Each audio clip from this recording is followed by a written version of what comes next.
Good evening, ladies and gentlemen. This is Acbjj 16, live from Doha, Qatar. Thanks to exciting drummers, Vatan Group from Dagestan. Thank you. And now, ladies and gentlemen, let's go straight to the first bout of the evening. Let me introduce to you Damir Musayev.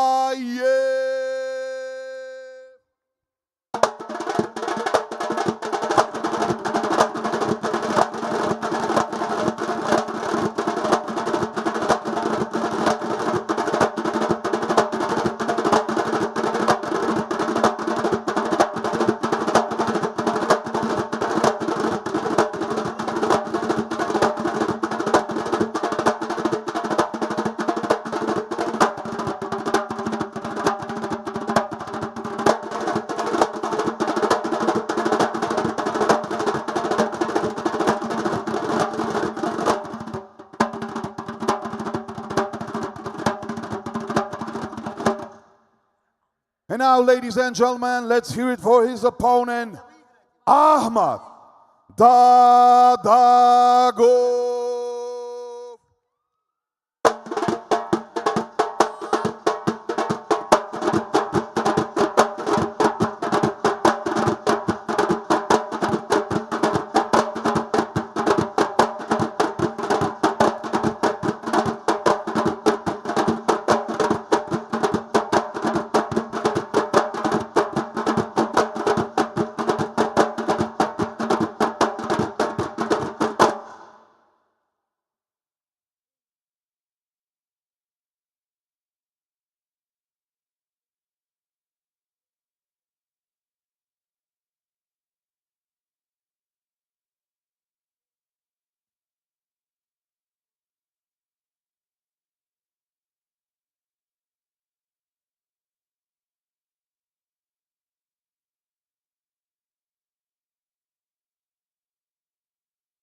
Ladies and gentlemen, your winner, Ahmad Dadago.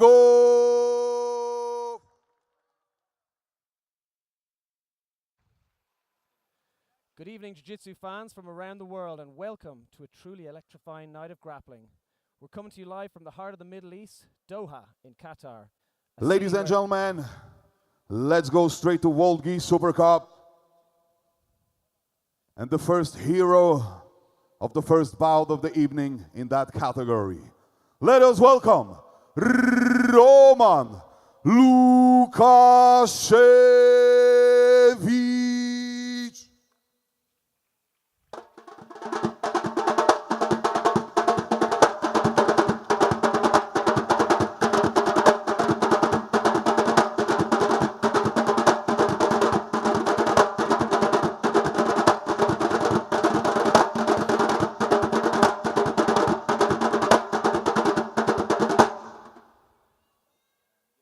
And now, ladies and gentlemen, let's hear it for his opponent, Hider Zucchi.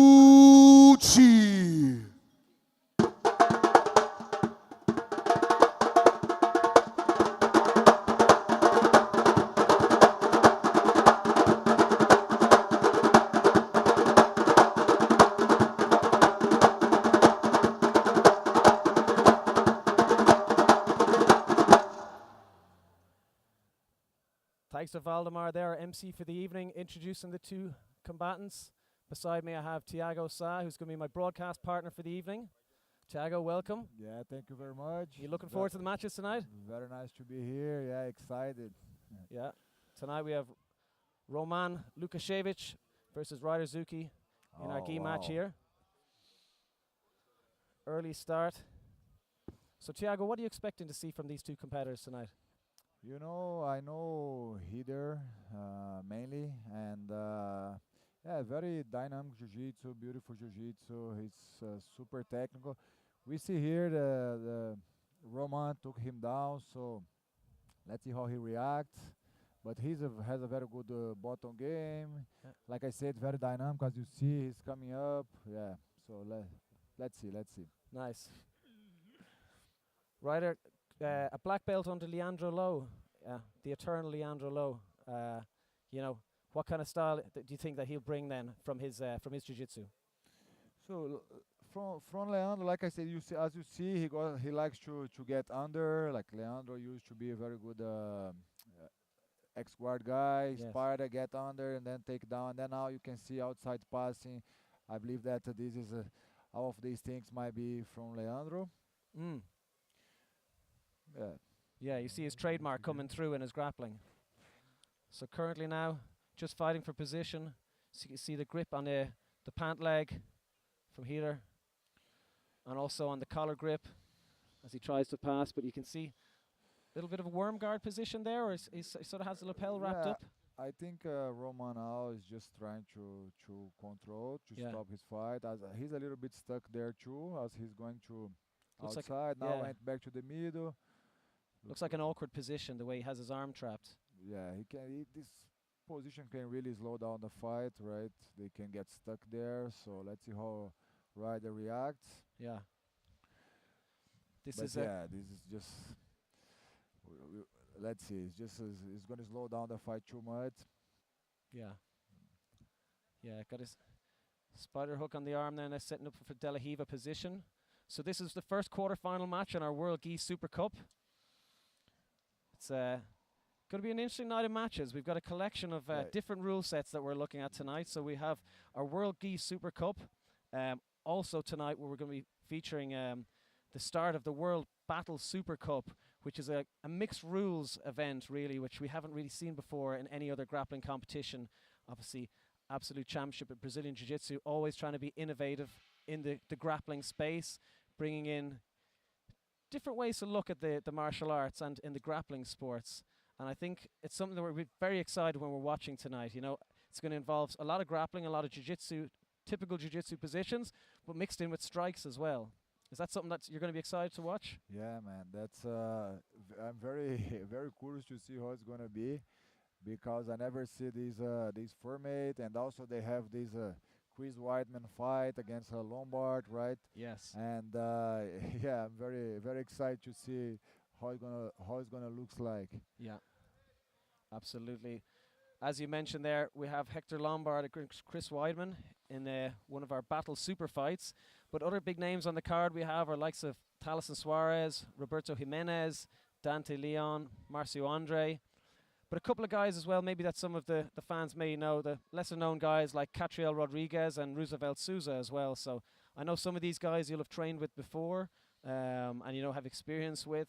Any other guys on the card that you're really excited to see? Yeah, Matheus Felipe also, we used to train together in Checkmate. He's a very big candidate for the title today, and as we see, we have him and Roosevelt as a first match. It's a tough first match, Yeah, I think that's gonna be a very interesting match, and Matheus always very strong also in the gi scenarios, especially. Yeah. So yeah, very A excited. lot of good matches, Yeah. right? Yeah. So a bit of a stall in the match now at the moment. Just for Zuki to get his belt back on. 3 minutes left in our first quarterfinal match in the Gi Super Cup. The format for tonight is we're going to have some kids super fights, then Gi Super Cup, then into the Battle Super Cup, and then back, and it's going to rotate as we go through the evening. So it's constantly going to be evolving, and a lot of excitement and a lot of mixed action throughout the evening.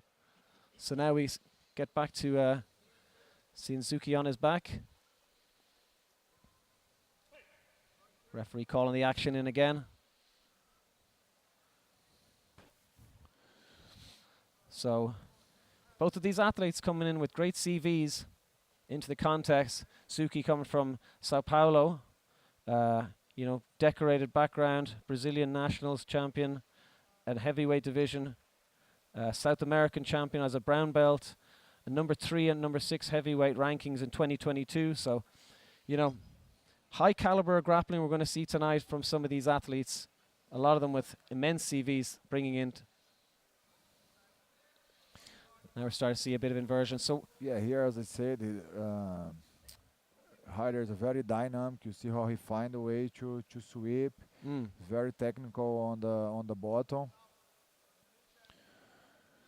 nice pass. But, Retain the guard well. But it Getting looks with like Roman it's really slowing him down with his guard Yes. game, with lassos or a good open guard. trying to force him to go at his own speed. Exactly. Because you have to keep in mind, obviously, this is a tournament format, so it's not like super fights that maybe these guys would be used to as well, where it's you put everything into the one match. Like you have to pace yourself over the course of the evening, I think. Yeah, and also it's a lot in the line. They bring very good cash prize, Yes, so I know that they will fight hard for that. for sure. Now we're seeing a spider hook here, trying to set up that lasso position again. Suki stepping back, see if he could free his arm. Yeah, Roman needs to try to find a way to get under Hyder, the way I see, because if he just stay like this, okay, it's very good for slow down the fight, but he don't seems that he wants to chase something from there. I don't see too much that he can do. Looks like the referee's called a penalty for both athletes. And also this format, it's they need to understand that you really need to chase more submissions. You need to start to have more strategies too, because that's the criteria of the winner, right? So currently, both athletes have 1 point each, but also a penalty against them each. Oh wow, that's a nice good scramble. one. Yeah. Nice very scramble. good. Yeah, it's Come up. Referee's going to reset the action in the middle.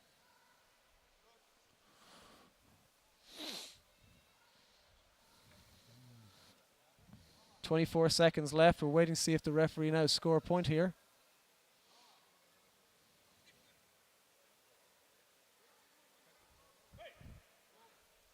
Action back on. 20 seconds remaining.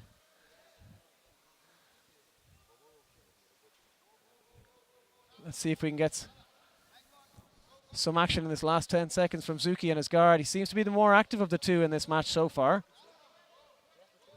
Yeah, if he can put him in dangers now on this foot attack. He's on a footlock, yeah. Just before time. That's it. That's it. The ref calls time on the match. Yeah, let's see. I think this fight can go both ways. Yeah, I think that little submission attempt at the end there could sway the judge's favor.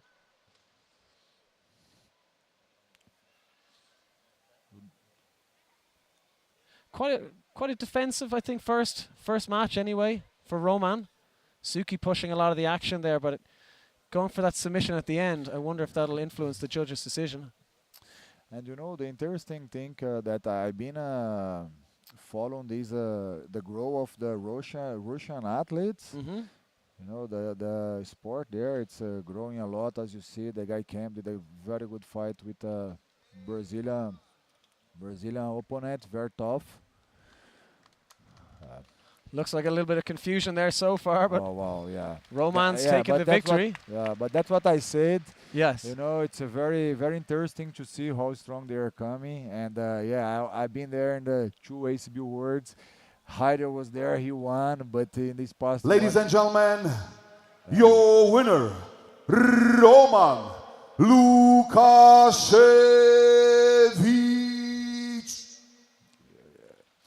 Yeah, like I said... Ladies and gentlemen, let's go straight to the World Battle Super Cup. The first bout of the evening, let us welcome Acbjj Jasulan.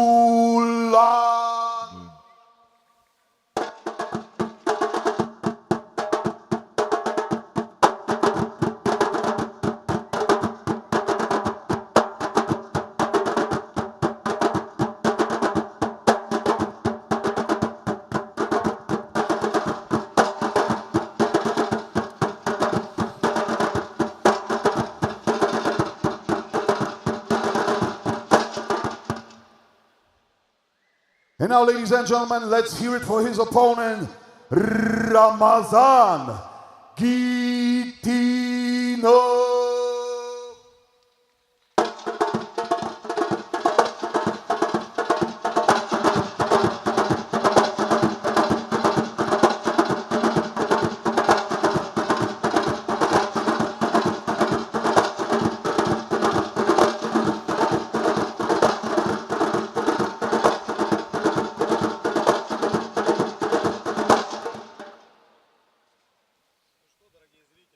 So welcome for our first Battle Super Cup fight of the evening, the quarterfinal between Acbjj Jasulan and Ramazan Gitinov.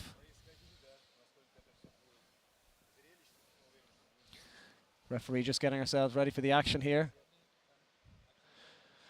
So the rules for the Battle Super Cup tonight is really a hybrid set. It's got grappling rules in it, but also striking as well. Similar to maybe combat jiu-jitsu, which people will be familiar with, but no strikes to the head. But everything else pretty much goes. I mean, no spinal attacks, of course. Nothing on the head, spiking the head. But beyond that, you can expect anything. Headbutts, elbows, knees, kicks. Yeah, so this is going to be a fun one. That's interesting, man. And I was expecting they'd come with gloves, and they have no gloves. No gloves, so yeah. I mean, they can use their heads as well. Wow, this looks amazing. What'll be interesting to see about this is how the athletes use their grappling and their striking. Like, will they use any grappling? Will they stay on the outside? Obviously, the two fighters who we have at the moment very much focusing on their grappling, but I mean, you could stay on the outside and just leg kick or throw punches. So this is going to be very interesting to see how traditional grapplers embrace this new rule set. Yeah, because they can use like elbows, knees, like you headbutts, see, everything, and also to find more way to get a submission, right? So for sure, or even if it's just wearing somebody down with elbows until you open up a submission. So far we're starting to see a little body lock passing there. Nice punches to the ribs. This is where it's going to be very difficult for traditional grapplers to, open up their game like they normally would, because, you try and play a certain guard and you start getting elbows and hammer fists, it's going to change everything. Nice strikes delivered there. There's the headbutts. That's the first one we've seen of the night.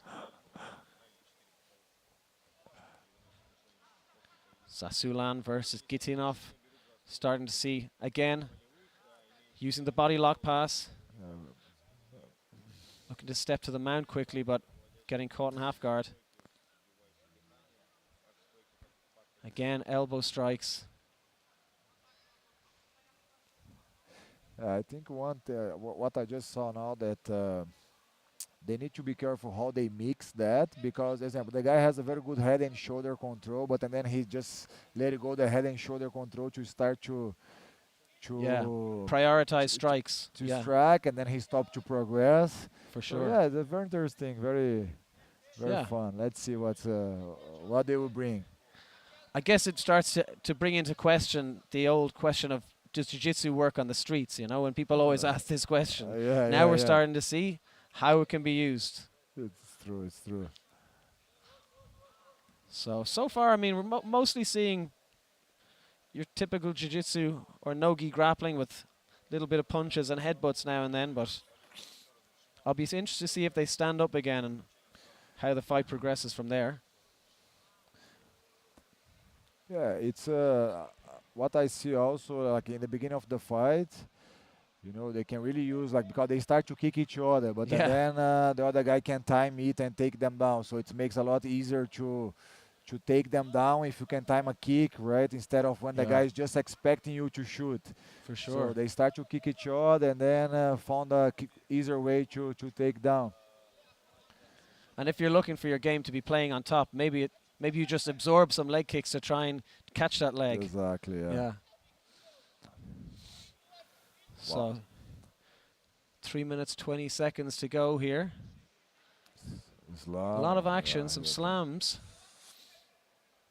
But again, not able to advance the position. It looks like that handcuff position is in place around the back. It's a little difficult to see from here. Again, using that headbutt.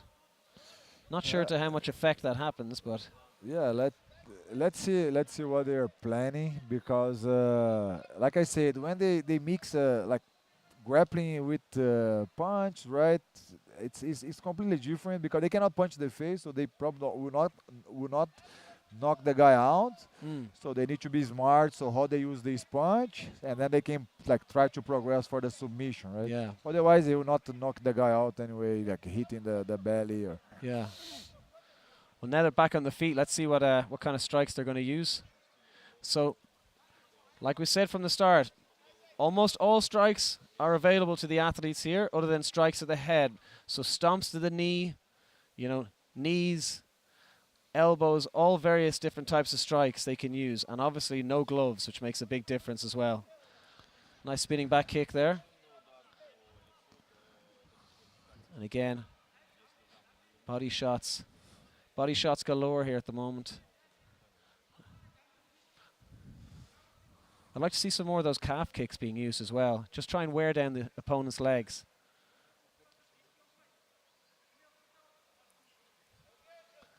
Be careful there. The spinning kicks, not to go too close to the head. Referee Zagid keeping a close eye on the action. A nice body shot there. Really dug it in. yeah, man, this looks very fun. Yeah. It's interesting. Both exchanging body shots here. About a minute 15 to go. I'd like to see who's going to try and shoot in. Well, here we go. Yeah. Just as I say it, who's going to shoot in to try and maybe influence here we the go, referees towards the end. Yeah, looks like he got this guillotine, huh? Now that guillotine looks deep. And this will go a long way to influencing judges' decisions if it goes to a decision. Near submissions will be this is heavily super favoured. deep, That's yeah. super deep. That, Now he's out. Amazing job to escape. Great escape. But that will go a long way to influencing the referee's decision, or the judge's decision, I should say, at the end. Near submissions are valued very highly.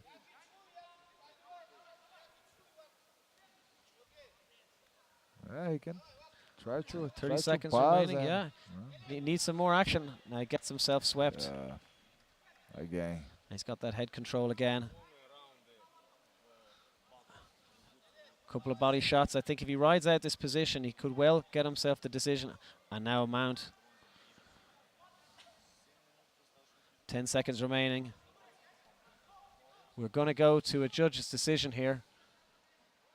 Couple of knees exchanged at the end there. Referee Zagid calls time on the match.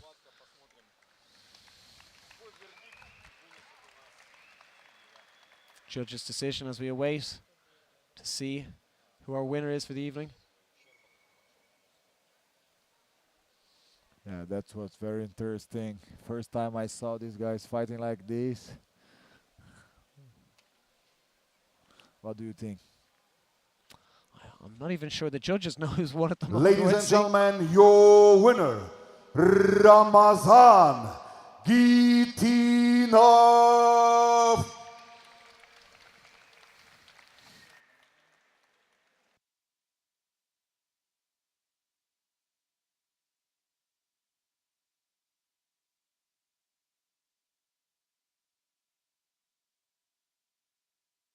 Ladies and gentlemen,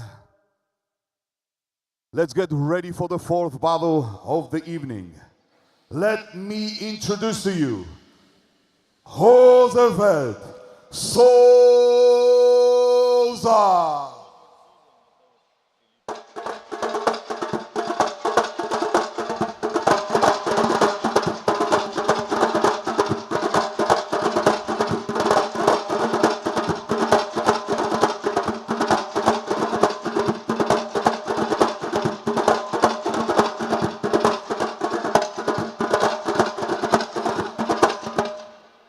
And now, ladies and gentlemen, his opponent. Let us welcome Mateus Felipe.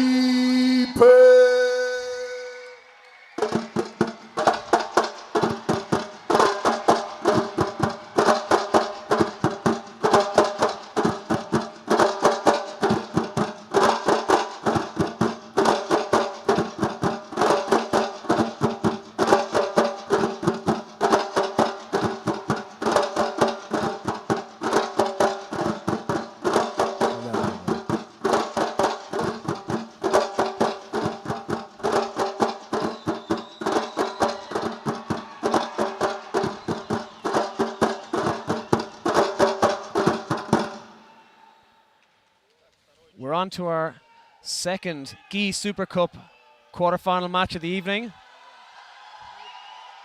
And the fans here behind us getting very excited for this match. We have Roosevelt Souza against Mateus Felipe. Now, Mateus Felipe, checkmate guy. Tiago, your team? Yeah. So I know Mateus from a long time, and as you see, he has his team here. He's in Doha for 6 years already. So Yeah. building a nice team here, and a very tough guy, very tough. I remember him when I was in US, but also now we have Rosef that is also just got the world title, right? Yeah. So it's very good opportunity for Mateus just to get the IBJJF world champ in the fresh super fight. So if he wins, he win big. But yeah, Rosef is not. I mean, he just won the world. It's not easy. Not gonna be an easy match for sure. So Yeah. let's see what happens. Souza, black belt under Fight Sports in Miami. He's 5 years now at black belt level. Very well decorated athlete in that time, like you said. But he's up against a tough competitor here, Mateus Felipe. Again, checkmate affiliated guy, as you said, located here in Qatar, building jiu-jitsu in the region here, which is why we're hosting this event tonight, ACB, bringing the best in the world to Qatar to help really grow the sport in this region.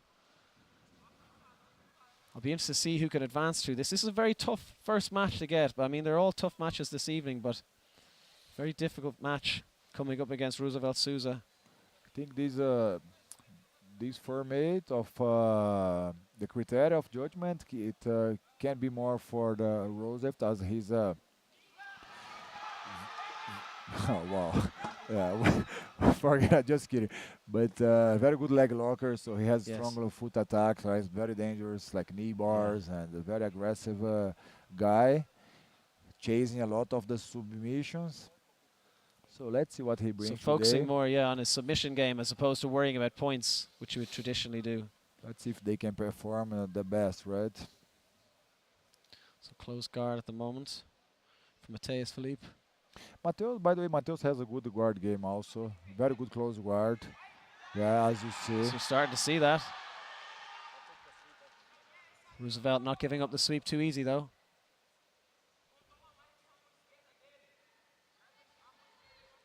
From Natal, Brazil, all the way to Qatar.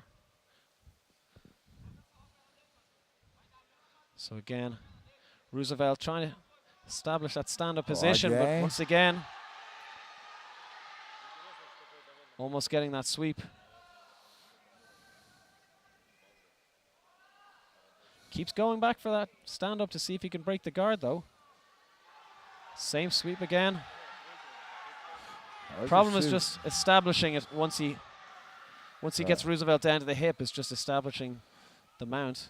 It's very strong close guard. I mean, this Rosettes might be like 100 plus, right? And as you see, Mateus broke his balance 3 times back to back. Be interesting to see what Roosevelt does this time. 3 times getting dropped to the hip. He goes again. And again, Mateus is going to go for that same sweep. Again. And again, he gets it. And again, he frees the leg. Having gone for that same sweep 4 times now, and possibly 5 times now, what would you like to see him do differently to try and have success finishing it? Yeah, I think now in the end of the position, right, he needs to try to explode more. And you see, because he's hitting the guy down, but he's not, in the last stage, he's not pushing hard, looks like. But at the same time, the Rose, after, like I said, 100 plus kilos, right? Very experienced as well. Very experienced, might not be that easy to sweep him with this sweep. I think he could try to combine in maybe some omoplatas when he come back. As the criteria, it's submission only. As he hit the Rosef, maybe he can try to get the sleeve also and connect with some omoplatas or arm bar. So maybe when Roosevelt starts to sit forward, try to connect some submission, because this position is very good to go for submissions as the guy defending. Not only to unbalance and do the what we call the 6-point sweep, right? That he ends up on mount. So let's see. But I think he should try to, maybe when he hug the leg, and he should try to get the sleeves. Like now, should try to get the sleeves. Now he's that's what I said, you know, that little. And again, Roosevelt not just determined not to give up that sweep. But like I said, a little bit more aggressive in the end instead of just hit and stop. You know? Roosevelt shaking his head earlier. I'm not sure what that was about. Looked like he was upset with something the referee said. But again, yeah, man. 6-point sweep, and keeps you know, going for Rosef, I mean, it was about 6 times there. Rosef, when he comes up, he needs to turn his knee in and pinch the knee. As you see, he's not worrying about that. No. And his knees also always point out. Now. Oh, he's a very good. Looks like we got the submission there. Yeah, amazing. Very good Mateus beginning. Philippe, Maybe that's what he was looking for all along.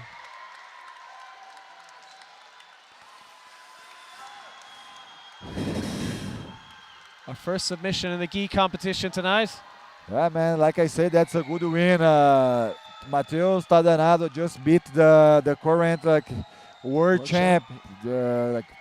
After 3 weeks of he win, so that's for sure. So Roosevelt would have been in his peak. Yeah, exactly. For sure, that's a big win for Mateus. And also fighting home, as you see, a lot of his students here. It's very good work from him. High chance to be the champ of the night. He's certainly starting out the right way.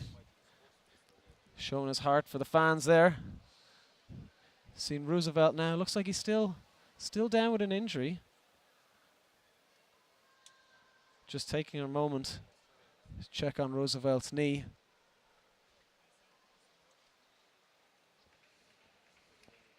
There's no doubt about it. A great performance from Mateus Philippe.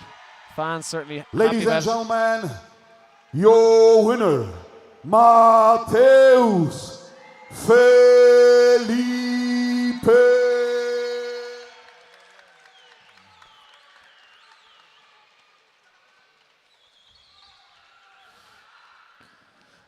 Great job, great job for Mateus. Yeah, excellent match. And what was great to see is he kept sticking to his game plan, kept sticking to it, exactly. just knew what he wanted to do and eventually succeeded with it.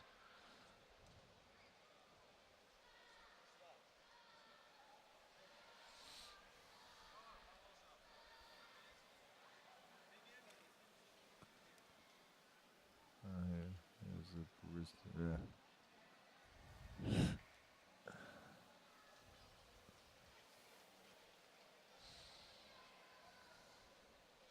Ladies and gentlemen, let us welcome the heroes of the fifth bout of the evening in the World Battle Super Cup. Let us welcome, representing Brazilian Jiu-Jitsu, Yusuf Sadulaye.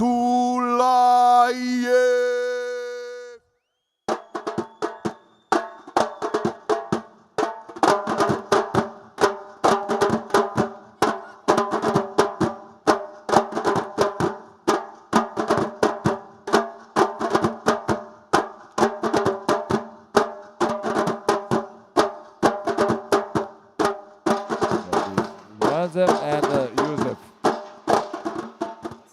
And his opponent, representing The guy who judo won? as a background style.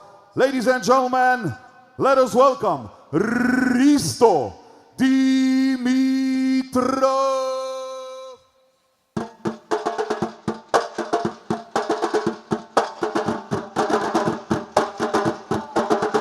Yeah.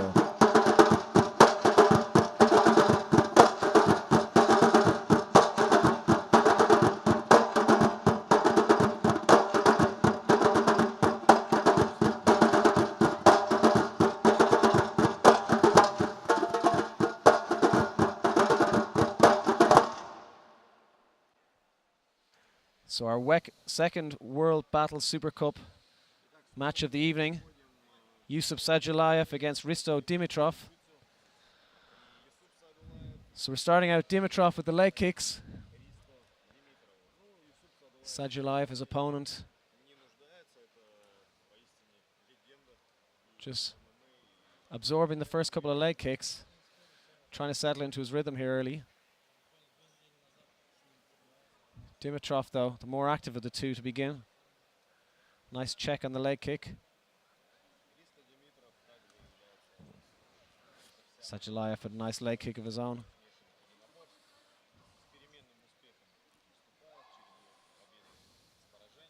Two athletes just feeling each other out here early on with leg kicks. I'll be interested to see who's the first one to shoot in. Nice inside leg kick again.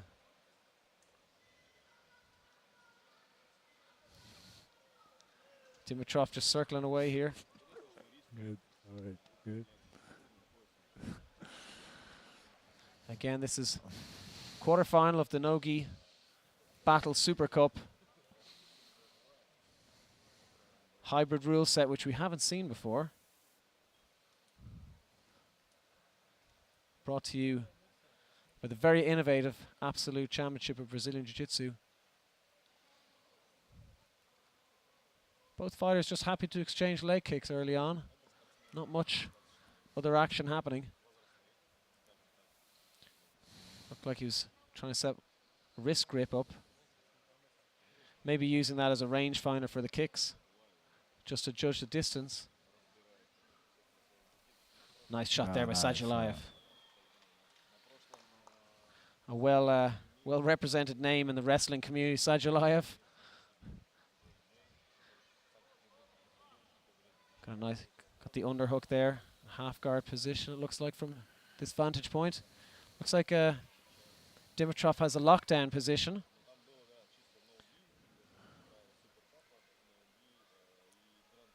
High hips though here from Sadulayev.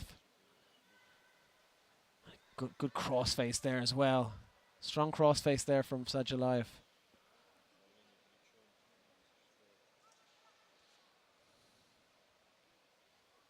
just walking the hand up there to see if he could put more pressure. It's difficult to hold that lockdown position and do anything with it with that crossface in place.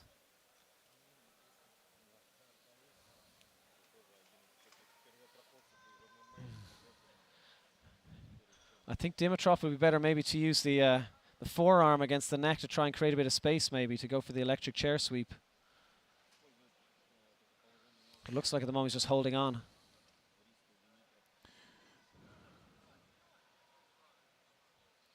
Yeah, there's a lot of pressure on the face. His lockdown is very good to slow the guy down, right? As he cannot climb, he cannot go up. For sure. But yeah, for sure he needs to try to get under or get like the shoulder also. Yeah, here there we you go. here we Sadulayev breaks the lockdown position. But again, looks like he's going for it again. Yeah, that's a He's very in a good quarter pressure. guard. Yeah, it's a nice pressure position here. Yeah, Sadulayev looks like he's happy to ride him out. He's doing good job, control the pace. This stage, you really don't want to go crazy. You don't want, because the guy's really holding your foot. You don't want to give any space. So Yeah. he's doing a good Using work. the foot on the hip, as yeah, you to see, break through. He's controlling the pace very well. That's a Nice. slow pace game. When you are in this type of position, here he looks like he Yeah, had looks the like he's got the submission. tap as Yeah, well. nice. Wow, for Sadulayev. Very smooth. Very smooth, very good jiu-jitsu. Just went straight through Dimitrov. Took down, passed, half guard, went to the Yeah. direct submission, everything. Ladies and connected. gentlemen, your winner, Yusuf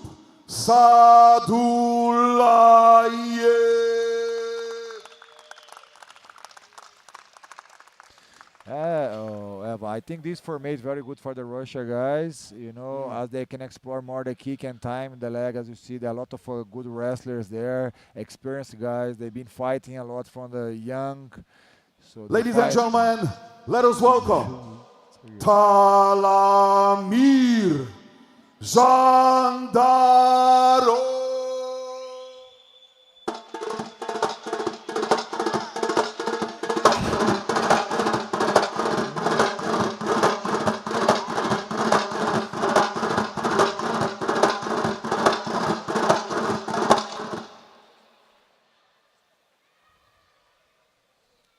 You know, I Ladies really- and gentlemen, and now let us welcome his opponent, Abdulaziz Albekov.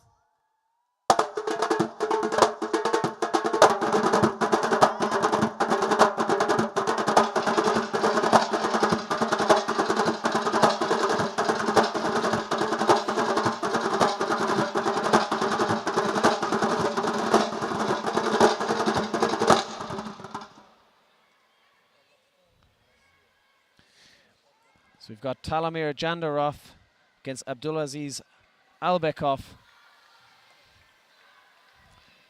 Albekov just going to his corner. You know, Evan, this is one. Actually, this is one of the things that I really like of this event is this to watch these kids fighting. You know, man, these kids has 11 years old. Crazy, You know, right? when I start training jiu-jitsu, I have 12, and these kids already in one of the biggest stage. Yeah, it's crazy. You know, and that's huge because it's very good for them future. They start to understand more the game earlier, and that's what I was telling about Russia. They are investing a lot in the athletes, in the sport, and in the future you can expect very good fighters from there. You know? Yeah. Well, And think as about the experience you're getting. 12 years old, Look having that, a super look that. fight. Look the Yeah. ultimatum. Amazing. And very good coach. As you see, we have Omar in one side that's doing a very good work in Dubai. He's had a big kids program there, and also Islam here that's from Grozny. Also very very good coach, very good athlete. If I'm not wrong, he might be fighting here today also. Okay. So it's a very very interesting to see. Jandarov, very busy here so far. The start of this match. And you see, these kids, they fight like adults, man. They Yeah. know what they're doing. You know, that's not just like a kid. They move like properly. You know, they have wrestling, they have a good jiu-jitsu. As you see, we already saw Ushimato. We see them fighting on the ball, and then they stand up again. Look at that. Single leg clean. Yeah. You see, don't give up. Yeah. Pursuing the takedown all the way through as well. You see, young warriors, and they bring the hype, you know. It's non-stop. They can move a lot. Well, you can see the evolution of jiu-jitsu, and these kids at this age are already at this standard. Look at that. Amazing. Looks like he's in a deep Darce position here.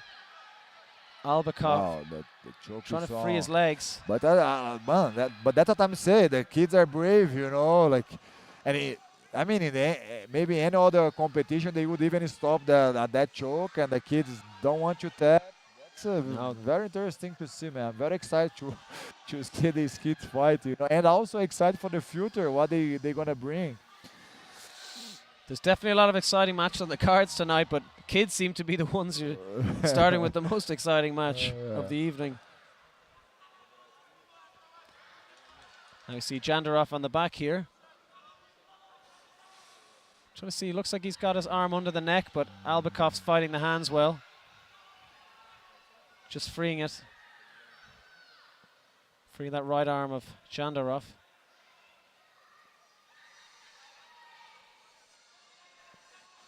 But again, still on the back, working his hand through, trying to get under the chin. Albakov standing up, but just giving that second hook. Yeah, very good back control, as he's not losing the position.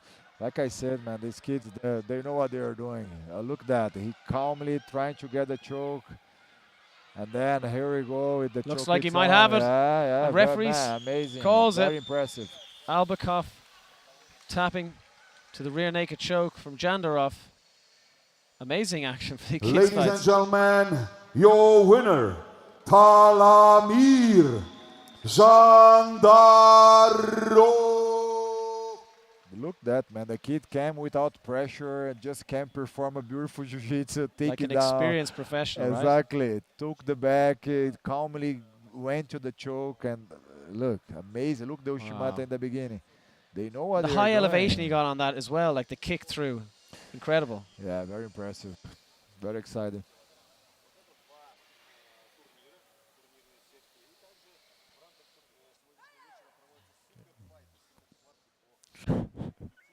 Ladies and gentlemen, and now again, Vatan Group from Dagestan.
Have.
Dagestani Vatan Group. Oh, you have charge or no? No. Who is now? Great performance there from the young dancers and musicians from Dagestan. So far tonight, the young kids have been lighting up the room for us, either on the jiu-jitsu Ladies mat. and gentlemen, and we're going straight to the next fight. Let me introduce to you Wesley Felix.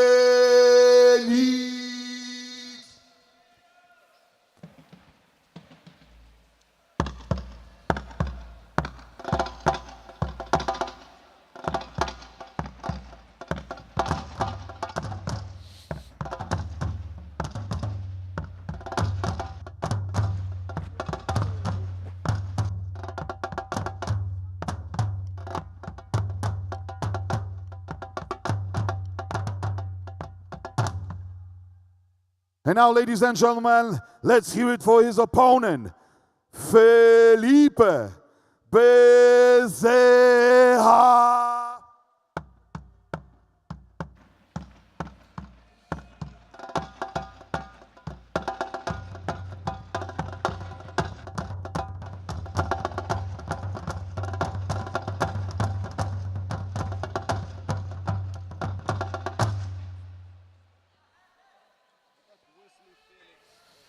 Wesley Felix against Felipe Bezerra. Again in our Gi Super Cup. Another quarterfinal match for us. 20 years old Felix against a 34-year-old Bezerra. What are you expecting to see from these two Yeah, I think athletes? this is a confront of generations. As you see, Wesley, it's a young athletes coming up, and Felipe Bezerra, very experienced. Also, he was checkmate. Not sure if now is, but Yeah. I know him very well. Black belt judo, has a very good stand-up game. Brazilian national champ, very strong athlete. So let's see what's happened. But yeah, for sure, it's always interesting when you see some young athletes coming up and fighting someone experienced, see how they will deal under the pressure, right? And also big stage. So very Also, excited like to you see. said there as well, the different generations of jiu-jitsu. Maybe the older style You versus can the newer style. Yeah, you can see that they come hungry and hungry. Sorry. Hungry, yeah. Yeah, hungry, and Felipe probably knows how to control the pace, right? So that's what makes the fight interesting. Yeah. Felipe began judo at age of 9. Competed at a national level in black belt, the junior nationals. Then started his Brazilian jiu-jitsu career at 14 years old. Again, another winner of a world champion at the color belts, Pan Ams, and also Brazilian national champion.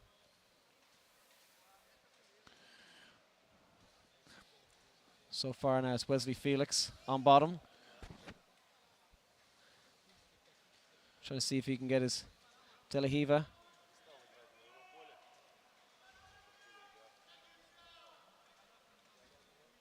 Strong pant grip there by Felix. Bezerra trying to sprawl down.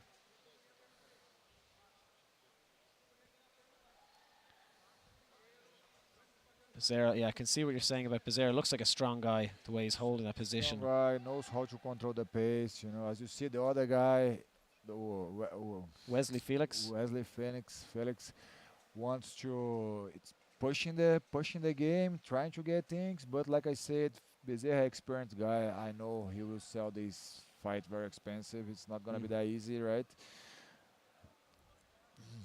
But one thing that these guys need to understand that the dynamic of KCB, it's they really wants to see the submissions. You know, they really wants to see a show. They really wants to see action.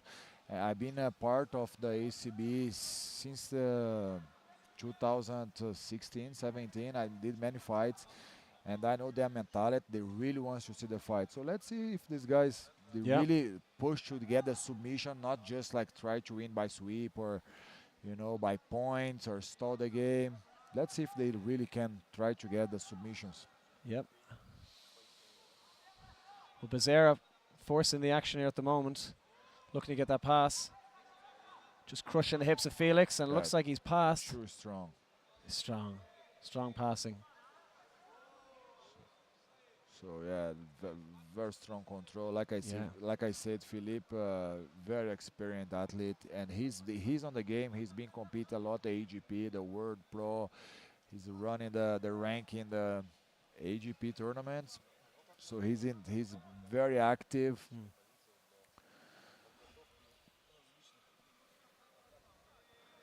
So far, Felix just trying to get a knee inside, trying to establish some sort of a guard. Becerra working to the north-south position.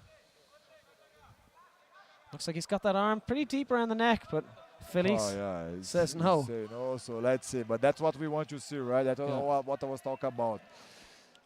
A little bit of gamesmanship there from Felix as well, because I think he knows that submissions are very highly prioritized when it comes down to a judge's decision. Like you said, they want to see action, they want to see finishes here. It's not just, you know, get a good position and control it for the whole match. They want to see, judges want to see submission attempts. Yeah, and let's see how he's planning to escape, because Philippe has such a good position. Yeah, very heavy pressure on top as well.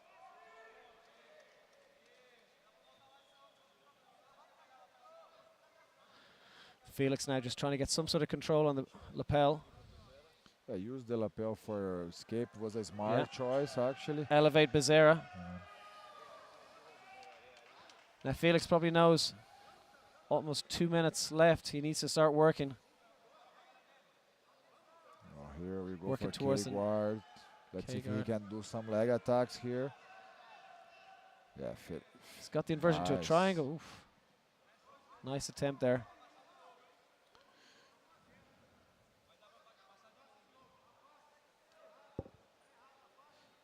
Philippe very solid base here. As I said, very experienced athlete, so he knows he's ahead. He's just gonna maintain now. Control the position, Control the position. Felix looks like he's struggling to get any sort of guard game going against Becerra. It's very much one-way traffic.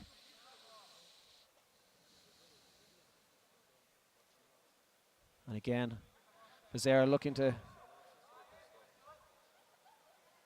make that pass, but now just stepping away. Referee calls, fix the geese. Felix just checking the time there, see how much he has left. Maybe seeing signs in his eyes that he knows this match is getting away from him. Becerra very much in control at the moment. Although still only 1 point in the difference. 1-0 to Felipe Becerra.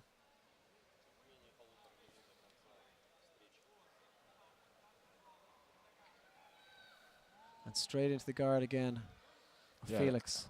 See if Wesley can find a way to get under Becerra. Looks like that K-guard. Even you can see on those grip breaks from Becerra how strong he is. Felix just really struggling to keep a hold of him. This guy's a monster. I've been. He was part of our camp too. I remember to roll with him. They're very strong. Felix moving between possible lasso now, looking to shotgun armbar. Back to guard again. Becerra very strong with that passing. Yeah, but looks like Wesley is very technical, also trying to find something there. Very, very flexible guard. Young athlete. Yeah, this will be good experience for him anyway. Experience, yeah. 20 seconds left though. You have to feel like Becerra is the one out in front, which is still only 1 point in the difference. But even just the momentum of the match has definitely been in Becerra's favor all the way through.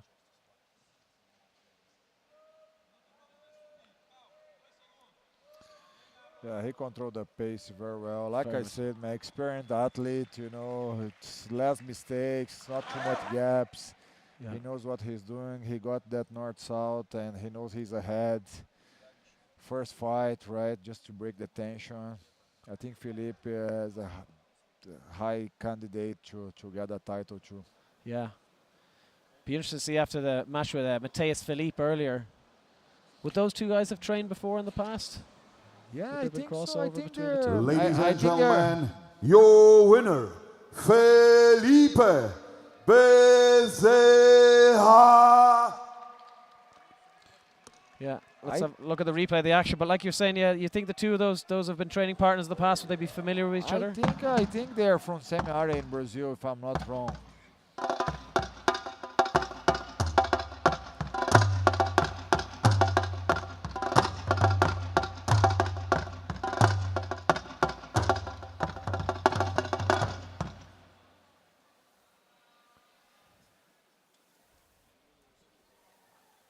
Ladies and gentlemen, let us welcome, representing Brazilian Jiu-Jitsu, Hassan Couscous.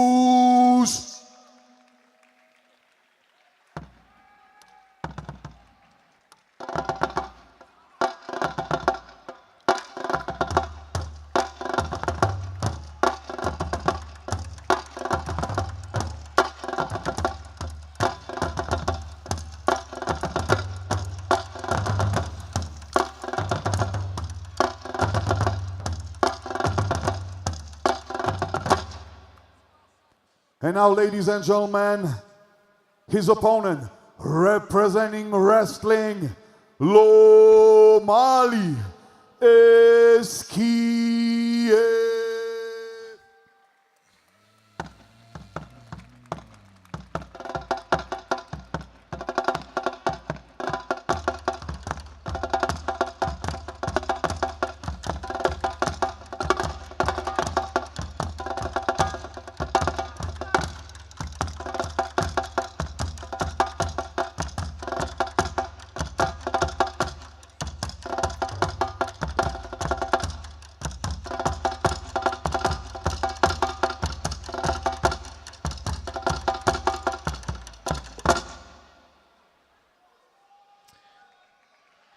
So another World Battle Super Cup quarterfinal, Hassan Couscous versus Lom Ali Eskiev. Couscous from Sudan. Only Sudanese fighter on the card tonight. Nice embrace from the two athletes. Judges are ready.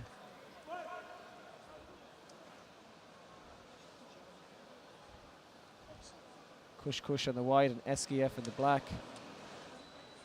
Nice opening up with an inside leg kick from Couscous. Little jab to the body. Nice strong leg kick there though from Eskiev.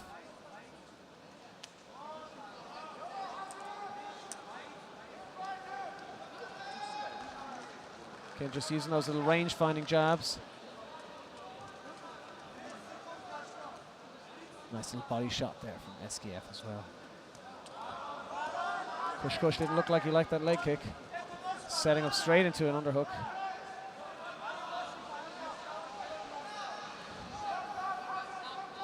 Again, just back and forth with the jabs.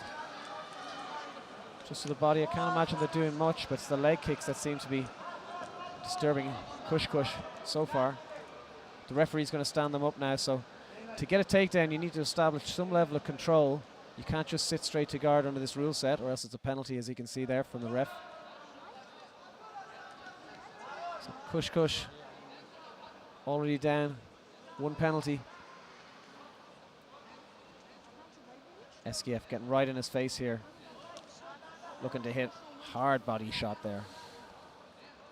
It looks like that if you train a lot of kick, it's gonna be very good technique for this Yes. format, right? If you're a kind of kickboxer and wrestler, I think that's gonna be a very good combination for this format. Because and then you can ignore the punch and just like force the kick and then try to take down, right? Combat Sambo guys, I think, are going to find themselves at home in this sport. Yeah, it's true. Again, Couscous circling away. Eskiev very much pressing the action here. Couscous looking to shoot in again. Eskiev shuts that down.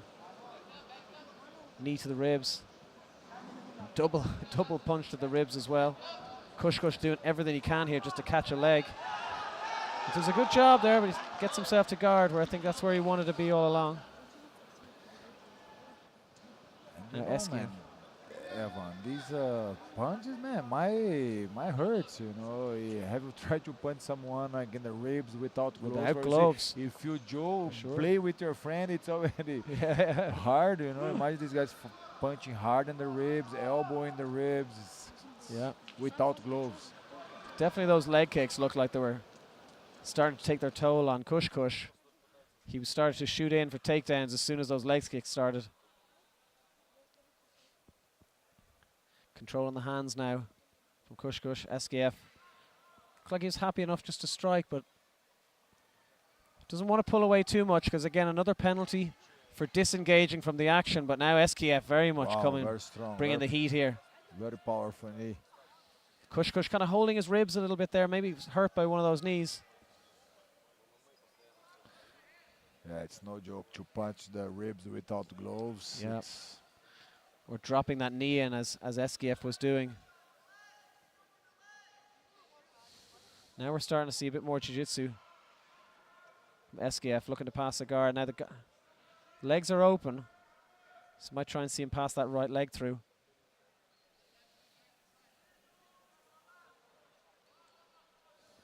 Now crossface. Looks like SKF has a crossface on the far side from where you can see here. Passes that leg through into that north-south. This is where he can start to use his elbows on the ribs from SKF. So far, Kush doing a good job of holding the head, not letting him posture up and get any elevation. Kimura grip there. LEF looked like he's in a good position here. yeah, he got this arm. Let's see if he can film, but looks like it's on. That looks like it could be a wrap here. He step over the head and then. Oh, he let it Oh, he go. let it go. Interesting decision to let it go there.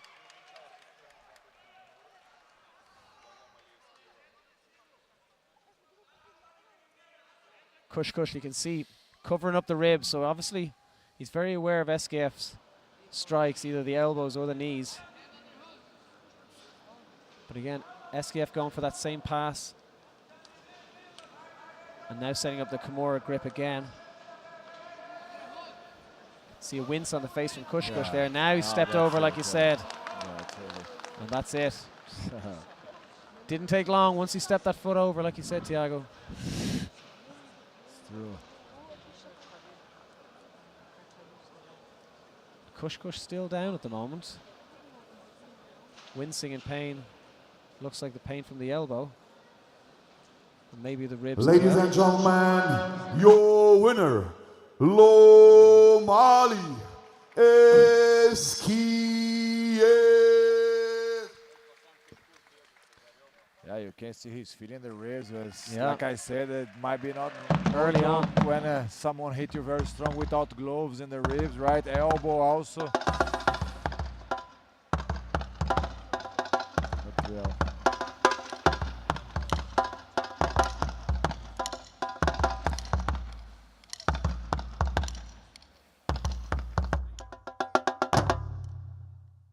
Ladies and gentlemen, let's go straight to the next fight of the evening.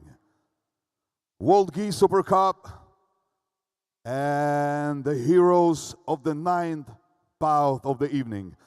Let us welcome Catriel Rodriguez.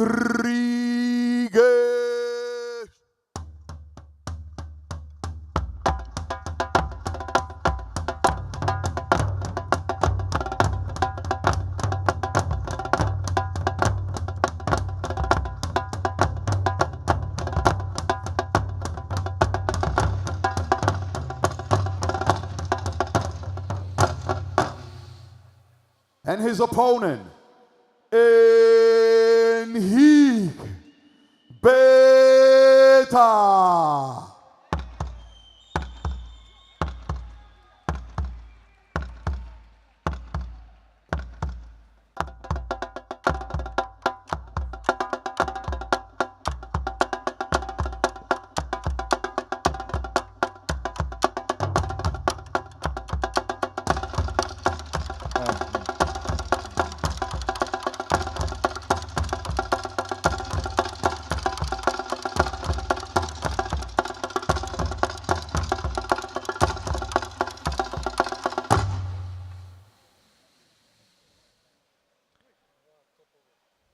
Gi Super Cup quarter-final. This is the last of the Gi Super Cup quarter-finals.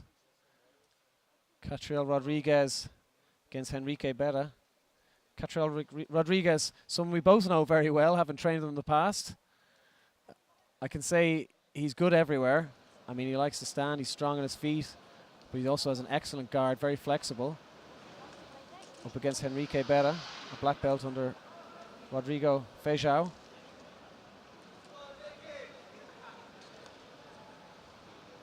From these two guys, what are you expecting to see in terms of a match? It looks like, obviously, early on, no one's pulling guard. Yeah, I think on the stand-up they're kind of similar. I think Catriel can pull guard, and he's very good bottom game. As I just there we said, go, just as you say it. Yeah. He has a very strong lasso game and very dynamic on bot as well. He's been training with him a lot in these past years. And yeah, I just recently rolled with him, and the guy is super good, super technical. So I think now he will be able to play his game, and let's see if he can get the sweep or the submission. Very flexible for such a big guy as well. So yeah, I think genetically he's very flexible because, like you said, he's very big, heavyweight guy. I think now might be 100 plus. As I said, he has a good lasso, strong grips on the sleeve. Yeah. I think he will find some way to get the points here or some submissions. Very technical game, very dynamic. Henrique Berra just trying to break that lasso guard at the moment. Catriel varying up. Seems like he's kind of going between. Oh, there's strong lasso. Yeah, back to lasso again. Yeah. That's what we want to see, right? Yeah. That's what we want to see, right? Some aggressive attacks that they really push. Being active all the way. Active and for the submissions. Now, just trying to see the position there. Berra trying to break that lasso grip.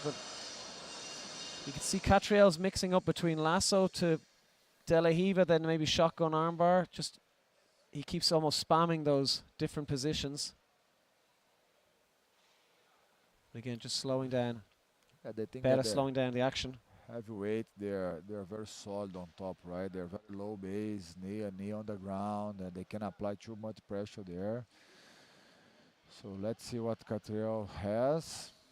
Yeah, traditionally heavyweights often known for wanting to play on top, but Catriel very comfortable on the bottom. So as you see, very strong grip, but he's aggressive, man. Yeah. And he can, it's impressive because he can do this, he can unbalance the guy with one arm only in the sleeves control. Normally we see like the second hand has to come in the collar or also double sleeves control. Or a spider. But as you far see, sleeve. he's unbalanced the guy twice with grabbing only one arm with one grip. So that's what I'm saying. Now he has. Looks like he's struggling to break that grip on the lasso position.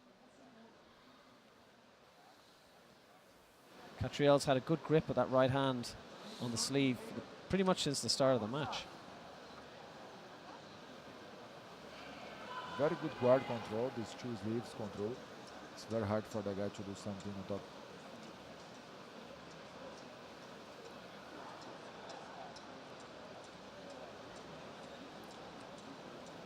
Catriel opening the guard here now. Again, just trying to set up that lasso position. Just reaching for the far grip, but Berra has a nice pant grip on the right leg of Catriel. Yeah, also Henrique, you can see the guy is ready to defend the pressure. They come from the Rodrigo Feijão in Brazil.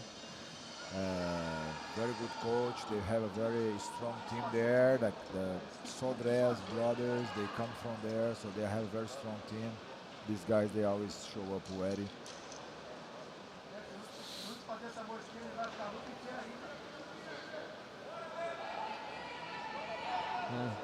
Action slowed a little bit from the start of the match. Catriel still staying with that lasso position. Berra just doing his best to try and do what he can to break it, but not having any luck so far. Again, back to that lasso. Very aggressive kick now. Yeah. 2 minutes remaining. You feel like Beta might need to up the pace a little bit. We're starting to see now. But again, Catriel just hasn't. I don't think he's let that sleeve go since the very start of this match. Yeah, like I said, this is giving him a very good control. And also to decide to play open guard. I think it's a very good strategy, like his strategy, cross-collar sleeves, lasso. You can be very aggressive from there. You know, of course, the guy is very heavy, hard to find, but once he finds some gap, I'm sure he will shoot for something, as he did in the beginning.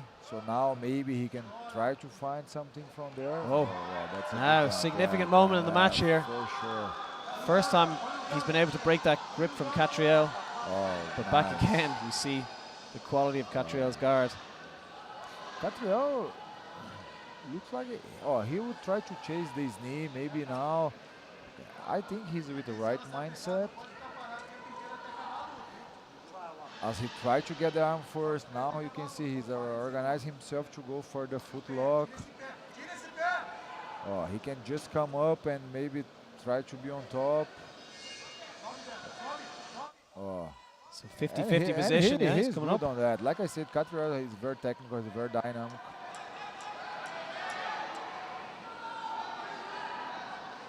Yeah, as you see, he's with the right mindset and showing that he wants to go for submission. And that's an important to keep in mind now.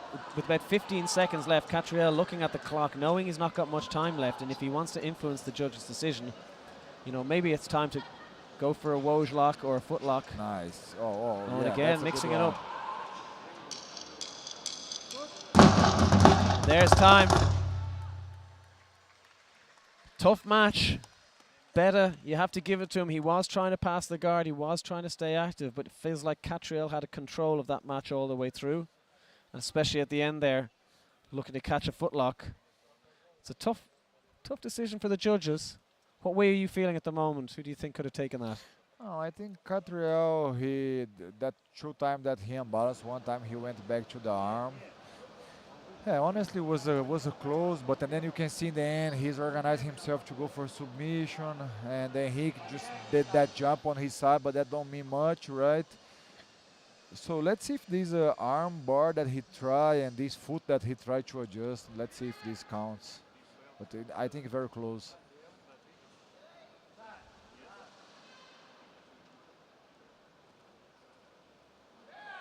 Looks like the judges agree with you. Ladies and gentlemen, your winner, Catriel Rodriguez.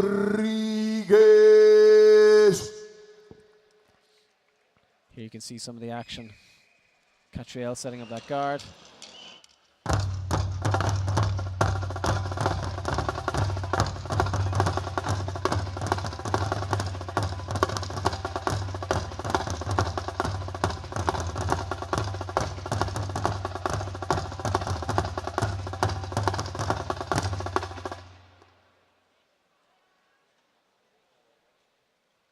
And now, ladies and gentlemen, let us welcome, representing Brazilian Jiu-Jitsu, Diego Silva.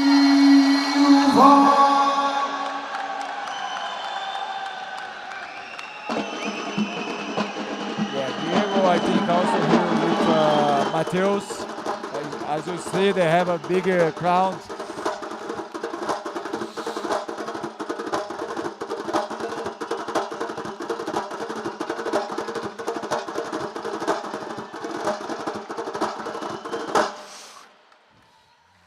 And his opponent, representing also BJJ, Abdullah Hamis Al-Farsi.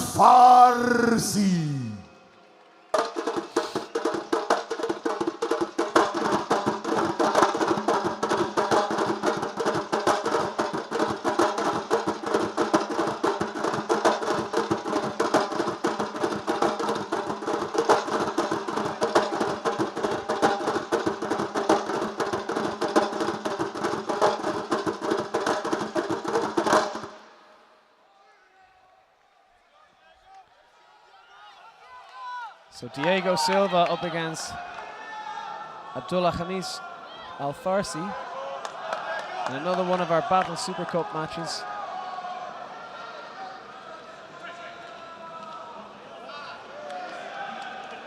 Al Farsi, the Omani, up against Silva, the Brazilian. Shaking his head at the start. Nice. Yeah, a bit of a showman here. Hey.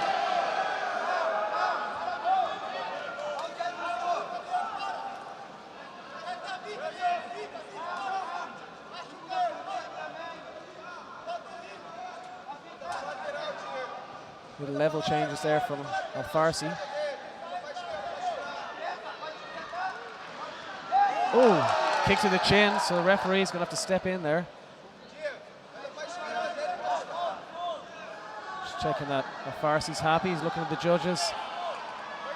Some question over that strike from Silva. Fans certainly not happy about it. A consultation with head judge Zagid.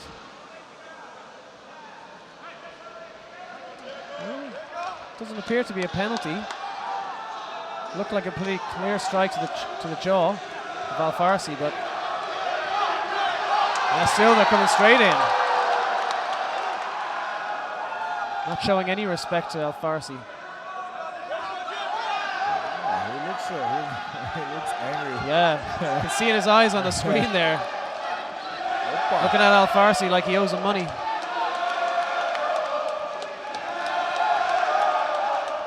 Nice leg kicks.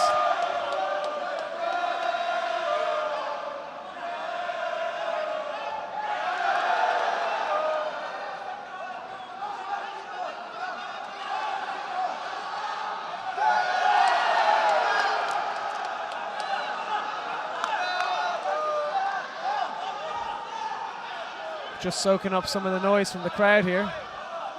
Very obvious fan favorite here in stadium. Oh, nice inversion there, but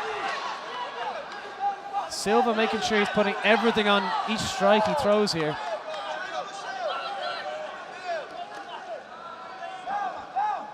Definitely a very determined look on Silva's face. Every strike he's throwing with bad intentions.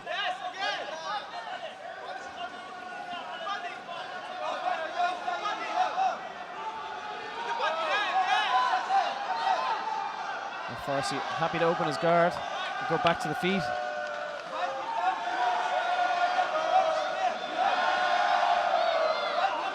can hear the screams for Diego from the fans here. Al Farsi's got his work cut out for him at the moment.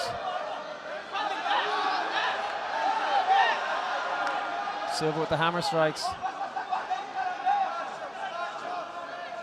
But again, inviting the Omanis to stand up.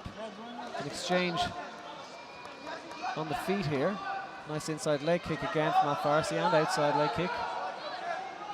Doesn't seem to phase Silva so far. Diego Silva, another checkmat member as well. No, but I don't know him. I think he's here with Mateus Tabanado. Part of the checkmat team here, yes. It's become interesting, man. The size different. He definitely looks like the bigger the two fighters. But Al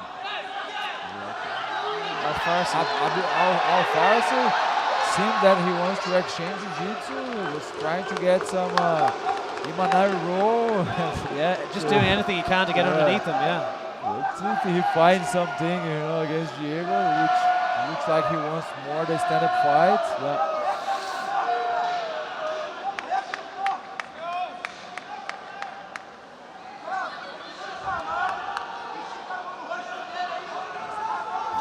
Good head control there, just keeping the posture broken. Trying to get this shoulder clench. Yeah, man, if he can get something, man, jiu-jitsu is like that, right? The lighter guy can really beat someone. Silva looks happy just to sit in this position for the moment. Just posture up, throw a couple of strikes, and then go back down to the guard again.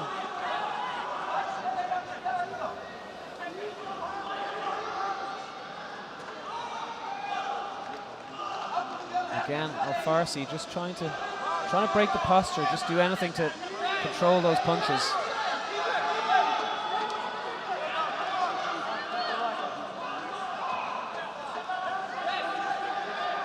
And Farsi maybe might look for that shoulder crunch position again.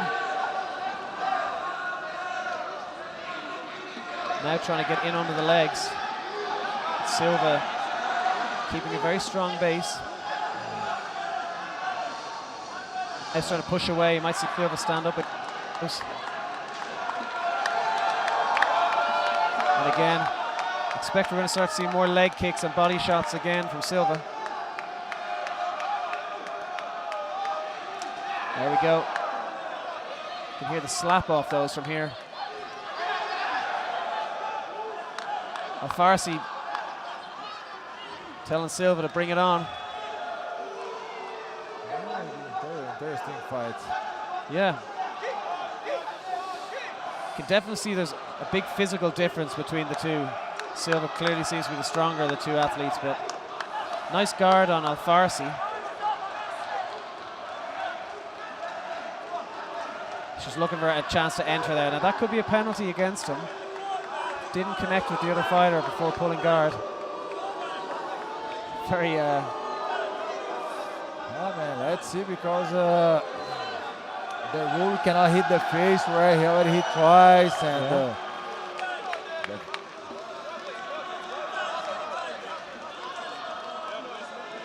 definitely a very partisan crowd here. Referee Zagid explained to his coach the rules. So, I mean, it's understandable for these athletes. It's a hybrid rule set, which they're you know, getting used to, and also figuring out how to use their own strategy in it. Now Silva, a little bit of play action. Definitely looks like he means business here.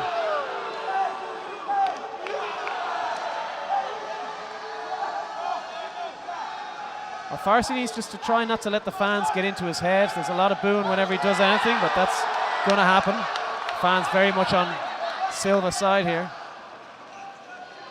But Farsi can't go away from his game plan.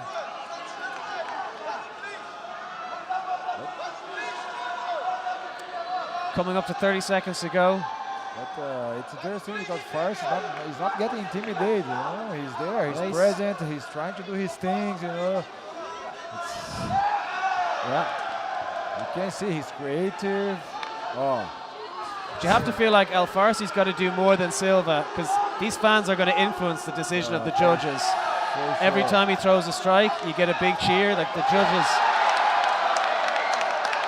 can be easily influenced. As we're about to run out of time here. Oh, and a nice finish there for Silva. Farsi still looks like he's not happy about it.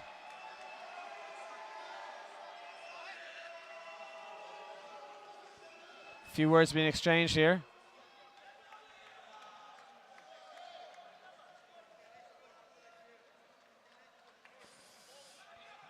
Stop. It's better stop. Yeah. The match is over now. They're not going to be able to change what happens. Yeah, you just don't need. Both fighters standing back like they're ready to fight again, but that decision's already gone to Diego Silva. Ladies and gentlemen, your winner, Diego Silva. I feel like that was the right decision. Yeah, for sure. Silva definitely looked like he bullied Farsi around the mat for most of it.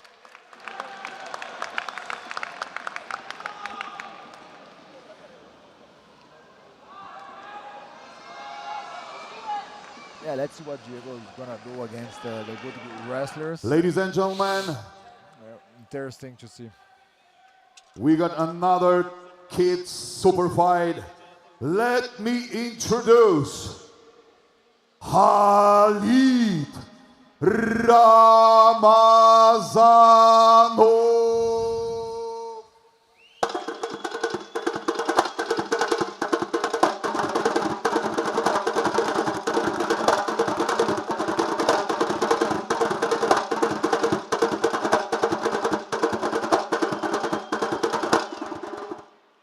And now, ladies and gentlemen, let's hear it for his opponent, Nurali Big.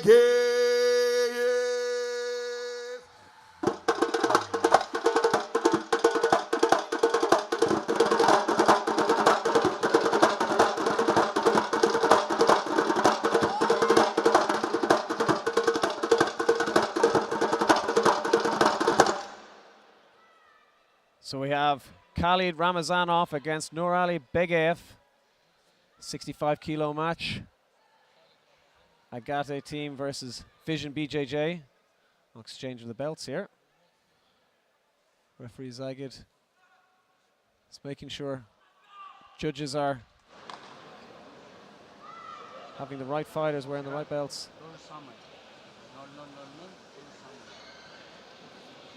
So now Ramazanov wearing the striped belt, black and white. Begayev in the green. Pretty fast guard pull there, but again, didn't have any connection with his opponent before pulling guard. I think he grabs. Maybe the Second. rule doesn't allow to pull. I don't know. Yeah, I think for this rule you have to get a good control and break the posture of your opponent before you can then pull guard. So you can't just, you know, grab the lapel from distance and jump in towards him. Okay, makes sense. Nice little berimbolo position here from Ramazanov. Begayev giving up the sweep there. Going straight into a footlock from Ramazanov. Looked like he's trying to finish this one quickly. Looks like he's got a good grip on that foot as well. Begayev definitely moving, like, you know, he's in a bad position. There you go. Wow.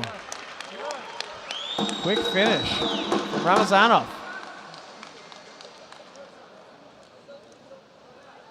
That was nice. Berimbolo in on the foot. That was quick. He seems confident also from the beginning. Yes. Right.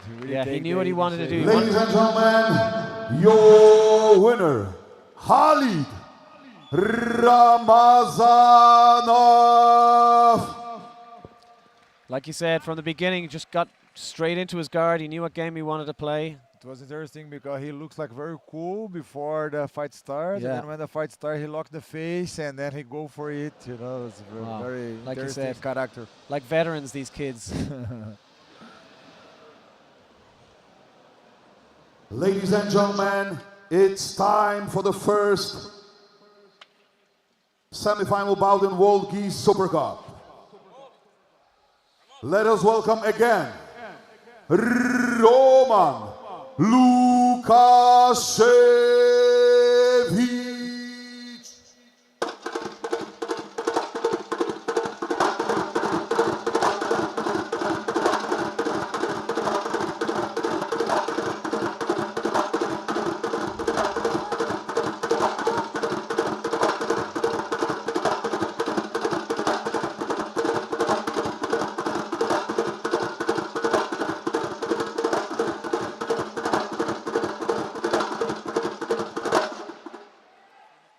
And his opponent across the mat, Mateus Felipe.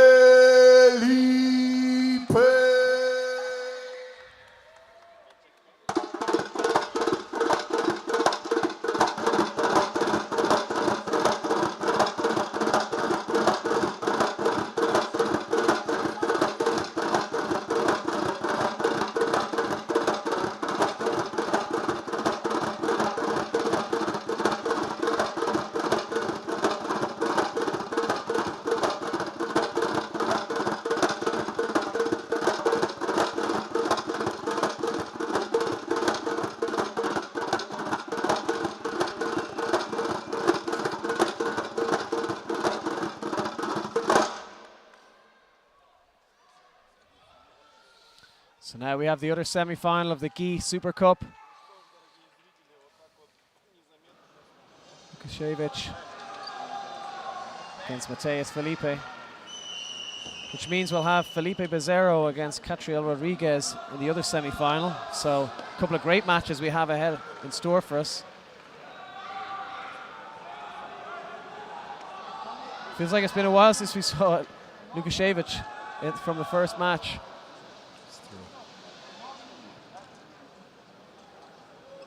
Now let's see if Philippe will go again for that close guard. You know, both of athletes just won very two tough opponents. Mateus just beat Joseph. Roman just beat Hyder, that's also very experienced. Yeah. Both athletes who they defeated did well at Worlds this year. Like you said, Roosevelt winning the World Championship. So just showing the caliber of athletes you have here. I mean, even coming to ACB as a world champion does not guarantee that you're going to win.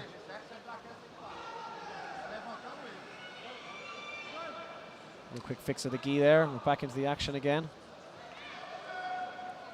Mateus Philippe didn't look like he was going to be going to guard like in the first match. Looks like he's happy to stand up. Nice shot in there. Very good wrestler. Well defended. Good scrambles.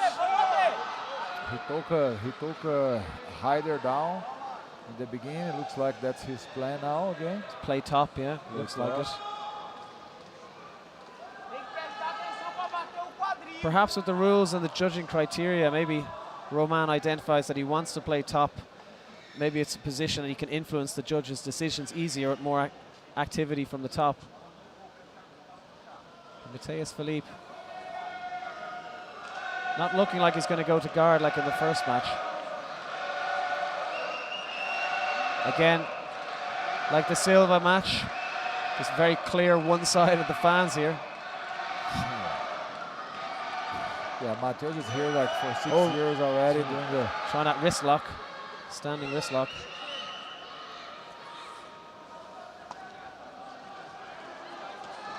And Philippe definitely more active of the two.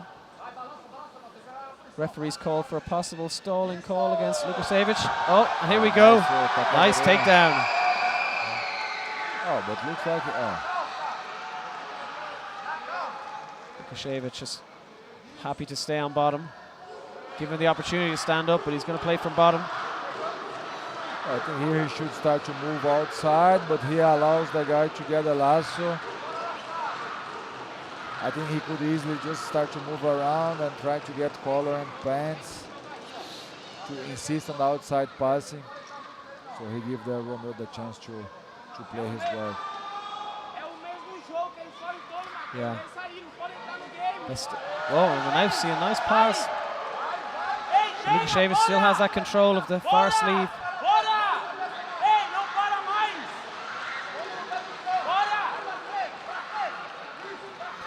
That's what I say.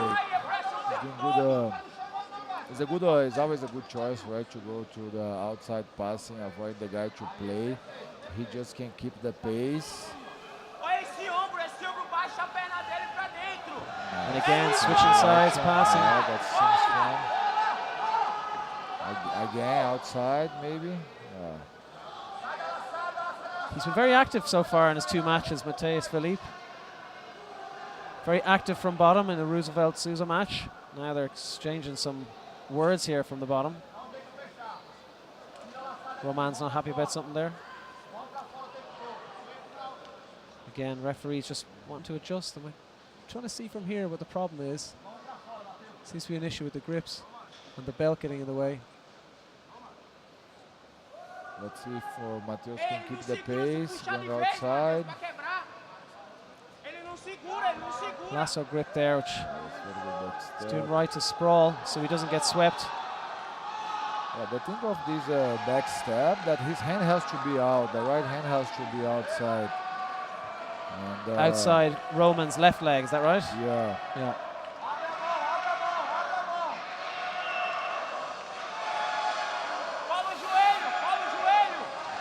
Let's see. Now you can start to see that arms out. Yeah, that's what I Mateus said. Philippe, yeah, exactly like you said. If he does the back step, yeah, that's now Romeo got a good sweep. If he can put some pace on top. But like, remember, Mateus had a very good, wow, he's looks like the solution. No, You've seen that a couple of times tonight.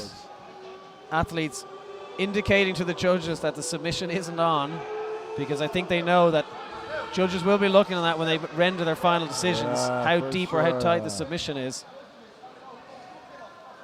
But remember, Mateus did a very good work with Roosevelt, but in the close guard. So Yes. let's see what he can do now. But it was very dangerous and aggressive close guard. He unbalanced Roosevelt 5, 6 times until he was able to finish the fight. Yeah. Trying the same attack. So let's see what he brings now. Nice seeing the variety from Matheus Felipe so far. Seems to be an issue again with the pants.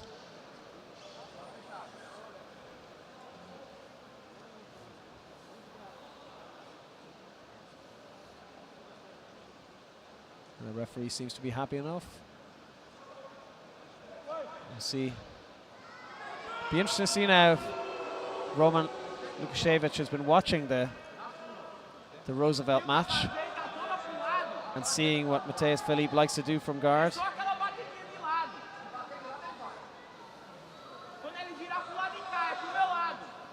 Just trying to keep a high posture there. Again, that loop choke. Doesn't look like he has, looks like it's across the jaw. Yeah, it's not under the chin.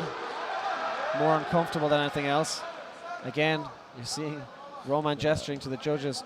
There was nothing on. Yeah, it doesn't look like that was on, but you can see that Roman needs to try to escape, right? Yeah. And try to, you see, he really needs to defend it, which put Mateus ahead, I think. Yeah, Matheus playing a very smart game here. He's, you know, throwing up submissions, which he knows he needs to do, and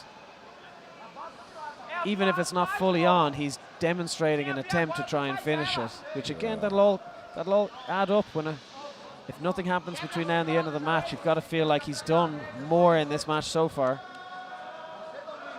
Thiago Barreto. Yeah, Mateus probably he's happy now because, I mean, he already put some attacks. Now he's in his main game. Yeah. Right, that's his A game, close guard. And yeah, he has a reason to be happy now. Yeah, well, let's see now. Romeo is trying to get the foot. If he can adjust, he put it a tight straight foot lock. Matheus moving like he's definitely uncomfortable. Yeah, and he can turn in and put Mateus in the hard spot. If he can rip, force the knee in instead of out, I think he belly down.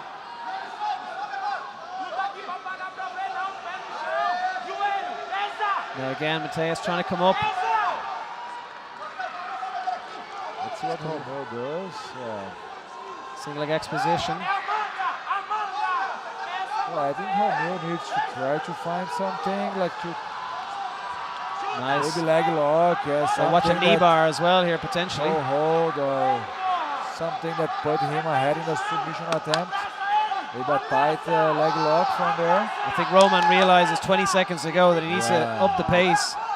Try and catch him with something. A possible toe hold on here. You can see him almost reaching for the foot. Yeah, I think he should insist before in this toe hold. That's a strong weapon. But yeah, it's too late. I think the toe hold would have been the better option than trying to sweep him. For sure.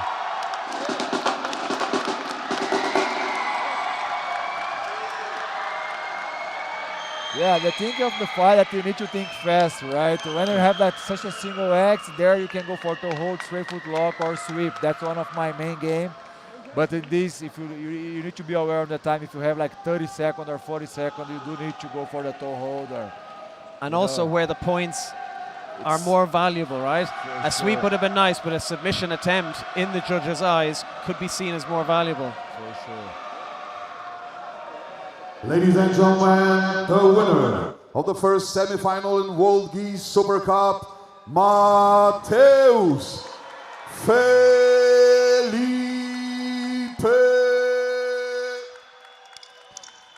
Mateus is doing a good job. Yeah, doing great so far. And also fighting home.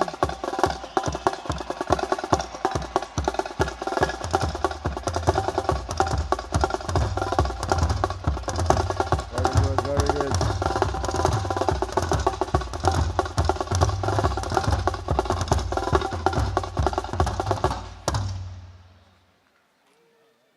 now, ladies and gentlemen, first semifinal in the World Battle Super Cup.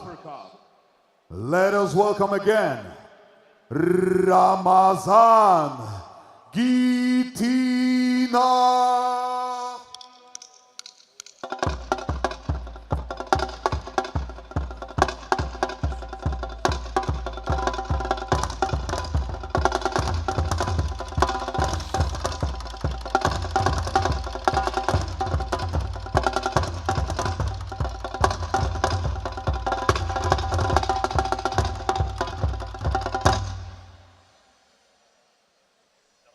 And now, ladies and gentlemen, let's hear it for his opponent, Yusuf Sadulaye.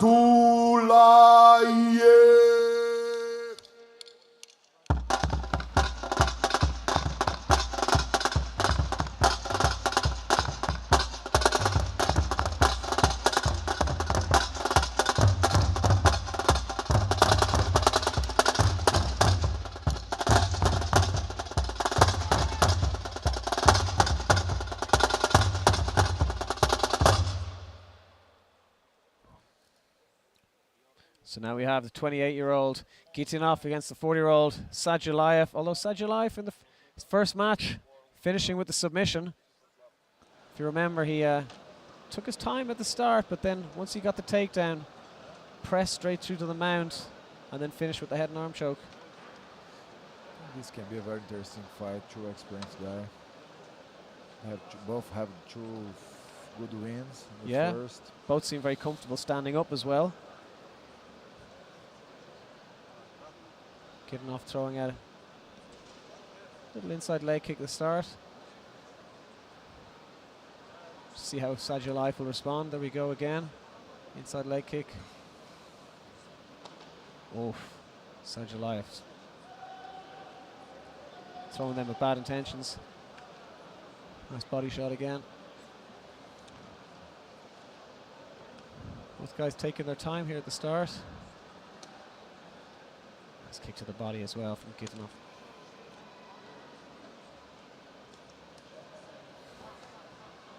Again, just a bit of a feeling out process at the start here from both athletes. Nice body shot again. Let's see who'll be the first to engage the grappling side of this match, or if they're just going to exchange strikes.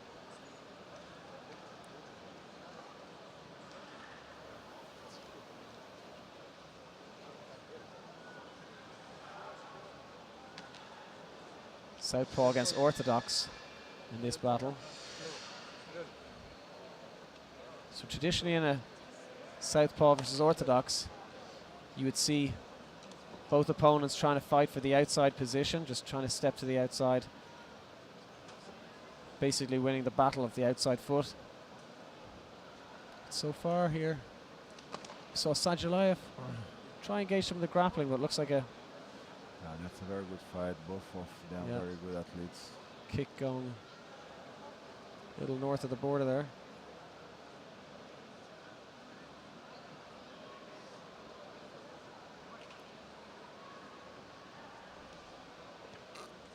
Again, straight into the shot. You can see Sadulayev looks like the one. Yeah, there he goes, ready to engage the grappling.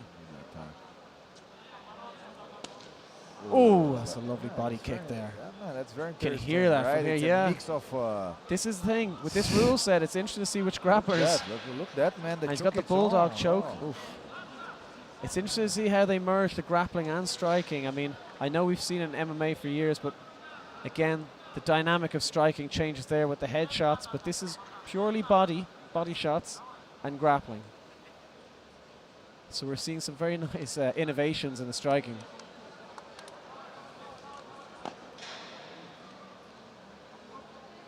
There's Sadulayev getting a low shot. I think they're one apiece now.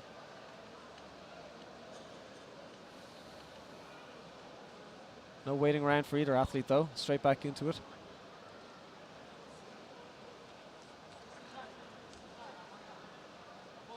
Sadulayev keeping a tight guard.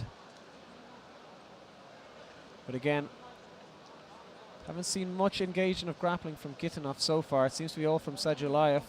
So let's see if that continues. Catching the foot. Not letting it go. There we go. Escapes.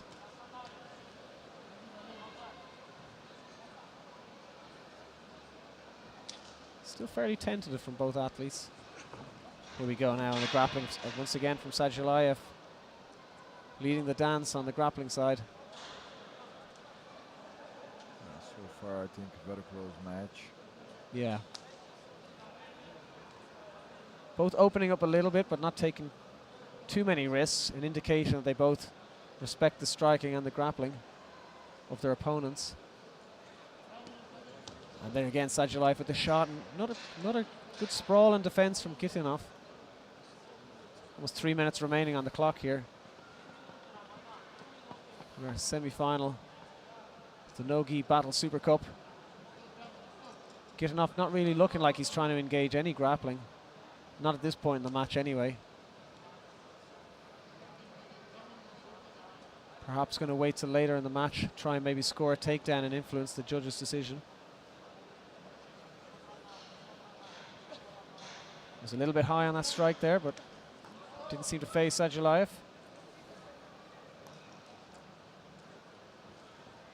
Once again, Sadulayev just looking to snatch a single leg, but Gitinov's reaction time very good. Getting that leg away. And again, straight in on that.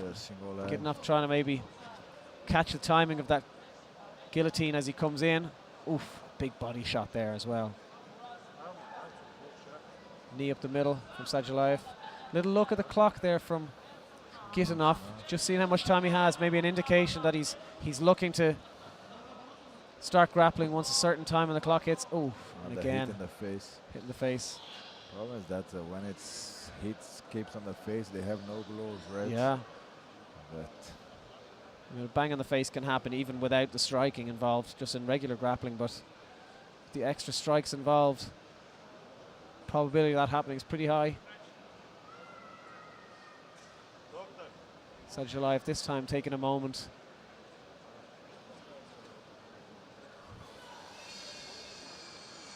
The doctor's coming out, so maybe a little bit of blood. Possibly a little bit of blood on the nose. You can see here on the camera. Doesn't look like much, so I can't imagine it's going to take too much time to recover from that. 2 minutes remaining. So far we've only seen Sadulayev shooting in for takedowns, nothing from Gitinov. It'll be interesting to see how the judges score this, because they've more or less been even on the striking as well.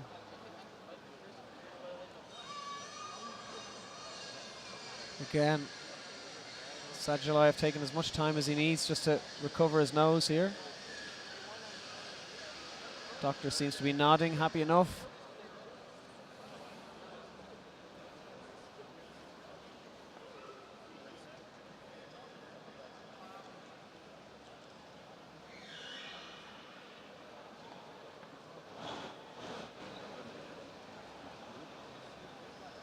Doesn't seem to be any more blood coming out there, so we should be ready to get back into the action now.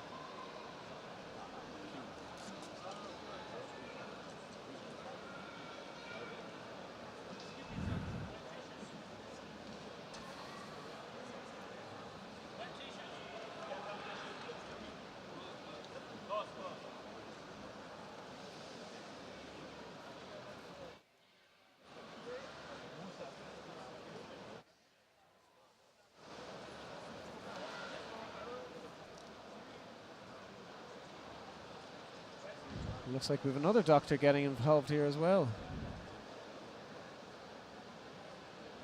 Sadulayev making the most of his break there.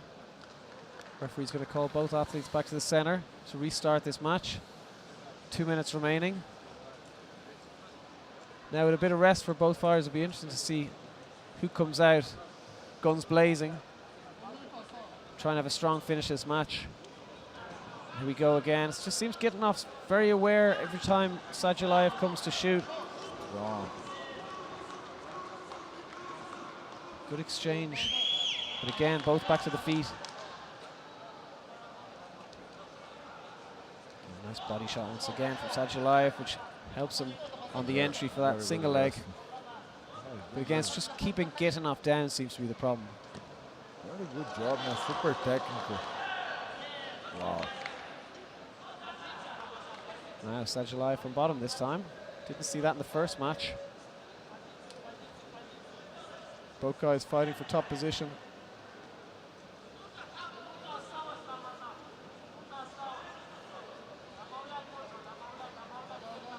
Exchanging a couple of hooks. Again, another body kick. Now with about just a little over 50 seconds left in this match.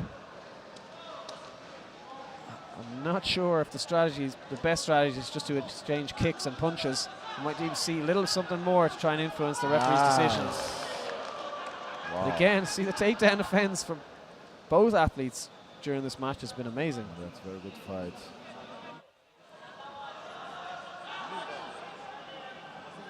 Head control here from Sajalayev.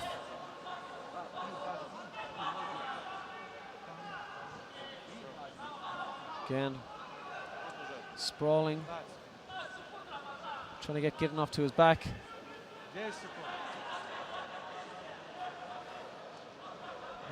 5 seconds left. I mean, this has been such a close match. It's really hard to tell who could be the winner.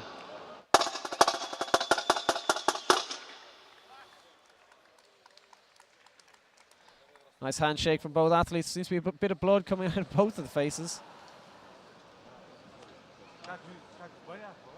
So we go over to the referee's decision.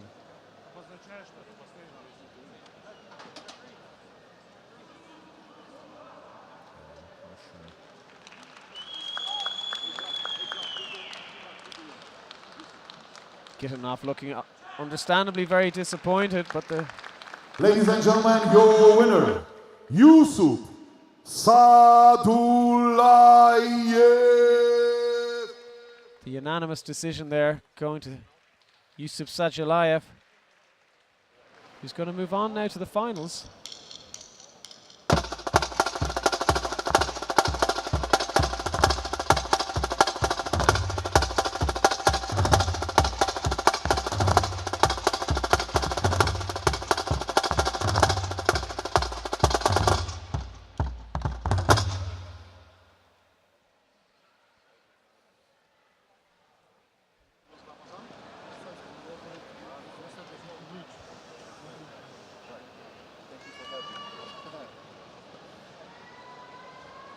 Ladies and gentlemen, the second semi-final in World Gi Super Cup. Let me introduce to you again, Felipe Bezerra.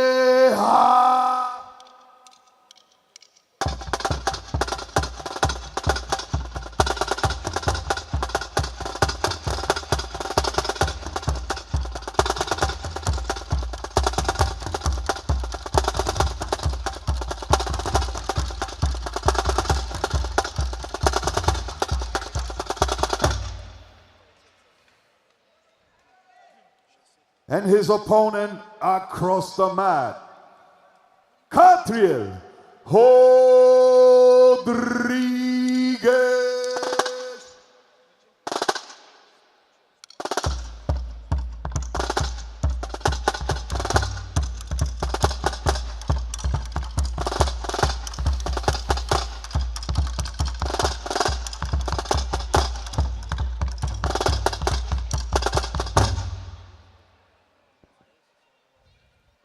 So in the second semi-final of the heavyweight Gi Super Cup, we've got Bezerra against Rodriguez.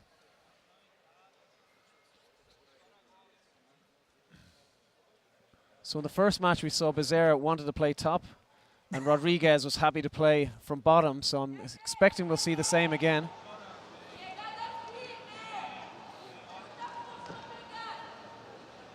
If you remember from the Catriel's previous match, he played a lot of lasso. That right-hand sleeve grip. Opa, very good attack. Oh, nice. Felipe looks like very solid, heavy. Catriel cannot play around. They need to find himself quick, make it the right grips, otherwise it's You can see him reaching through that right hand there to try and establish that sleeve grip. Cannot let Philippe adjust himself. But very, very, very good fight to watch. Two great athletes. Strong guys. Very tough, very tough. Interesting to see. Yeah, well, he's got that lasso grip again. You can see Becerra pinning his hips and gets the arm free. But again, Catriel goes back to that again. Looks like he put in his game. Let's see if he can unbalance Philippe and find some. It's going to be difficult, but you can see Becerra even just standing up, he can peel off that hook.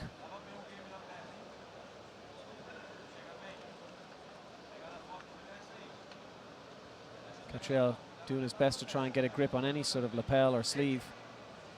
Just trying to start setting up his guard game.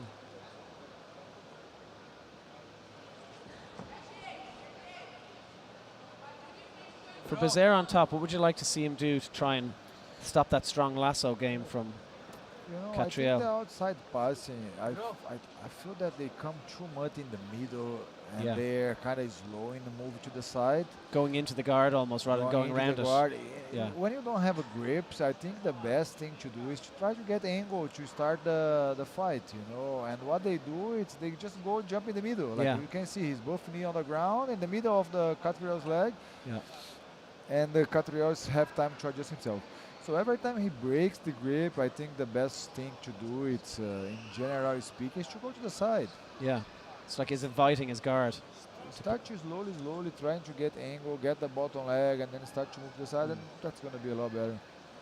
Yeah, you feel like if Becerra was just off the center line, standing off to the side, he can make it more difficult for Catriel to set up his guard. A break in the action there just to fix the gis and the belts. But yeah, like I said before, also Philippe, it's a very experienced guy, and he knows very well how to control the pace. It's not that he built up during the fight, nothing like crazy explosive or fast. He go in his pace and putting weight, throwing weight until he explode at the right time, kind of thing.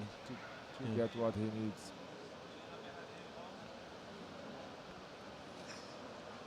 With the guy with such a base like this, it's very hard to do something. Yeah. I think Catriel needs to try to get under him, like the single XX work. See, solid the base, very heavy. Always low hips on the ground. Now he went up, but normally I see he drops. There he goes again, just as he said it. Catriel switching between seating up and trying to get himself to a lasso position again. Obviously identify that Becerra is a hard man to move. They need to try to do something. Yeah, so 2 stalling calls here from the referee. Now a stalling call on Catriel, but he's removed both of them now. So both fighters being encouraged to show us some more action. Yeah, now. Yeah, Catriel up on top.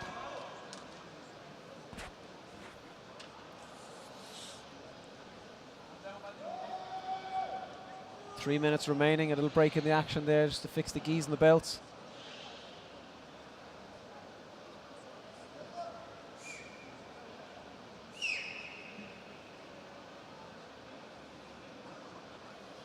You expect that we'll see Catriel possibly pull guard again and try and set up those sweeps like he's been doing so far in the previous 2 matches. Becerra might try and time it. See if we can get a pass of his own.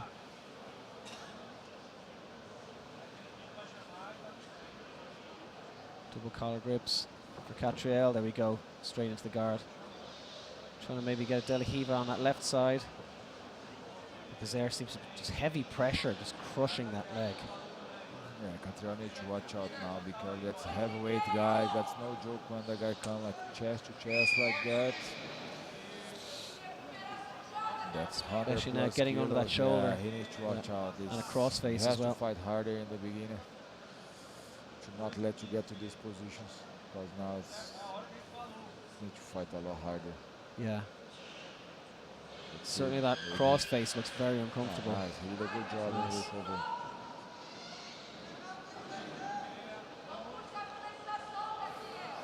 Feeling Felipe, very slow pace. Yeah. But you see, like I said, he slowly, he got chest to chest. You see, he go in his pace, but that's what I was talking about. It. Yeah, straight into the guard again. Straight to the middle, 2 knees on the ground. This is too much conservative, too much defensive. Yeah. And now he's putting the leg far.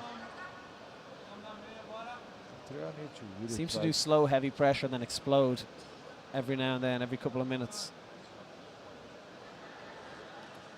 They're too conservative. Let's see if what Catriel can find there. And Catriel looking for maybe set up a triangle position here, or even get in on the leg. Nice. Nice. Maybe octopus guard. Sit out to the back. Yeah, Catriel ended up trying to do something as the fight is not enough. He identifies that he needs to be a bit more active. Here he comes up to the back. Oh, wow, that's a very good Becerra is just so big and strong. It's very hard. I mean, that's the attack for Catriel, right?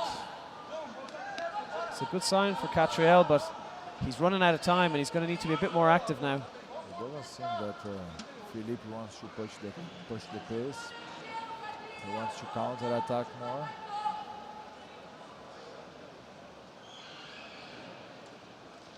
A little over 30 seconds remaining in this semi-final match of the World Gi Super Cup.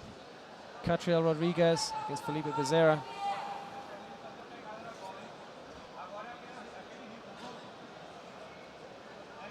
Referee calling the action again.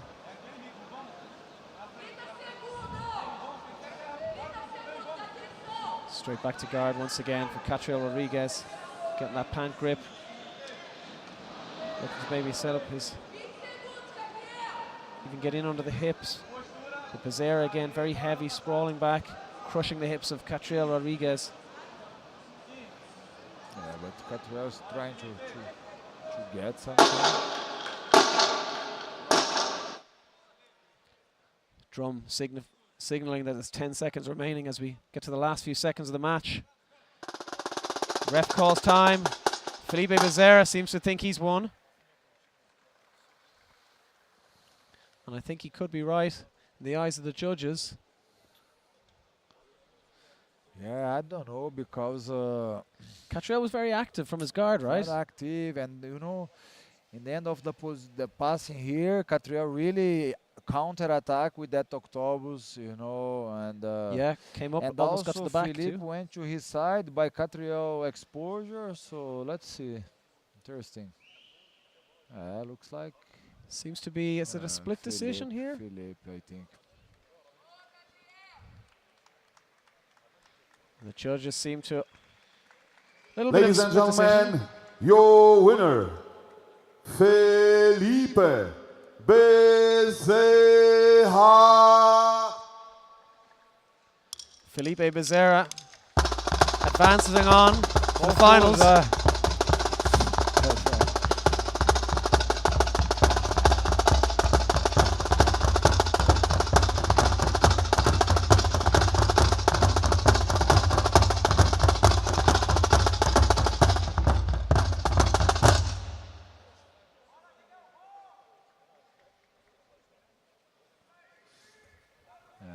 Ladies and gentlemen,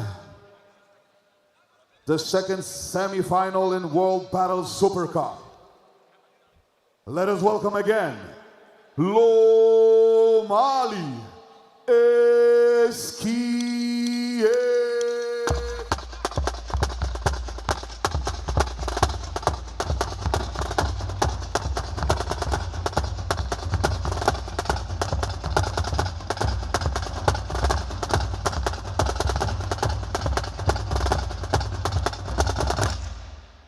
And his opponent, Diego Silva.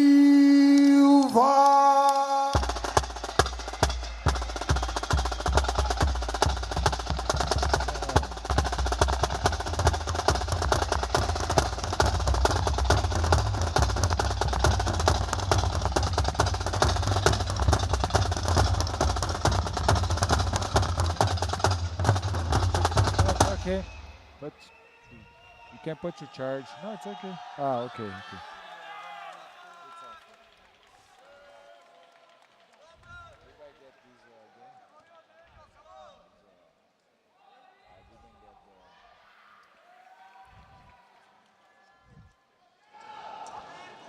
Lom Ali Acbjj against Diego Silva. The second of the semi-finals in the World Battle Super Cup. Both fighters demonstrating the first matches very aggressive style, pressing, pushing their opponents back.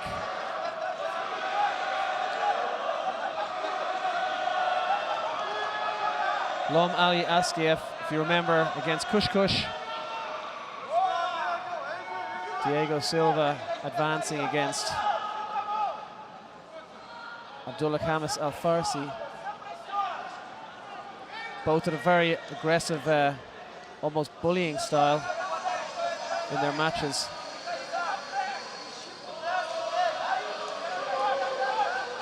Acbjj certainly looks like the aggressor so far in this match. Silva definitely the fan favorite though.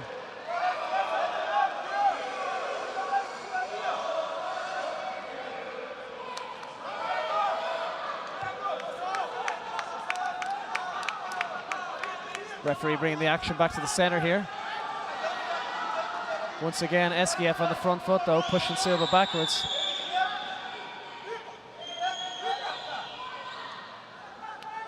Silva looks very dialed in though.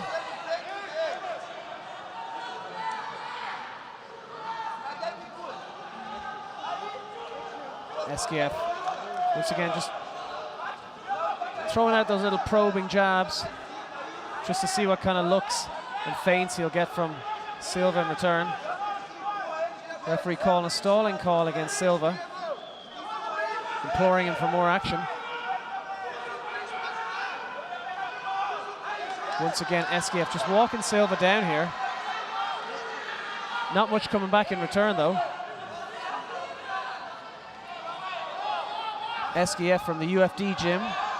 Diego Silva from Checkmat. Again, another stalling call against Silva. He needs to be careful here. He's going to pick up a penalty.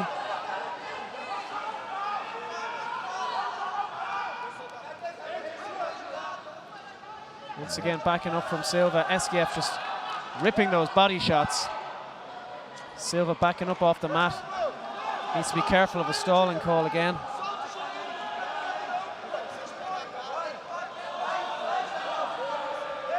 Nice leg kick from Silva there. But again, just seems to be the less aggressive of the two. Acbjj very much on the front foot.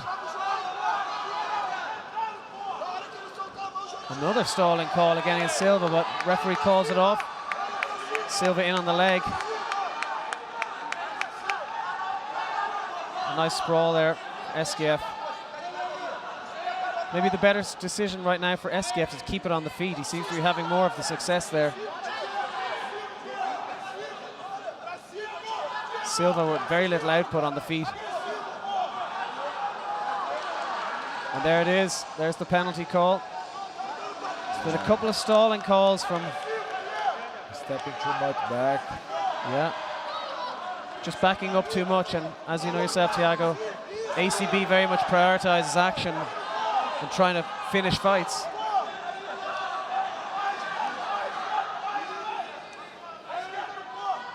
Again, another stalling call against Silva, but nice body shot there. Again, he's just stepping back, so... Yeah, and absorbing punches when he's going back as well. This can't be easy for Silva, so he needs to start changing up his strategy.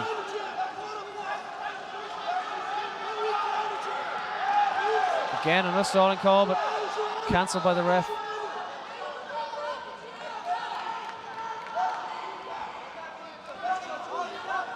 Silva seems to be fighting at Acbjj's pace, letting him dictate how the match is going. A little over 3 minutes left on the clock here. Referee talking to Silva, asking him for more action. Yeah, he's SKF seems looks like it's putting a lot of pressure. Diego just stepping back, different than the first fight, right, where he was very confident going forward. Now in this fight we can see he's just defending, surviving, but SKF just building the confidence and not afraid, just going forward. Well, by walking back, you have to feel like he's giving confidence to SKF. For sure.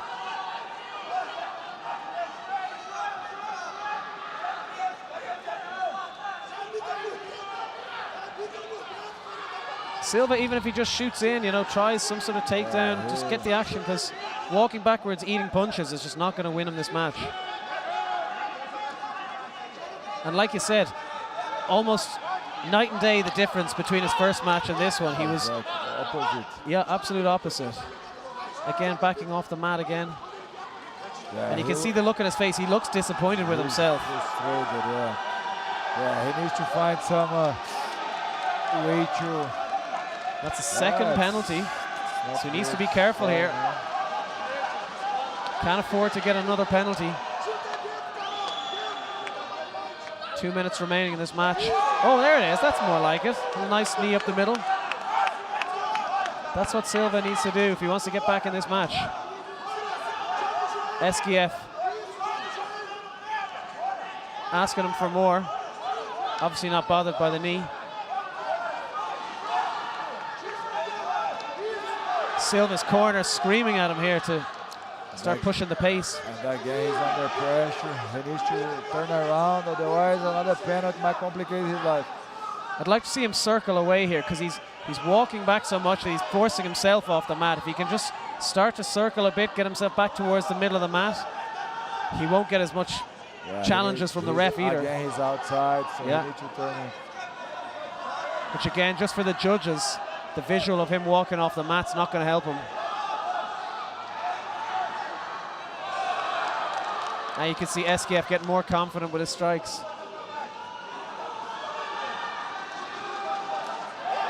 Oof. SKF not bothered by the head kick. Mistake from Silva there. Referee watching very closely here on the action. Again, 2 penalties against Silva. You have to feel like he's going to need to try and find a submission in this match. But so far, that's not looking very likely. 30 seconds remaining. Fans screaming at Silva for some action. There we go. Oh, and again, Silva not bothered by it. I think he needs to start moving and not doing less hugging. There we go. Nice spinning back kick. 10 seconds remaining. Have to feel like SKF has this unless there's a miracle from Silva. See, just wasting out the time there. And that's going to be it. Well, I don't think we're going to need the judges to decide this one. It was a pretty like clear... in the end, he locks his face like the first match. But then there, now it's too late. Ladies and gentlemen.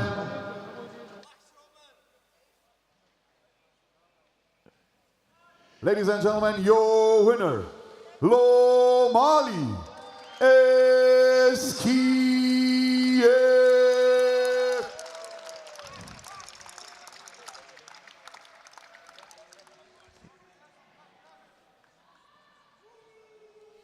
See some of the action from this fight. SKF our winner.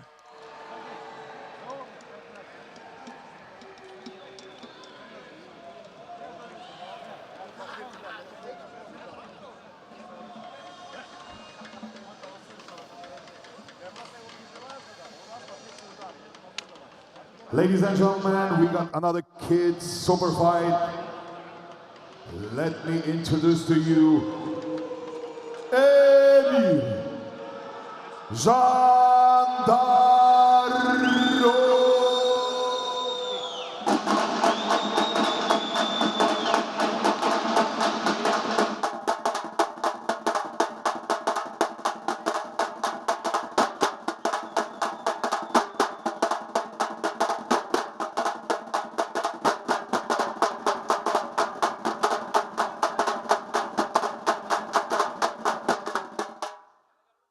And his opponent, Abdurrahman Adam Azizi.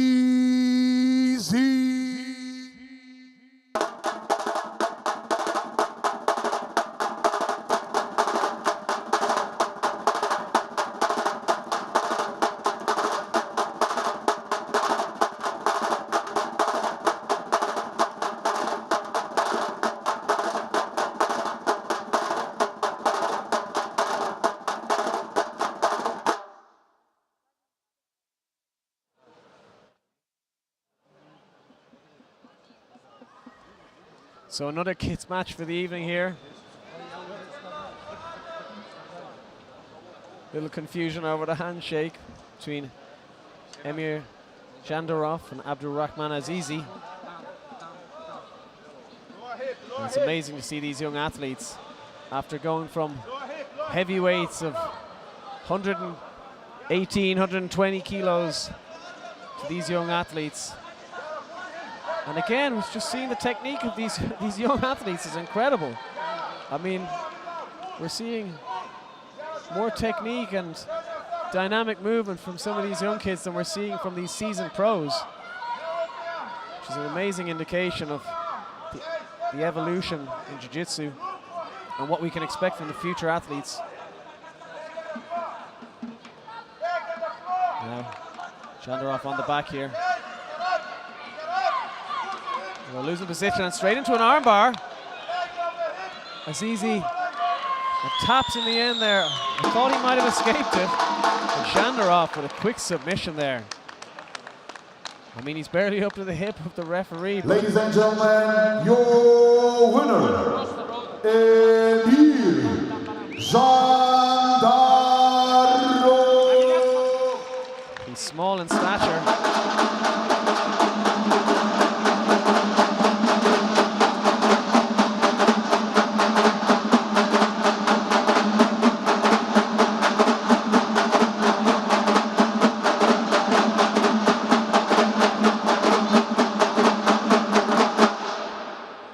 Stature, but big in heart. Ladies and gentlemen, get ready for the bronze match in World Gi Super Cup. Let us welcome again Roman Lukashevich.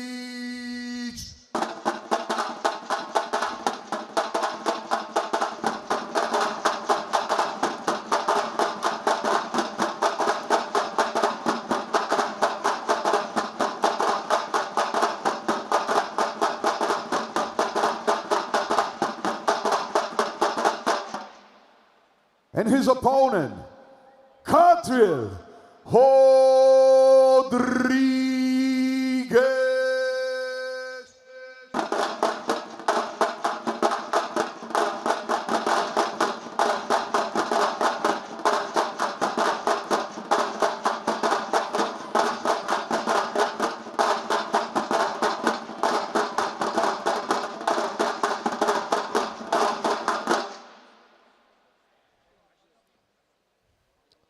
So in our bronze match for the evening, heavyweight Gi Super Cup, we've got Qatar Rodriguez against Roman Lukashevich. Qatar not long after finishing his other semi-final match. He's back in action again. 7-minute match here. Close in weight, 102 kilos was 103 kilos, but a 10-year difference in age. Roman 34 years of age against Qatar 24 years of age. And again we see Qatar back to his guard game again. Roman with a nice knee up the middle there, just trying to disturb that lasso guard that we've seen Qatar demonstrating all evening tonight. Nice pant grip on the left leg there. Trying to control Catriel's hips, see if you can pin them down and maybe start to circle. But now, nice spire guard there from Qatar Rodriguez. Again, back to that lasso position. You can see Roman starting to peel that hand around, trying to free up that grip. maybe so he can backstep into side control, but Catriel, as we've seen so far, very strong in those grips. Very hard to break that lasso position that he has. Now he needs to re-establish that grip on the left sleeve, or the right-hand sleeve of Roman Lukashevich. Nice. Throwing over the legs, and you can see he's starting to chase the back here. Catriel going up to turtle position. Starting to lose some of that gi, but again, trying to Granby roll back into guard, but Lukashevich all over him. And nice little reverse of position there from Catriel. Roman getting that butterfly hook in. Catriel just trying to knee cut across. Roman once again getting himself back to guard. Under 5 minutes now remaining. Catriel keeping his hips nice and high and head down low. Just need to be mindful of where his arms are. Seems to have one arm in the up the middle of the guard, but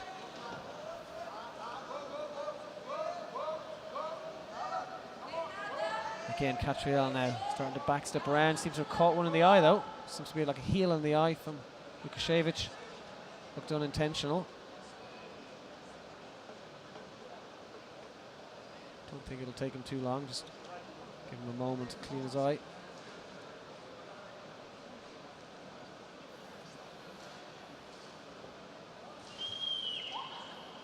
Seems to be okay, doesn't seem to be wincing too much in pain.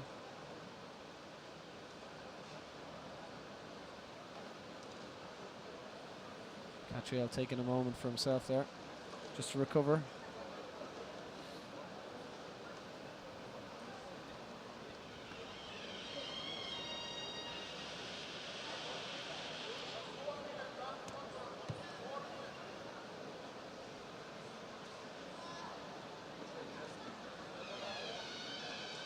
The referee asked him about to stand up.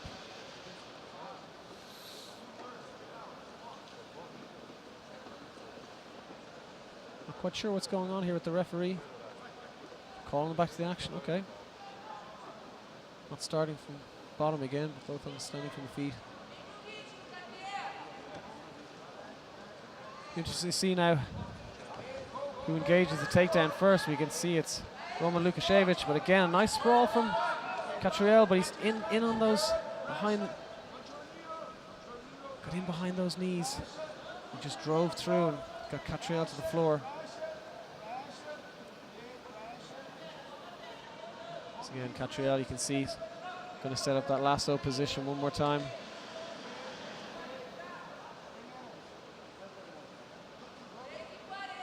We have seen Catriel getting the sweep so far in this match, but once again, Roman getting himself in the top position. Referee bringing them back to the center.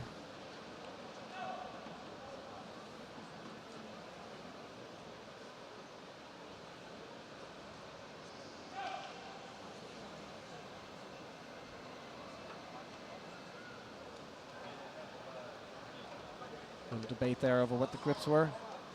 Restart again.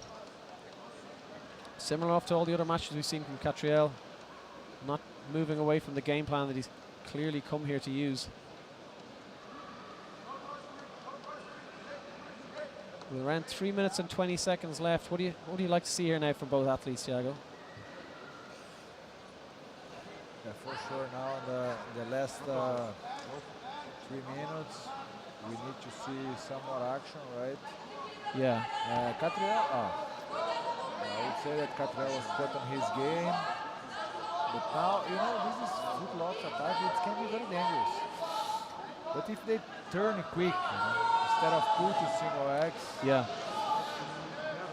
But yeah, that's it's a bronze fight, bronze match, it's a prize in the line. We really need to give all. It's the first bit of passing we've seen from Catriel tonight, or first bit of dynamic passing anyway, showing that he's more to his game than obviously just the guard that we've seen so far. That's what I said in the Mateus fight. You see, when he rotate the hand, he do the back step. That can be very effective. And I mentioned that on the Mateus fight. He did exactly like that. He turned the hand and then did the back step. Now he was able to get the pass.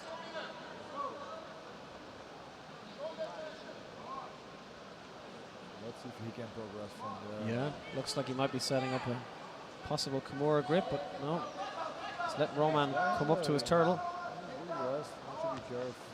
Yeah, we've seen Roman hit a few takedowns tonight, one in this match as well.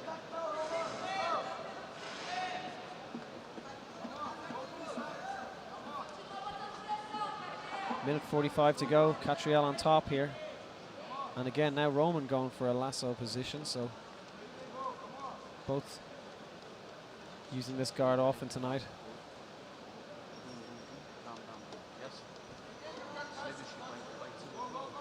Catriel on that headquarters position. And looking at it now, step pass. Side to side, just keeps Roman working. Again, nice elevation on those butterfly hooks from Roman Lukashevich. You can see good pant grip there from Catriel, but he let it go. Happy just to sit on top here with a minute left. Possible loop choke being set up here by Roman. He's got that cross collar grip, but broken off by Catriel. Now, nice knee cut here. But Roman's starting to get in under on the leg. He's possibly setting up a toe hold. Just there.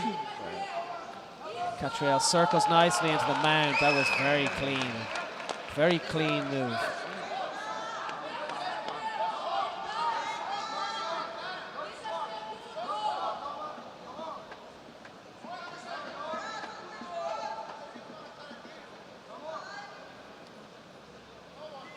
Now we've got a feel with 15 seconds left. Mounted position for Catriel.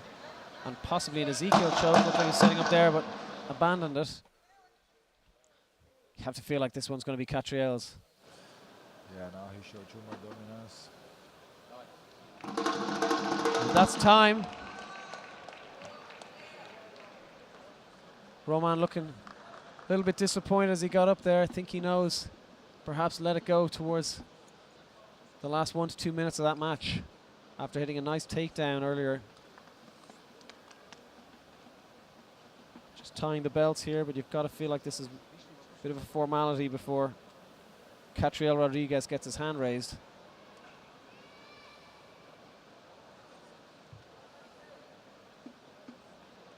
Judges standing up from the seats here.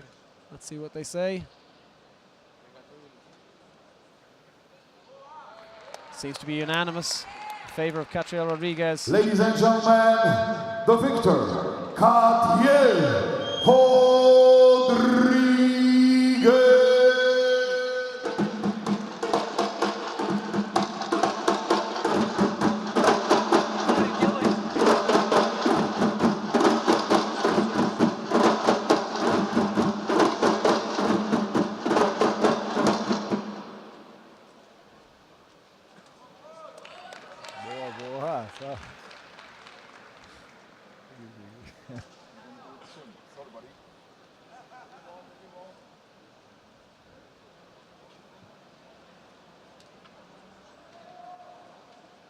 Ladies and gentlemen, and now the bronze match in World Battle Super Cup. Let us welcome again Ramazan Gitinov.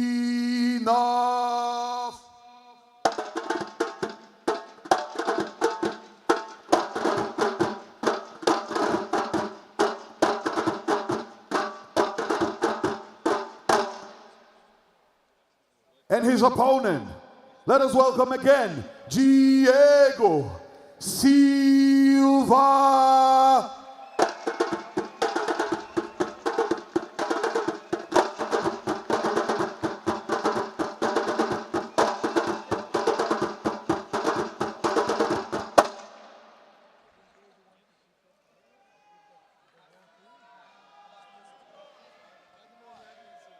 So bronze medal match here in the Battle Super Cup. You see Ramazan Gitinov back again, along with Diego Silva. Hopefully now we'll see a bit more from Diego Silva.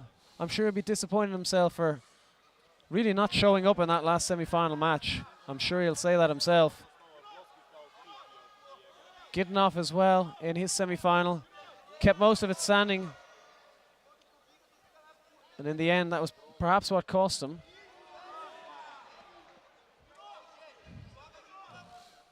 Now, early on, demonstrating a bit of the strategy that SKF used against Silva in the semi-final match.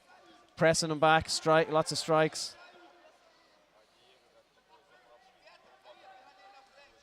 Nine-minute match we have here for the bronze. And a good early start from Gitinov. Let's hope we see a bit more from Silva in this match. Oh! And he seems to have dropped him with a big hook. Oh, I think he just forgot that.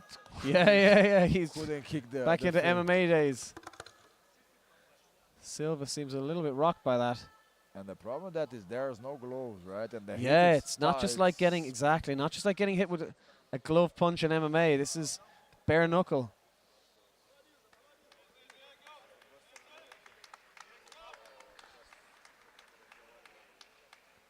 Silva rightly taking as much time as he needs here.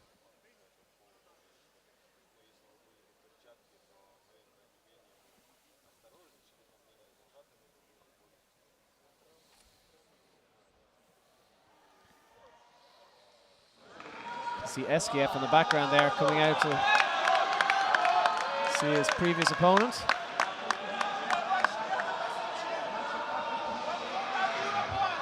It's nice to see no hard feelings. Straight back into the action here. And again, nice to see Silva now. Seen a bit more from him than we did in this previous match. Both fighters exchanging kicks and punches here, but no sign of any takedowns so far.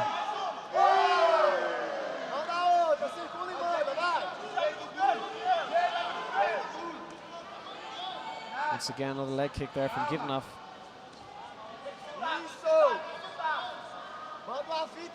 Silva seems to be a bit gun shy at times.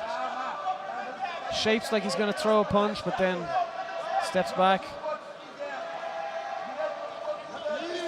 No doubt with Gitinov. Every time he throws, he's thrown. But yeah, it's again another potential foul. They're looking to the judges here.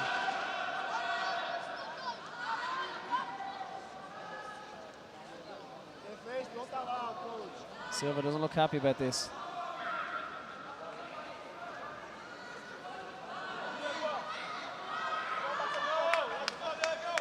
Now we're just waiting to see. Waiting for the ref to call action on again.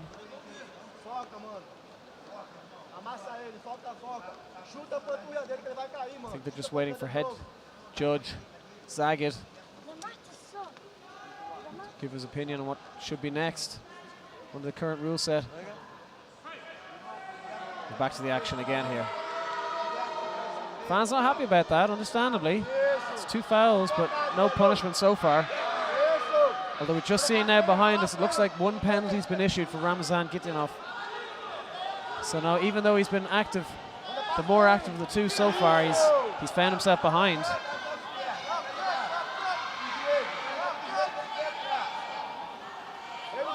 Silva circling better than he did in the previous fight. No, not moving back, straight backwards, but actually circling out here. She's making him harder to hit now as well. But again, we're not seeing much in the way of takedowns so far, Thiago. Yeah, it looks like they want to define the fight on the stand-up, but the thing is, I don't know how much these body shots can really knock someone out, right? Yeah. Or even how much they're influencing the judges either. Exactly. Because it can either go both ways if you just both of them keep hitting the body shots, right? There you go. I think the strategy of mixed kicks with takedown, it can be very good for this sport. But about the body shots, I'm not convinced. Yeah.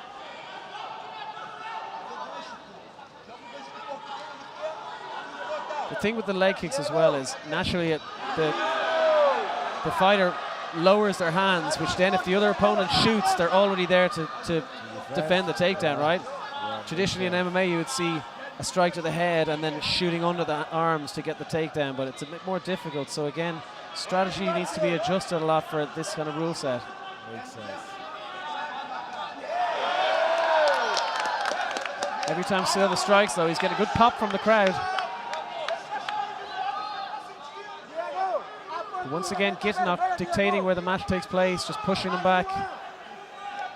Oof, big shot there. You can see Gittinov wasn't happy, he wanted to return one of his own.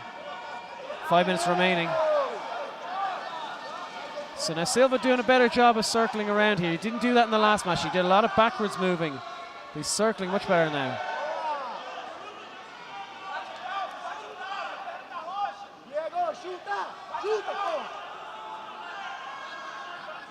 And now we might see some grappling here. Oh, nice duck under to the back. Silva trying to break the grip. But again, coming over here to our announcer's table to join us. He's running out. Yeah, that's not going to look good. Escaping the mat.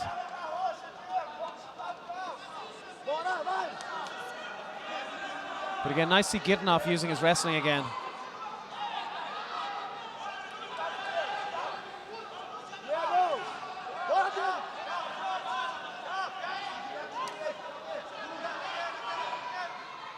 And Silva now starting to back up like we saw in the Acbjj fight. And again, getting himself to the edge of the mat. It's not going to look good in the eyes of the judges.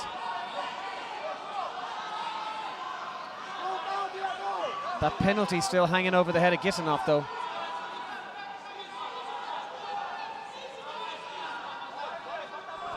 Gittinov doing a really good job of cutting off the angles for Silva as well. Sideways movement.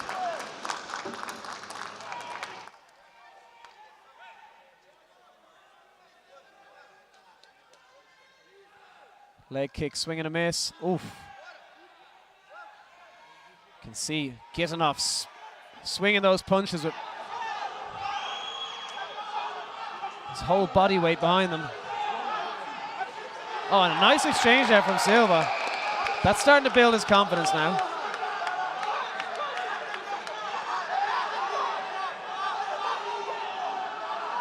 Gittinov making a lot of faces here though. Claims he struck him twice to the face now, which, considering the strikes he's thrown, seems a bit rich. Swing and a miss on the leg kick. Again to the face. Oh, and a nice body kick there. You can hear it from the fans. Collective ooh from the stadium here. Both fighters seem to be getting upset with each other.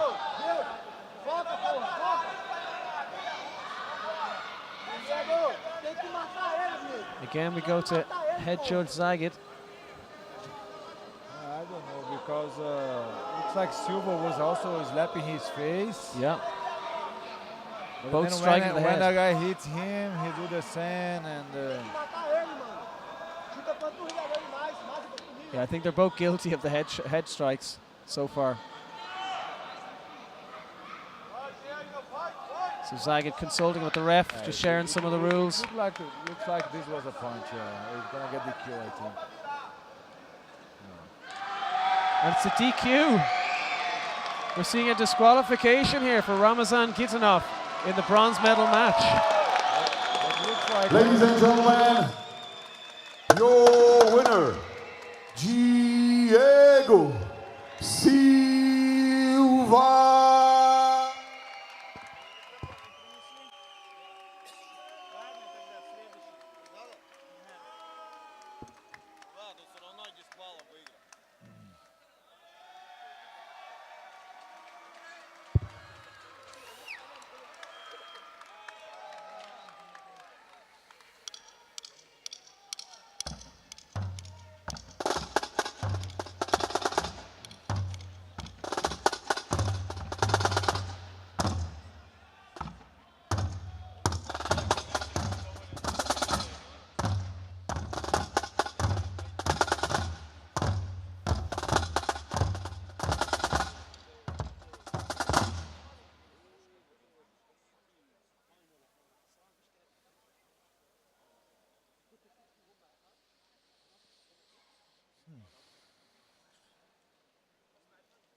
before.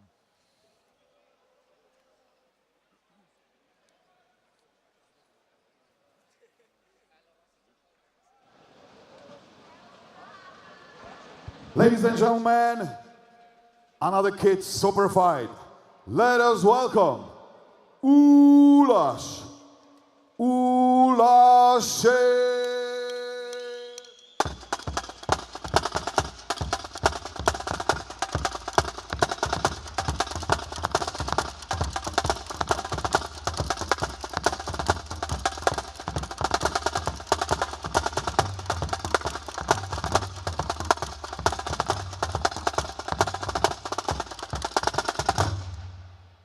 And his opponent, let's hear it for Acbjj Al-Zatai.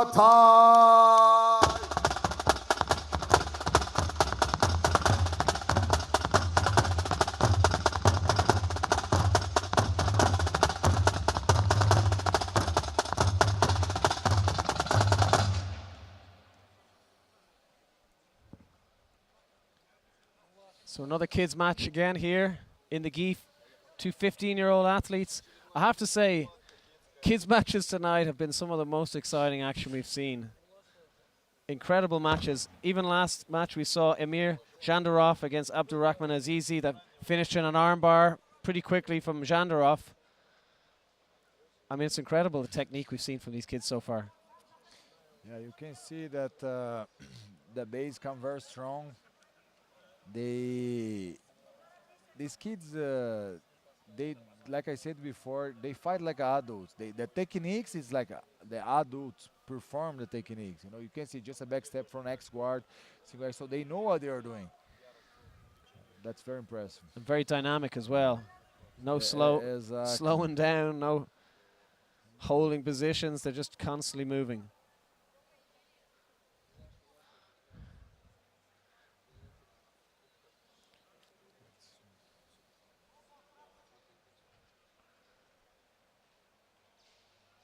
So now, bit of grip fighting here. We kind of have the double guard, right? Double guard, yeah. Looking for a Berimbolo, perhaps.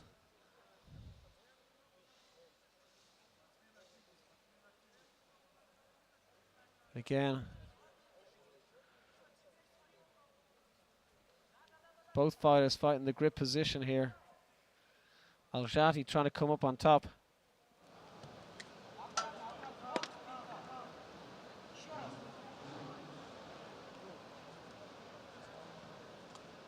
Referee now calling a penalty against both athletes.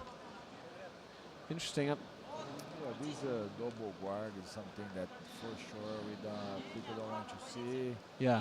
Yeah, now let's see if he can perform the top and the bottom. Wilashef on top here. Grip on the sleeve, but you're starting to see a lasso position once again coming out. A triangle, shooting on the triangle. But again, like you were saying, the technique of these kids is incredible. Like knowing exactly what to do as soon as danger comes, reacting very quickly. They just need to perform, push the pace, not holding too much again because they have jiu-jitsu show. Yeah. But like a 15-year-old blue belt here performing like, you know, professional athletes. For sure. It's incredible.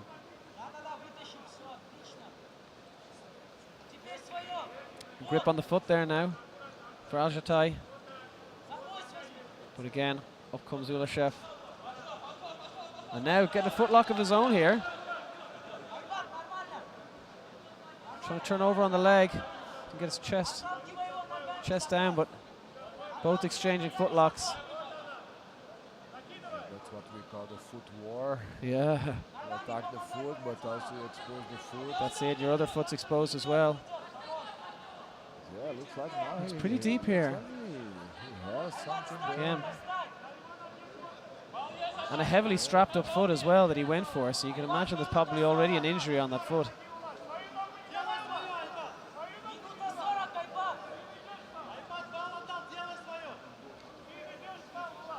Both once again exchanging footlocks. Neither able to finish though so far. It looks like might be 1-1. That's a strong one. That looks like quite tight, all right. Belly down, foot lock, it's very strong. Difficult to see from this vantage point what Ulashev is trying to establish on bottom.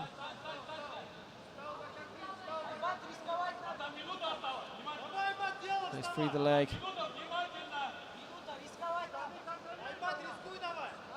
And again, maybe trying to get to that Berimbolo position.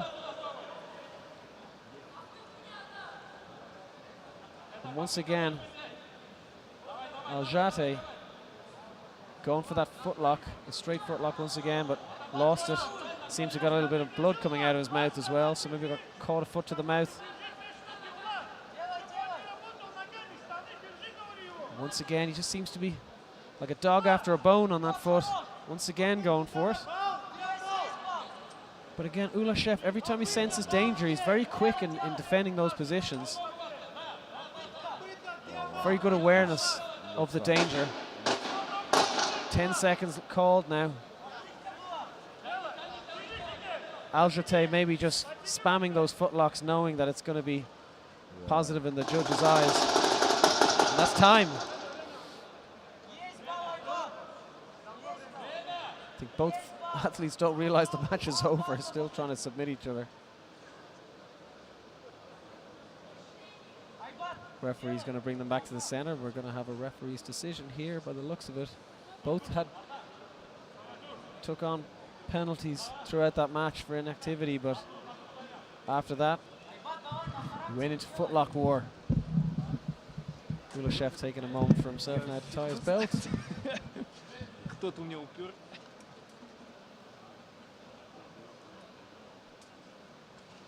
Referee Acbjj brings him into the center here. We'll see the judge's decision.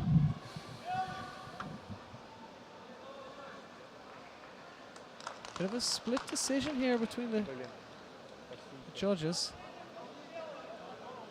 They're all sitting down now because it's a split decision so far, evenly between the athletes.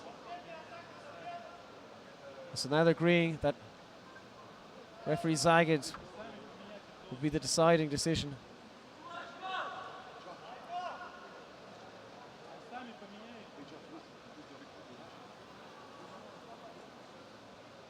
I have a bit of confusion about who should be standing where and who's in what corner.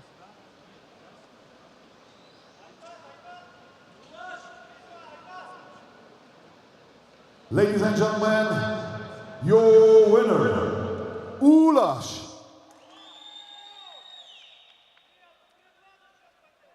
Acbjj.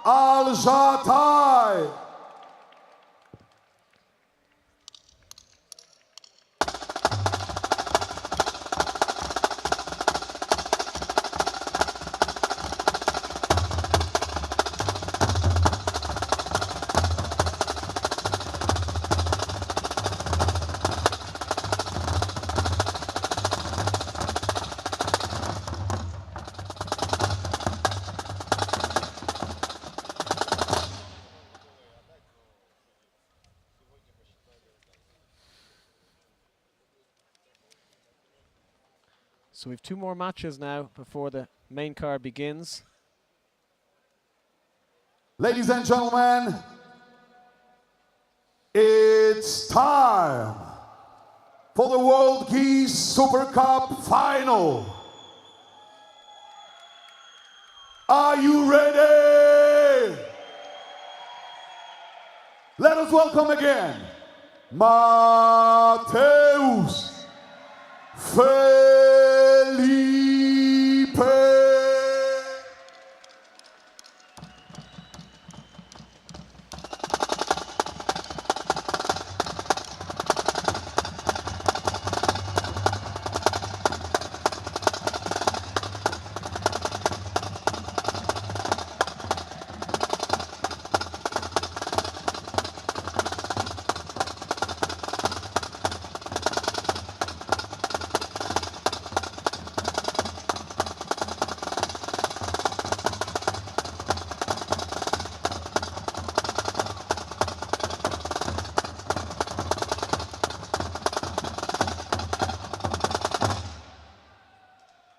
And now, ladies and gentlemen, let us welcome again the second finalist. He is Felipe Bezerra.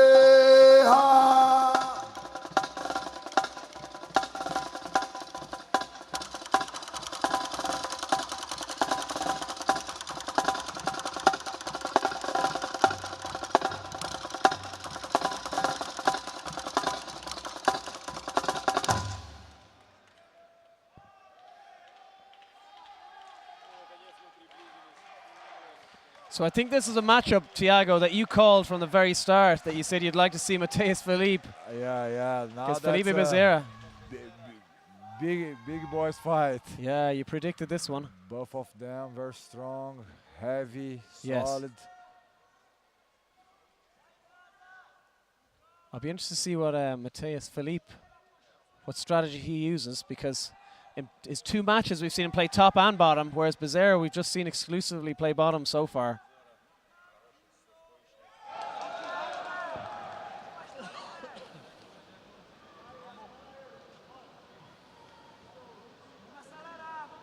So far, both fighters looking for a takedown. Bezerra again, shooting in, but Felipe was ready for it.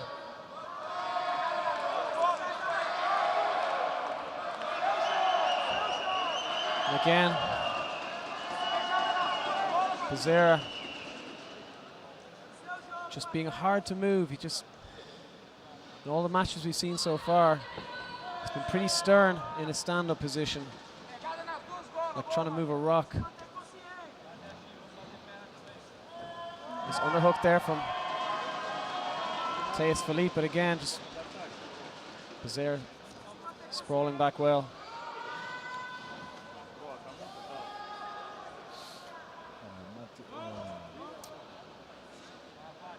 Felipe, same style, Yeah. his pace, his low pace. Shutting down the opponent, right? See if he gets something.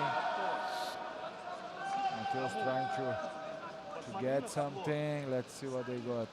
We've seen a lot from Matheus in terms of versatility, playing his guard game, a lot of sweeps from bottom, playing top as we saw in his last match.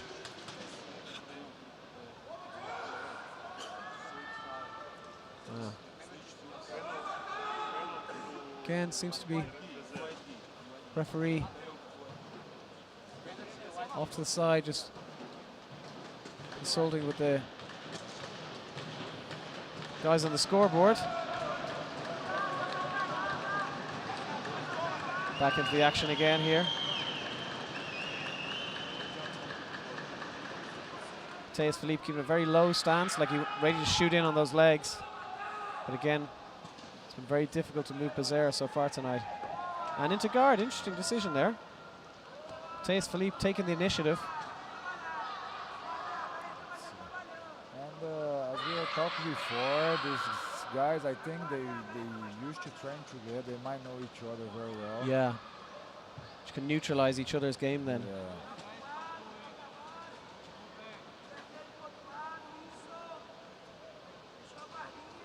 Looks like Felipe is kind of comfortable to be in between the guys there. But you can see from the background there, Matheus Felipe up by 1 point, and Bezerra has a penalty against him already, so Bezerra's got pressure on him to be active.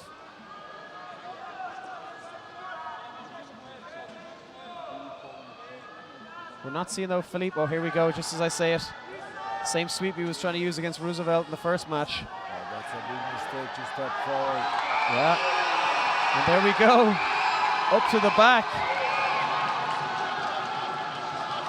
That 6-point sweep we talked about earlier, Thiago, but even worse, not to the mount, now he's on the back.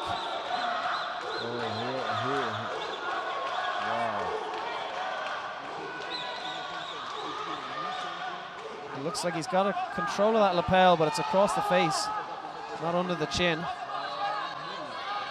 But Felipe needs to be careful here now, he doesn't lose the back mount. Adjusts well to get back on top. Yeah, I don't see Felipe trying to escape. Yeah. Because he's in a very strong position now, right?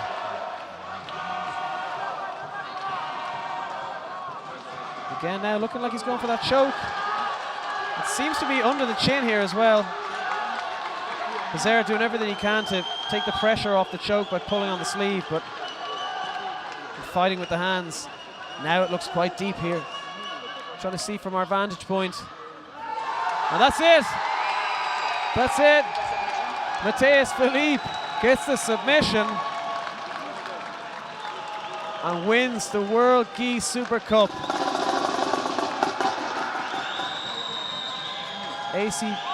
Acbjj 16, your champion in the World Gi Super Cup, Matthias Philippe. Yeah, very good for Matheus. He's fighting home. Yep. Right. In front of his fans. Yeah, for sure. And that's great. Nice to see ACB's coming back.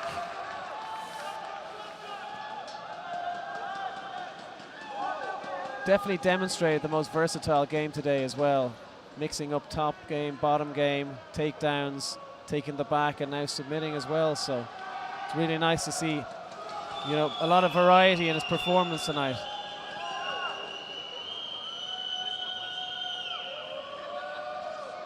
Ladies and gentlemen, your winner by submission and new Acbjj World Gi Super Cup champion, Matheus Felipe.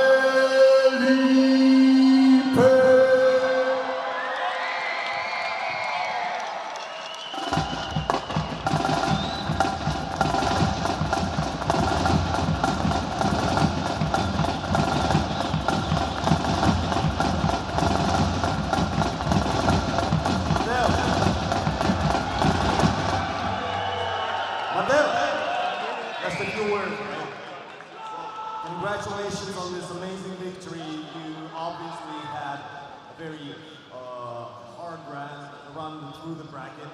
Very tough opponents. Yeah, in quarterfinals you faced Roosevelt Souza, and then Roman Lukasevich, now Felipe Pereira. Man, that means a lot. Yeah. So, what do you feel about this victory? First of all, I'm so grateful to have the opportunity to be here today. This is my home country right now. I'm living here 6 years. So today I can say to you, they are the special ones, not me. Because the feeling, the emotion, the passion I have of Jiu-Jitsu is how to push and motivate others. And when I feel that, to me there is no price, you know? So, of course, the bracket is something amazing. The bracket was very, very heavy. And especially the names you mentioned was one of the tough opponents in the world. I feel so proud of myself, but 100%, without all that energy, without all that feeling, I cannot do it, 100%. So, love you guys. Thank you so much to be here. Thank you so much to show your power, you know. And that's our home. It's not about winning, and it's not about lose. It's about to keep it going. Thank you so much, guys. Love you all. Congratulations, champ. Thank you, Saul Zalbert, to give this opportunity to put me here in my country and have the amazing opportunity to show a little bit about my job. Thank you very much, brother. Appreciate it.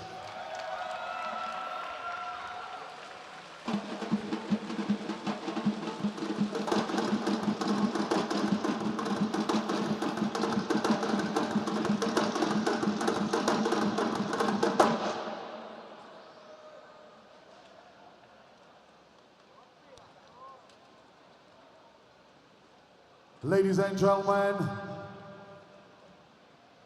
and now let's get ready for the final battle in World Battle Super Cup. Let us welcome again Yusuf Sadulaye.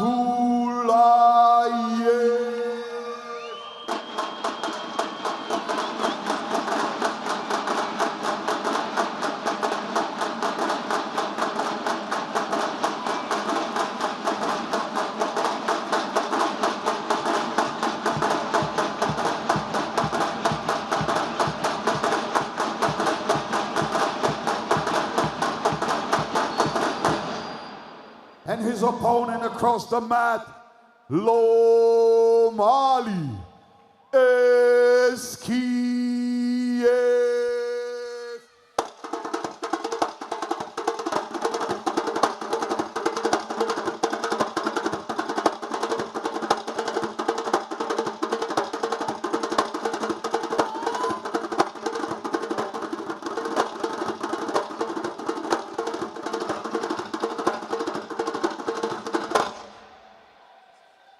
So here we have the final of our Battle Super Cup. Lom Ali Eskiev against his opponent Yusuf Asajalayev. 9-minute match here. Yusuf Asajalayev from Abdulmanap Nurmagomedov School, famed for athletes like Islam Makhachev, and obviously Khabib Nurmagomedov. Against Lom Ali Eskiev from UFD Gym. So again, both fighters have looked very impressive in their first 2 matches so far, dominating in each of their contests. So let's see what we can have in the final here. Got a head control here. Eskiev early on, but Sajalayev breaks free. And again, shooting in. Notice with Sajalayev, when he shoots in them single legs, his head's very far down. You know, kind of head pointing towards the floor. It seems to be making it easier to stuff those takedowns. Again, reaching in, not necessarily setting him up, those takedowns.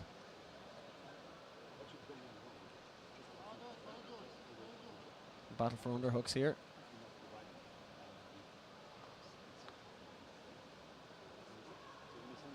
See a snap down here maybe from Sajalayev.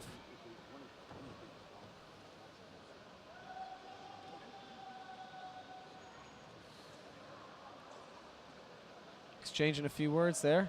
Eskiev saying something to Sajalayev.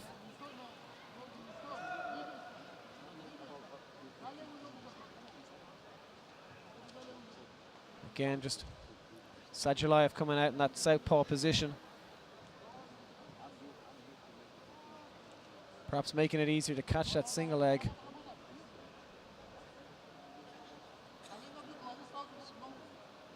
Sajalayev has been going for that single leg a lot now, so from that southpaw position, he's closer to the front left leg of Eskiev in that orthodox position, making it easier snatch. There we go, just as I said it. But I think he's still shooting from far. And, yes, he's not setting them up enough, right? It doesn't seem too precisely right.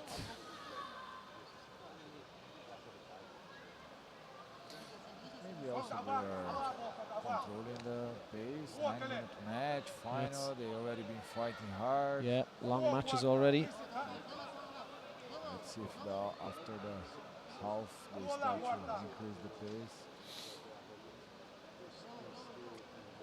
And with a long match like that, really the strategy is finishing stronger in the second half, because you know it's like recency bias. The refs will remember stronger at the end of the match rather than the first half, especially with long 9-minute matches. For sure, and plus if you Nice does back out, take. right, that can be a problem. Oh wow, the arm is on.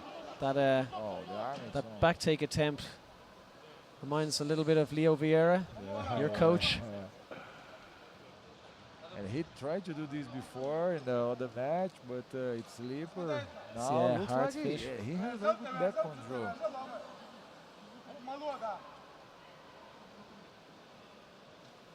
Let's see if he can progress from here.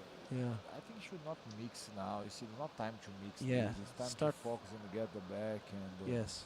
get the job done. You know. Because again, a position like Turtle, it's a dominant position, but it's not strong in terms of control. It's easy to slip out. For sure. And if you mix like kick, punch, you got Yeah. open the game. Is when you should be thinking about to put the hooks. Even to do a knee, you have to lift your hips up, which takes the pressure off. And again, going for that bulldog choke. Looks like he's a little bit too far forward. But if he can try and bring Eskiev to the mat like he's done there, and he can start to get those hooks in. But again, he's lost that position. And on bottom now, up to his feet. We'll go back to some more striking here, by the looks of it. That's what I say. Now how fight to go. Let's see if they increase the pace. Yeah. Some good grappling so far from Sajalayev. He'd gone for that single leg a lot, but he did complete it the last time. But again, like you said earlier, just kind of telegraphing those shots, not really setting them up.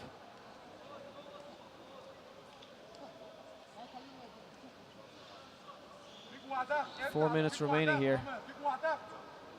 Acbjj keeping that hand on the hip just to keep a bit of distance between them.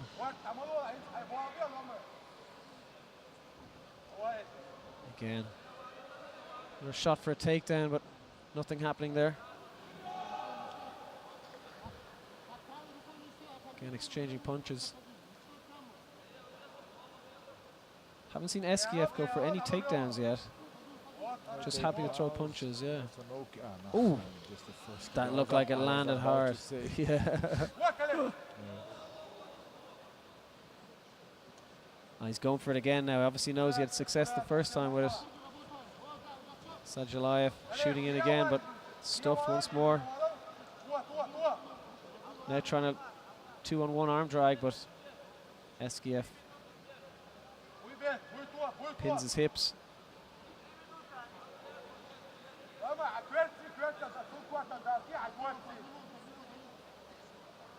And you made a good point earlier. I like when they're introducing the strikes, but if it's at the expense of a good ground control position, it doesn't really seem worth it. I think it's something these guys are trying to fight their way through to find the right strategy on the ground. Because you may get a couple of strikes, but if they're very ineffective and you lose position, it doesn't seem like the right thing to do. Yeah, I think they will need to increase the space. Now 2 minutes left, 2.5. But you know, these guys being gladiating. Yeah. Yeah, it's been a long evening, yeah. Different formats. Both of them have a very good fight before. But like you said, new rule set. That can take a lot out of you as well, because you're absorbing punches you're not maybe expecting. For sure. Knees and kicks. And even just your energy output, like how you manage the time. It's unusual times on 9-minute, full 9-minute rounds. You know, these things, 7 minutes like they had earlier. Again, those teep kicks are like stabbing in the stomach. Sajalayev considering a spinning back kick, but electing again for that single leg. Again, pulling to guard.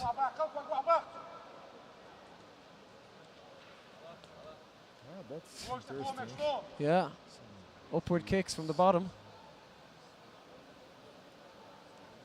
Coming on to a minute left in this World Battle Super Cup final. First of its kind here at Acbjj. Again, another shot in there, but again, pulling to guard, which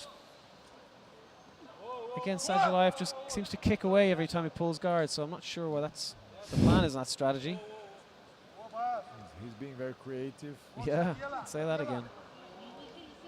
Oh, that's strong punch.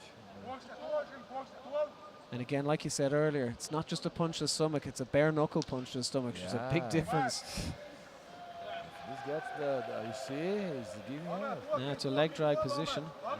Strong punch. Yeah. That's the interesting, because the idea of the punch is exactly to open space so you can do your grappling techniques. Like he punched, the guy fell, and then he passed the guy's guard. Yeah. He didn't progress, but that's nice to see. Yeah. He's starting to learn how to use the striking and the grappling together. And that's time. In the final of our Very good match. Battle Super Cup gold medal match. We await the judge's decision here.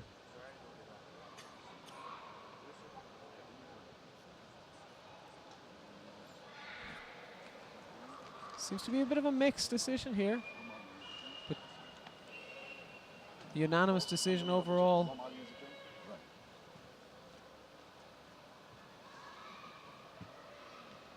Ladies and gentlemen, your winner and new ACBJJ World Battle Jiu-Jitsu Super Cup champion, Lomali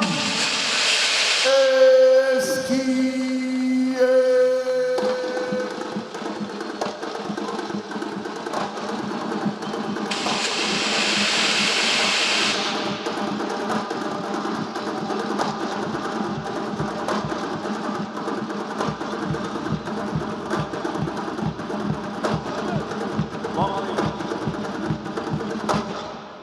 Just a few words.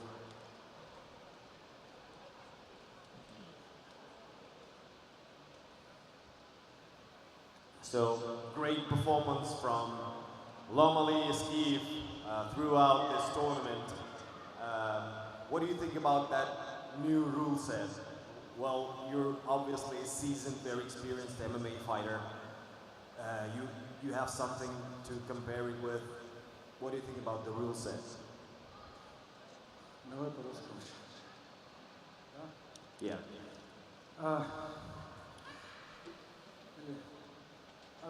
I think about the rules, it's very new experience for all us. This is crazy what we do, but I think this is very good for me. We can change the name and make Long ACBJJ. Thank you. Congratulations, champ. And what's next for you in your career? I don't know. I get my black belt for 1 week. I want to do more jiu-jitsu, but my 100 focuses on MMA. And one thing, I want to give say to life from my money, what I get, $5,000. Okay? Because he's legend, I respect him.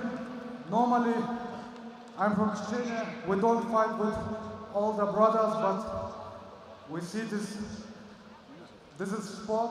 We have to do this, but I want to give him $5,000 from my money. Obviously, Yusuf has something to respond.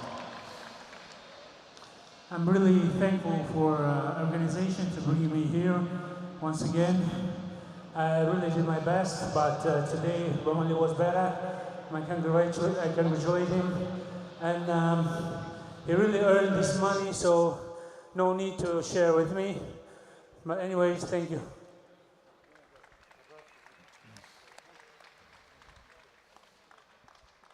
Yes, and once again, I want to thank the organization with the head of Zaurbek Hasiv and the team, of course. They're doing a very good job.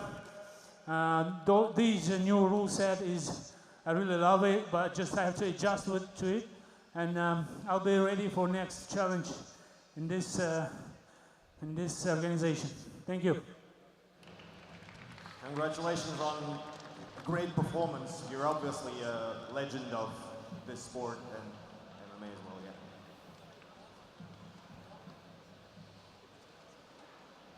Interesting.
So now we're moving to the main card of the evening. Ladies and gentlemen,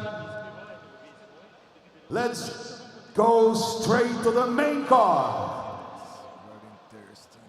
Now the fight for Acbjj vacant grand title in 60 kilograms category.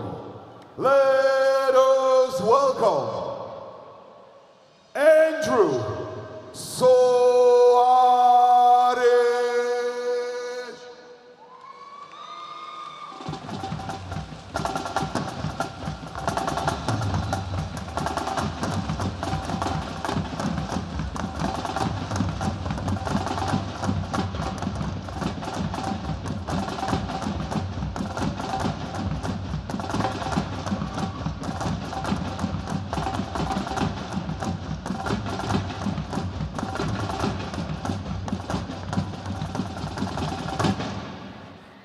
And now, ladies and gentlemen, let's hear it for his opponent across the mat. Let us welcome Talison Suarez.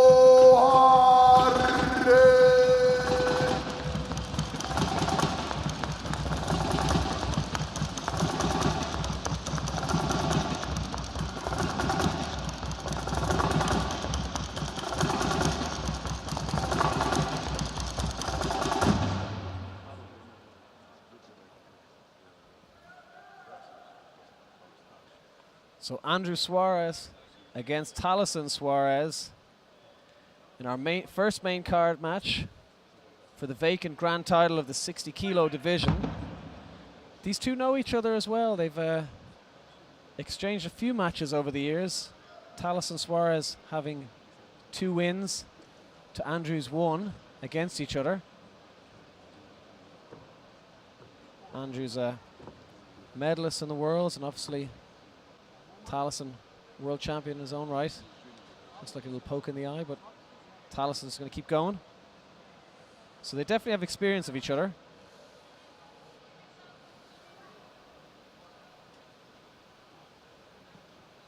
So far you can see Andrew Suarez trying to get in under the legs. Talison getting that leg drag position.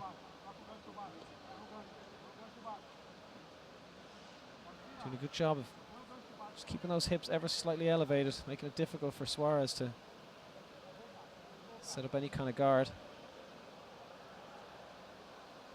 You can see pinning that bottom leg with his knee there. Talison doing a great job of shutting down Suarez. He's got the leg drag position and then the knee pinned.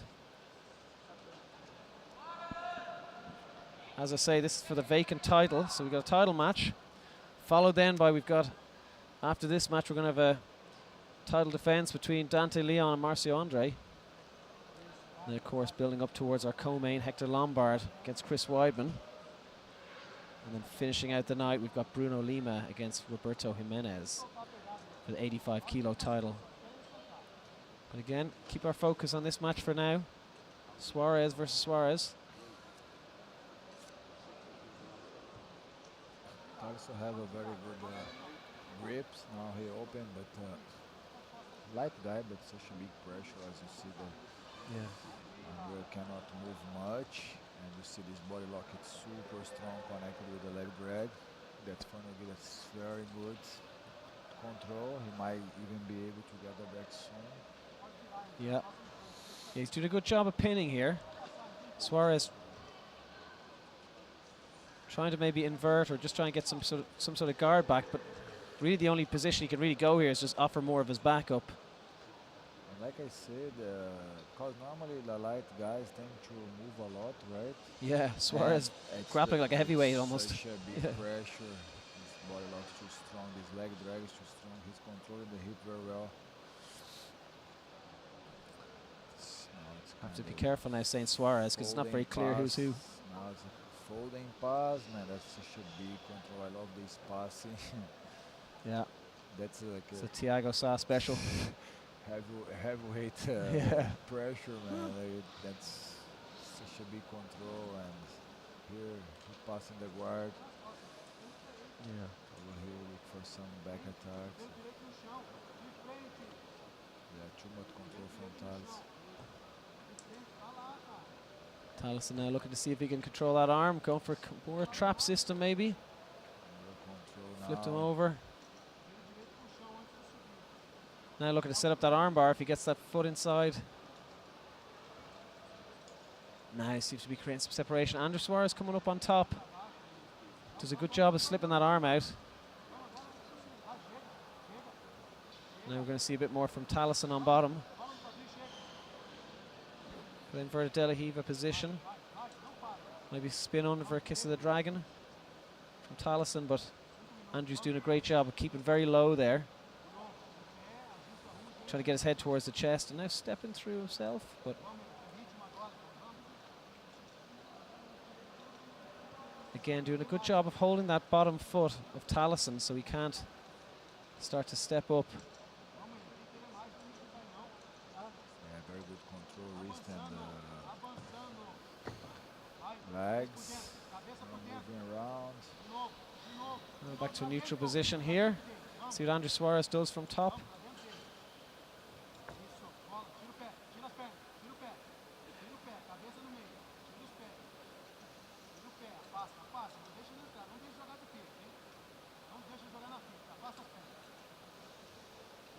Here, like you were saying earlier, just going back into the guard rather than trying to back step and, you know, step around the guard, especially with no gi grips here. It's you would think it's easier to move a bit more, but stepping into the guard is just going to slow things down, which you wouldn't expect from the weights, you know, this weight division, 60 kilos. Let's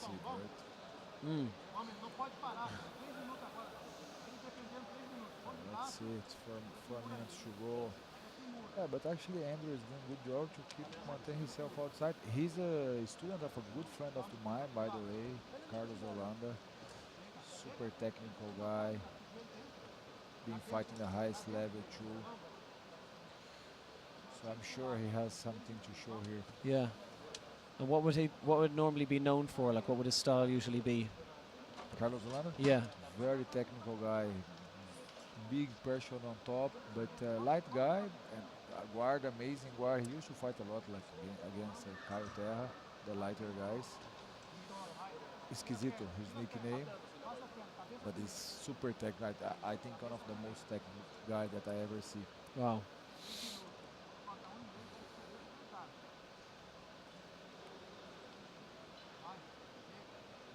Andrew Suarez also competing against some other big names. One that you know very well, Jansen Gomez, competed against him in a London Open in the absolute division. So, I mean, he's no stranger to high-profile matches and fighting world champions.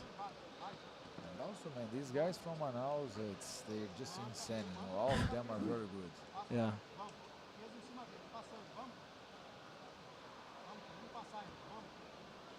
And Taliesin doing a good job with that knee shield.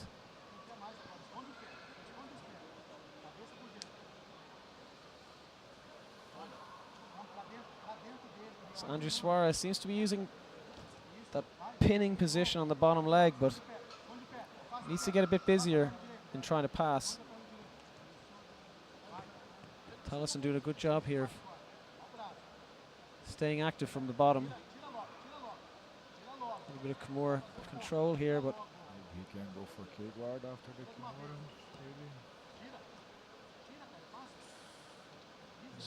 maybe. Andrew's doing a good job of shutting it down. See wince on Taliesin's face here. He's obviously doing his best to try and break that control, but you can see the knee up the middle as well from Andrew Suarez. Again, just pinning that bottom leg. Taliesin. Yeah, I think there a smart option would be go to the K-guard, some leg attacks. This type of position for no-gi is hard to get.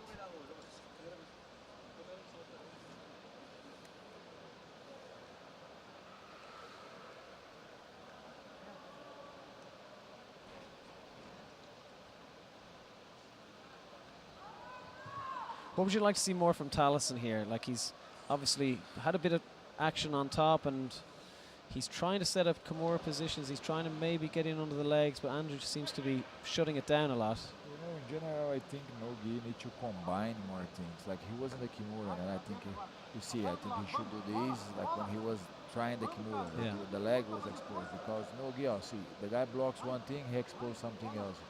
And at that stage, he has the arm, but the guy was exposing the leg, and then it's better option to go to the legs, in my opinion.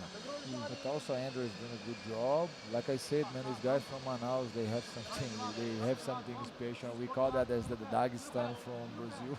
Yeah, okay. You know, they're all good fighters. They're Yeah. all very tough. They're not easy to control. Yeah, like Gotta I said, kill them to beat them. Yeah. Yeah. Now we can see Tyson going to the leg. It's a good opportunity to show some attack, right? To do some submission. Almost like he's in a Terra footlock position. It's like Tyson ahead because of that control, but he can go harder here and shows that he really wants to submit. Well, we're coming up to 30 seconds left, and it's been a bit of back and forth. So maybe Taliesin now is thinking, if I get a footlock and just even look like I have a submission position here, he could influence the judge's decision. Tricep grip here. Suarez needs to get busy, or Andrew Suarez, I should say, needs to get busier here. Keep making that mistake. But again, just happy to sort of sit back, try and pressure the hips. Here's the drum beat for the last 10 seconds. I feel like Taliesin's possibly had some of the better positions, but to be honest, between the two of them, there's not been a lot of action. And there's time from the ref. Taliesin seems to think he's done more, but not, I mean, by a very small margin, I think. Andrew Suarez looks pretty disappointed in himself.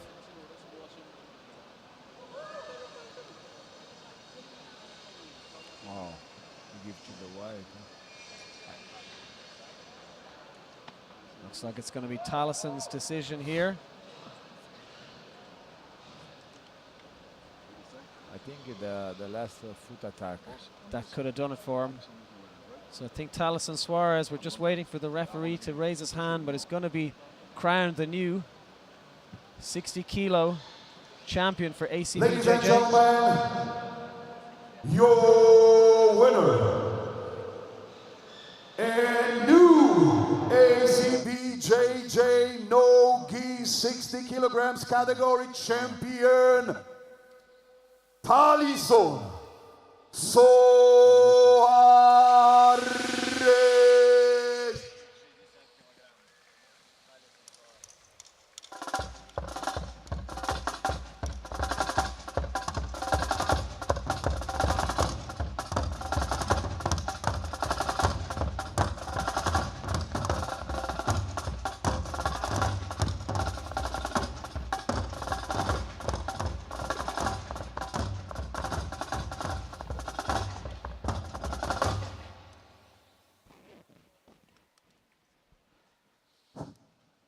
Taliesin, congratulations on the amazing victory. You're an accomplished grappler. You've got a lot of titles. What does it mean for you to be crowned grand champion under 60 kilograms weight division for ACB Jiu-Jitsu? This is not work. Man, first of all, very grateful to be here. I grew up watching this event, you know, and being here today on the big stage and be able to be the new champion now means a lot to me. Yes, I would like to say thank you to all the organizers to put in such an amazing event, and of course to bring it back. You know, I know it takes a lot of effort to put something amazing like this, but you guys did it. Thank you for having me, and yeah, looking forward already to defend my title. And last, I would like to say thank you to all my family and students back home in Australia. They give me all the support to be here. If it wasn't for them, I would not be as motivated, you know, have a reason to be here. So I'd like to say thank you to all of them. They all, it's like 3 a.m. back in Australia, they all watch me, so it means a lot to me. Thank you. Enjoy your victory, champ. Thank you, man. Have a good one. Congratulations.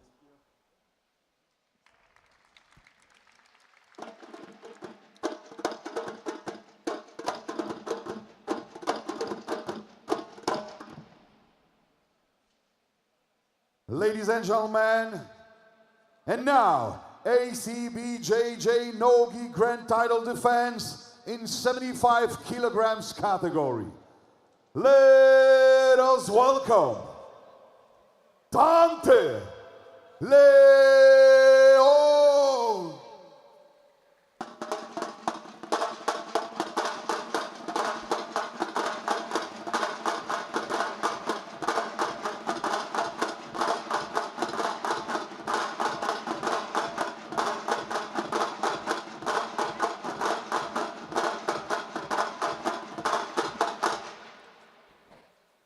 And the reigning, defending ACBJJ champion, Marcio Andre.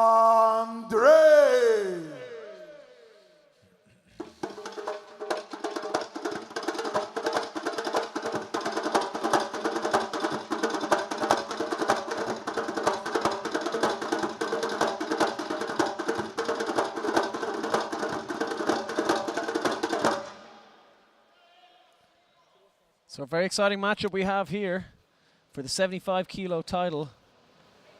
Champion Marcio Andre against Dante Leon. They actually competed against each other back in 2019 and Dante Leon got the win in that match.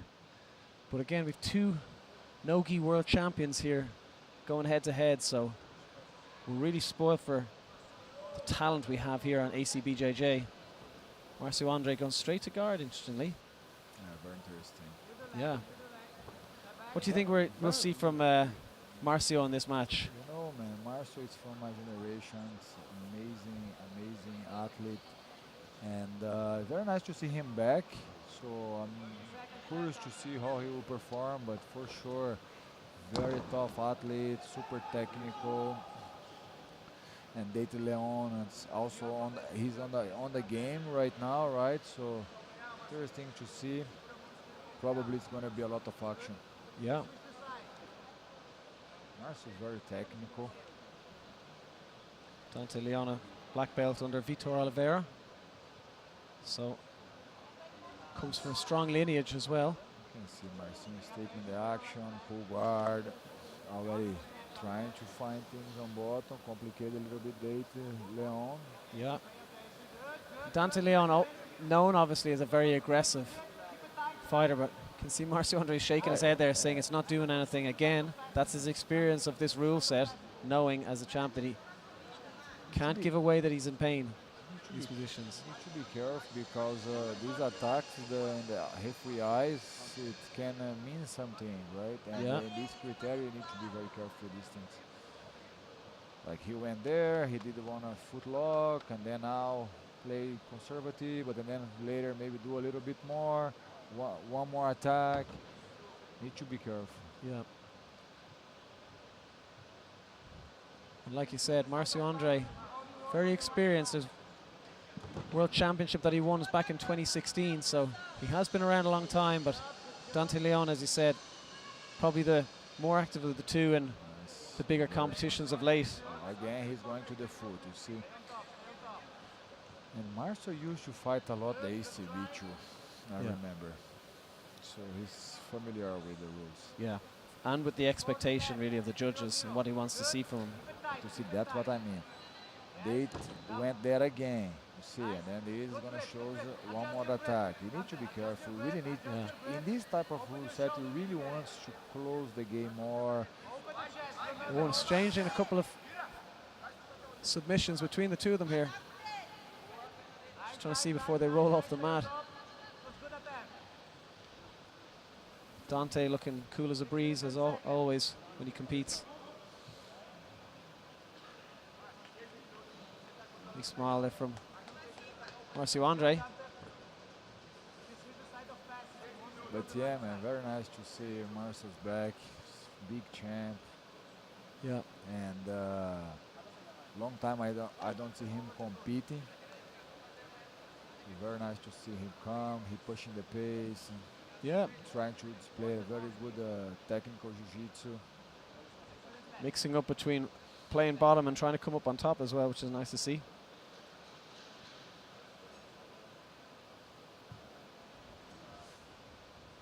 Dante stepping away. And that's what I think Dante likes. He likes to wrestle. Yeah. Inviting Andre up to wrestle with him. think being on bottom, it can be a good strategy for Marcel the way he was, but a little bit more close, lock these foots, put the more hooks. Interesting to see that. Yeah, interesting. I wasn't expecting to see Dante going to guard for sure. He likes to wrestle up. Maybe now good opportunity for Marcel try to do the same that he did, and then maybe try to wrestle this fight. But I think, as he said there, I think maybe Dante's going to look for a wrestle up position from here, or maybe go for another footlock. He keeps going for that. Yeah, but you see, that's very interesting because this is exactly the high level fight, right? And the highest level, they think different. He knows that, okay, what is the reason if I wrestle up, right? I shoot and I get into one guillotine, or, you can see that's very interesting. He decided to pull, and then now you see inverting, try to, again, going for the foot. But that's what I'm saying. That's the highest level fight. They know they. Oh, it looks like it's a deep position. You can see the face on Marcio Andre here. Yeah, this looks deep. Need to be careful. Yeah, amazing work. Seems to have escaped again. Such a big warrior, it's not gonna be easy.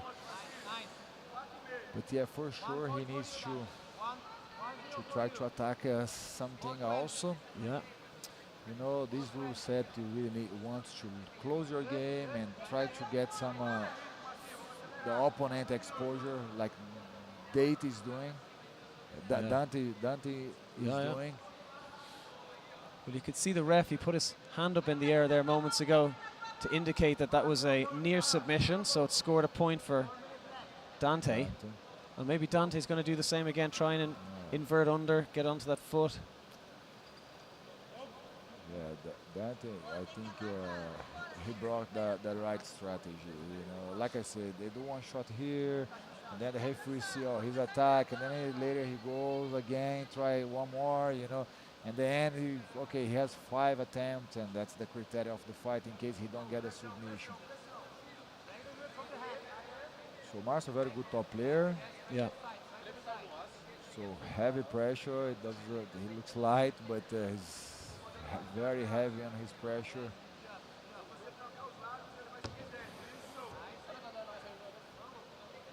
He can push the pace and try to get some switches side to side passing. Yeah, he's wise to Dante's attempts to get in under his hips and invert. Nice. Yeah, he needs to do the same. And there's the wrestle up anyway.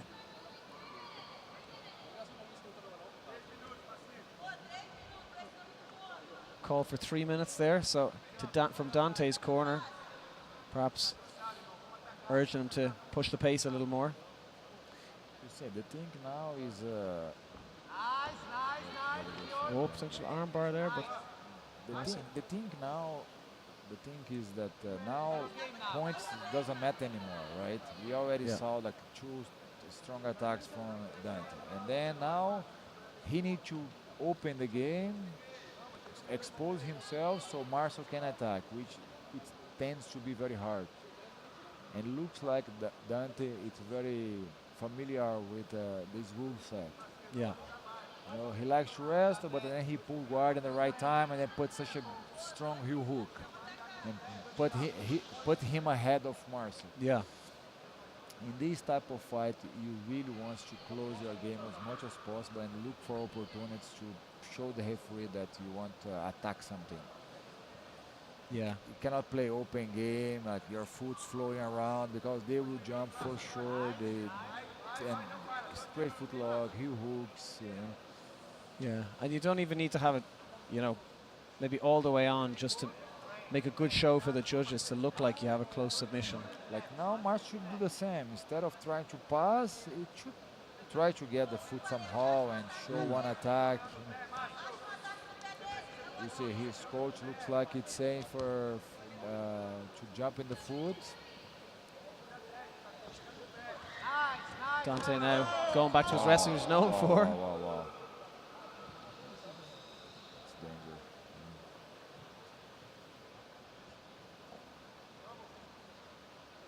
Dante doesn't look too phased by it. Minute 30 left on the clock here. Have to think that Dante is in front after that near finish, the heel hook. And there we go. Like you're saying, Marcio, start to use his guard now. Maybe try and look for some submission attempts at least. Yeah, 1 minute left. We really need to find something. Yeah. Dante likes to play top game.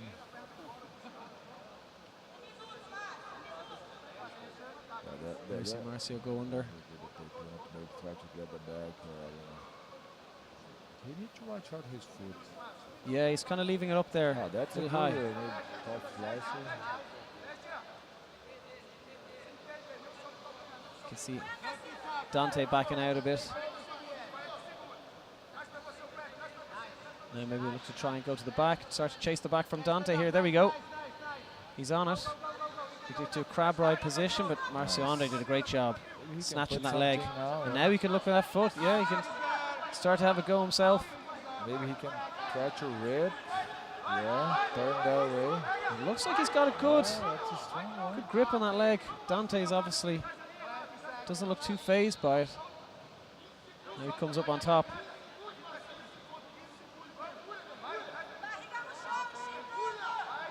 Ten seconds left now. I don't think this will be enough from Marcio Andre. He's making a good show for the judges anyway. Dante not buying it. Yeah, I think he should try to do this more earlier in the fight. Yeah. Like I said, Dante brought the right strategy.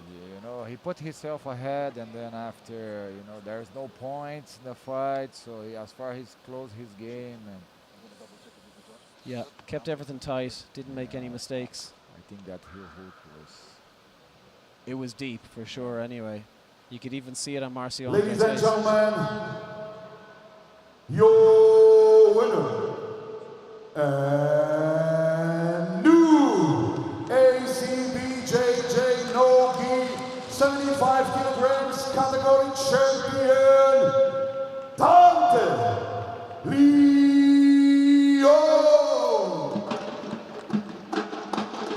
Turns out that heel hook attempt was enough to win the match for him here.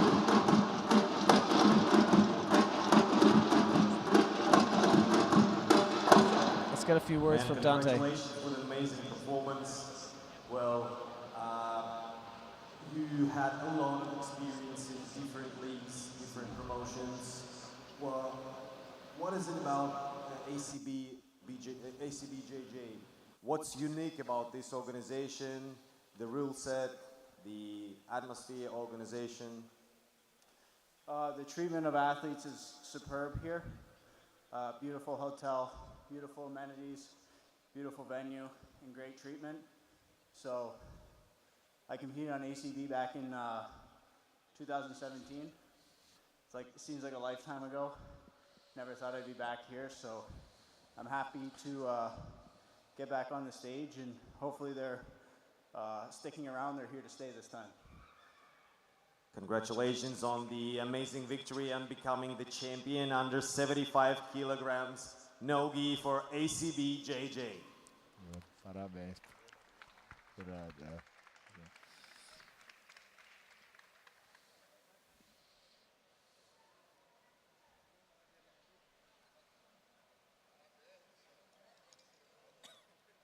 Ladies and gentlemen, it's time for the Clash of the Titans.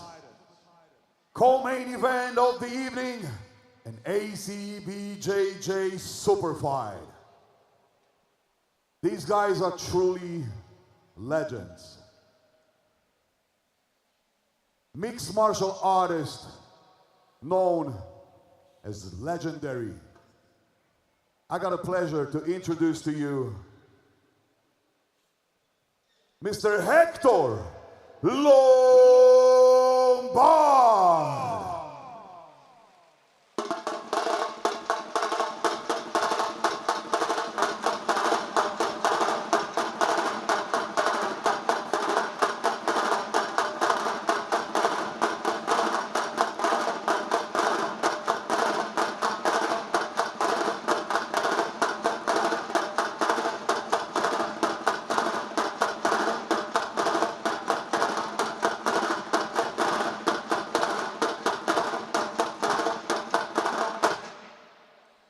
And now, ladies and gentlemen, his opponent, the legendary Chris Weidman.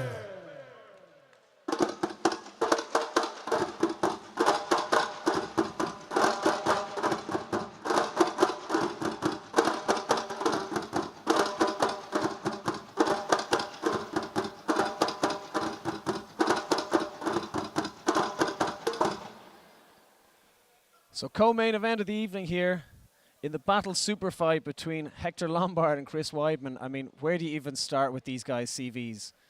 The things they've achieved, the things they've done. We've got an Olympian here against a former UFC champion.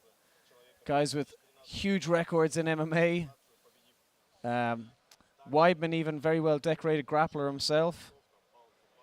He's a trials winner in ADCC. Very well decorated wrestler in college. This is going to be an incredible matchup. But of course, it's not just a grappling match. This is again our see the little smile there from Weidman. This is a super fight in our battle rule set. You can see the size difference. Lombard short but wide. I think he's as wide as he is tall. And Weidman just overall very big guy too, so I think when these guys land it'll really make a huge difference. Weidman straight in. I would like to see some of the grappling though from these two, because I know Weidman's such a good wrestler against Lombard, obviously well decorated judoka. But you know what is interesting? You can see that it looks like they know what is precise and what is not precise. They are focused more on the kick, not too much punches. Yeah. You know. Well, they'll know, you know, they'll be more familiar with this kind of rule set than anyone else, how to mix up the striking and grappling. Yeah, and also the experience.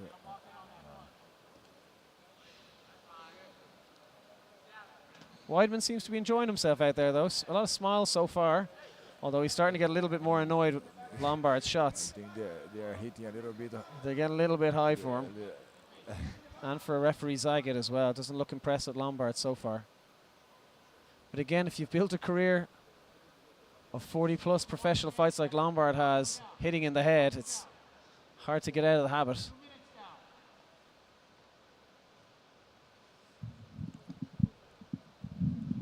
Now we might see a little bit of grappling, a bit of hand fighting.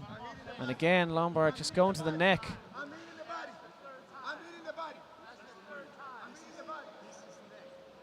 Not quite sure what Lombard's saying there, but he's not happy either way. I think he's saying he's here to fight in so many words.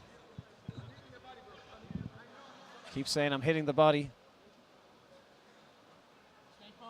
Our referee and Weidman disagree. I think if Lombard, known for his colourful temper, so let's see if he gets any more annoyed. Wow, what we might see from big kick. Wow. That's here we see some of the grappling. Weidman again, though, trying to scramble up to his feet. Obviously not really interested in playing from bottom.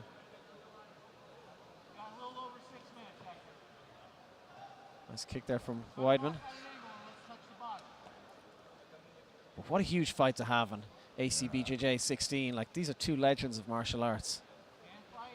The guys with such huge decorated careers.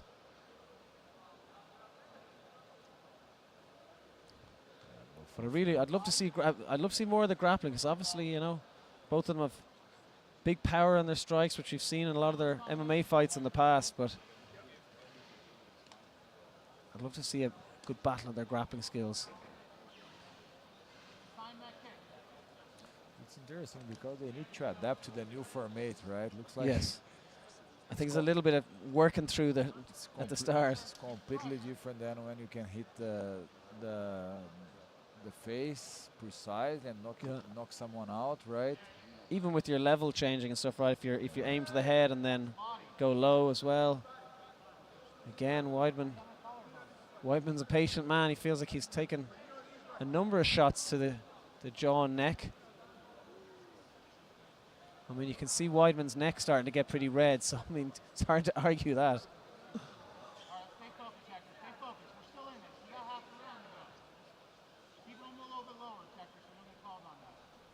A little bit of hand fighting again. Now Weidman shooting in. Good single leg, man. Nice, yeah. Lombard, you can see, he's so low to the ground and Solid the base. heavy as well, yeah.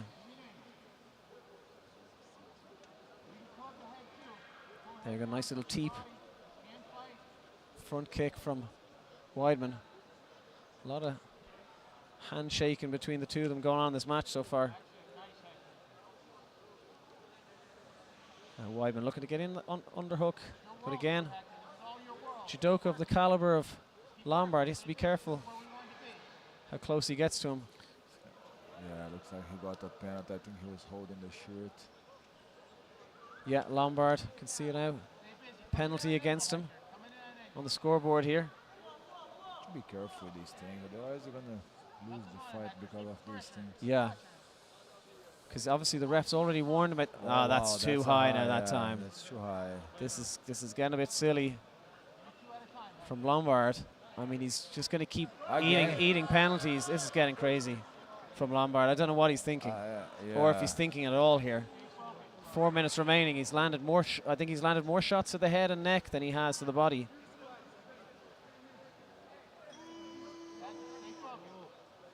And referee looks like he's calling Lombard. And I think we could be seeing a disqualification here. We are. And I think the referee's seen enough from Lombard. That's bad. That's bad. And that's disappointing. I mean, Weidman clearly was here to fight, and you could see Lombard just wasn't respecting the rules. Says he was in his flow, but that's not much point saying that if you keep hitting the guy in the face. It's a big fight for those such a thing, right? Yeah, and it's a disappointing end to such a big fight. Weidman actually trying to make peace here, but I mean, and also it's not Ladies and gentlemen, Chris' fault, right? Yeah, yeah, for sure. Winner, Chris Weidman.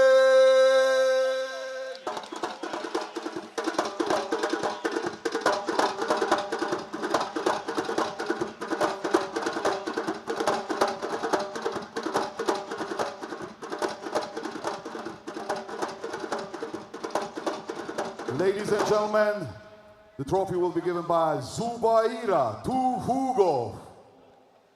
He just make it easy for Chris. Yeah, I mean, he wants Weidman to apologize for being hit in the face. Yeah, I don't know what he's thinking. Chris, congratulations with the victory. Obviously, you were doing well, but you know the outcome wasn't probably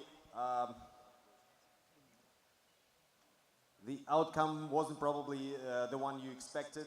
But still, a win is a win, and you were doing great before the disqualification. So, what are your impressions about that event and your victory overall?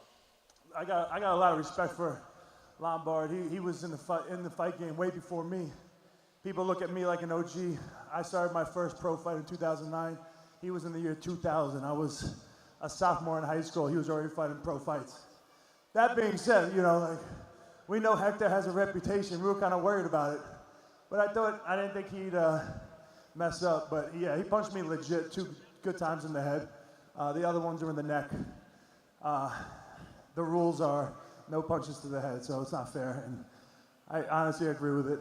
Obviously, I didn't want to have a win like that, but it is what it is. I want to thank Acbjj for having me come out. It was a great experience. I want to thank Qatar. What an awesome place. It's super beautiful. Everyone was so nice here. So it's been a great experience. I'd love to do something like this again. And also, Chris, I'm very interested about your opinion on the rule set. So this is probably like pretty much experimental. It's being done for the first time. So you've experienced it for sure, yeah, with your neck. Yeah, so my jugular. I got a pain in my jugular, or my Adam's apple. I think it's a great rule set. I think jiu-jitsu is amazing on its own. Unfortunately, we didn't get to do much jiu-jitsu today. You know, we're both strong standing, and he's a strong dude. I didn't get control, and I knew I was stabbing him with those front kicks. It was going to bother him, get him tired. I like the rule set. Yeah, I think it could be the future of jiu-jitsu. You know, just adding more reality into the jiu-jitsu game. because sometimes when you're on your back, you're not expecting the strikes to come down on you, and you're a little bit too relaxed. And in a real fight, that's not the way you're supposed to be, and that's what martial arts is all about, is preparing yourself for the streets. Congratulations, champion, and it's a great honor to have you here. Give it up for Chris Weidman.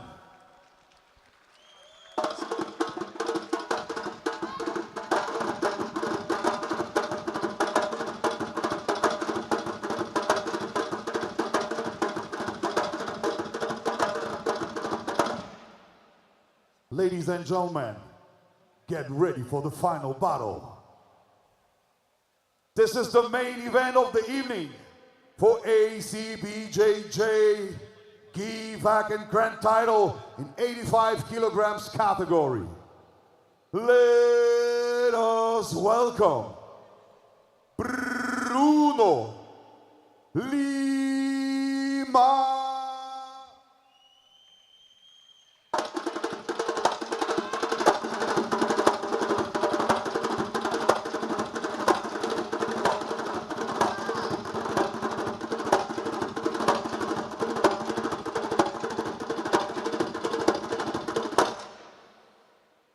And now, ladies and gentlemen, let us welcome his opponent, Roberto Jimenez.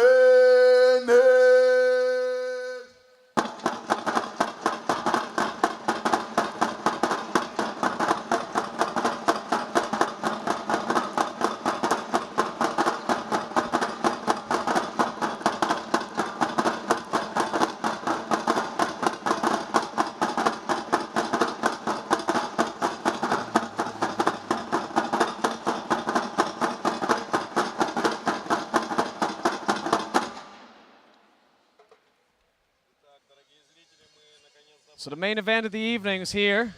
After a bit of a disappointing co-main event, we have the vacant grand title of the 85 kilo division. Bruno Lima against Roberto Jimenez. This should be a very exciting match. You know, Bruno Lima, very experienced athlete himself. Competed against an old friend of yours, Fin Fu. Already fought to him also. Yeah. Yeah, wow. Yeah, man, it's a very interesting matchup because Bruno, it's Wow, straight out the gate, he's coming for it. Jimenez known for starting strong before, but Lima straight out the gate here. Yeah, he's not gonna be that easy for sure. No. Roberto always come very strong performance and very fluid, as you see. But Yeah. Bruno have such a tight game, high pressure, good hooks. Like this is something that he would like, because he goes for the hooks when he let's see, when he pulls, he go for the hooks. Yeah, Jimenez always seems to run a really high pace, never seems to slow down. As he said, always flowing from one position to another. Oh, you see, he likes to do this type of hook sweeps, Bruno. Bruno Lima. So that's kind of his main game. This opposite arm, as you see, it's a little bit strange, but yeah, he kind of feels comfortable there. Yeah. Bruno Lima, very familiar with the surroundings. He's competed against Catriel and Ryder Zuki before. Got done. I told that's. You can see Jimenez trying to jump on a foot here. He's got a good purchase on that toe hold, but again, Lima escapes well. But you think the game plan for Lima tonight should be all about his butterfly hooks, right? Yeah, but as you see, he started very good. He put such a good attack in the beginning already with the omoplatas, right? Looks like he's super sharp and ready. And yeah, you know, he has a... it's different than Adam Wazinski because it's opposite. Actually, he's kind of accepted the folding pass to go for the hook. But once he's on top, it's a super high pressure. And yeah, he's on the game. He's a gi guy. As you see, man, he's look at that straight into the 6-point sweep. Pressure. It doesn't seem that Jimenez was expecting this much pressure, you know. Well, he's got a tight bite on that arm. Yeah, but one Jimenez thing that steps over Jimenez well. are good is in this type of scramble. As you see now, he's in the back, and let's see. Yeah, Jimenez seems to get in tight positions, but finds his way out. Now trying to sit back to that. see, for a back take. it can be tricky because you see he escapes and then he ends up on the back. Yeah. This guy is not an easy guy to fight with against. You know, Jimenez. He's very fluid. Yeah. Let's see how Bruno deal with this pressure now. Be hard for your confidence as well if you start to get some good momentum and then suddenly somebody's on your back. Like Jimenez can definitely crush your spirit very quickly. And he seems to have a good control of the lapel there.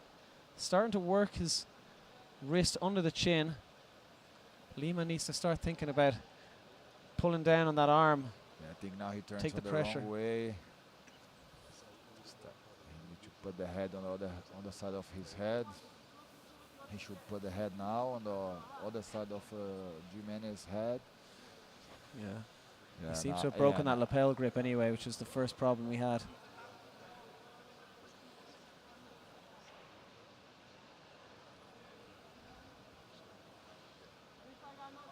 And again, Jimenez doing a good job of maintaining the back there.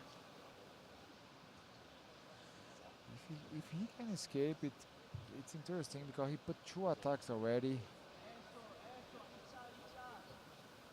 Again, Yeah, but now that looks like this collared zone.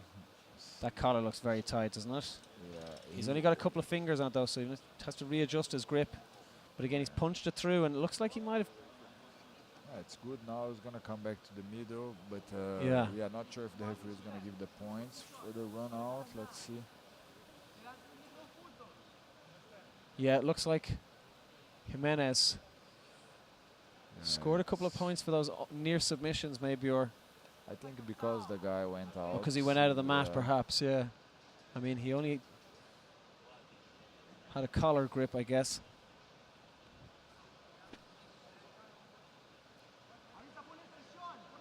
Action back on again in our grand title 85 kilo match here. A little bit of look of confusion on Lima's face there. I'm not quite sure what he was looking for. He look up. I think he may be surprised by the Wow. scoreboard. Nice throw. Very good Schmata. Again, Lima seems to be doing well on the feet, starting the match strong from that position.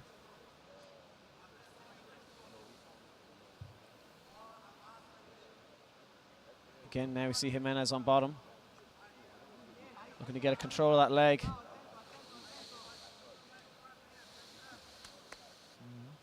Now Jimenez looking to establish some control of that lapel, work under the arm. What do you think Jimenez is trying to set up here now, Thiago? Yeah, here maybe he can start to climb, go for some triangular omoplatas. Now he gave up, but yeah, maybe the next step would be throw the leg over the head and go for these scrambles that he likes. Interesting to see Jimenez on the gi also. Mainly we are seeing him on the no gi scenario, but this guy is down to fight anything. Such a strong fighter.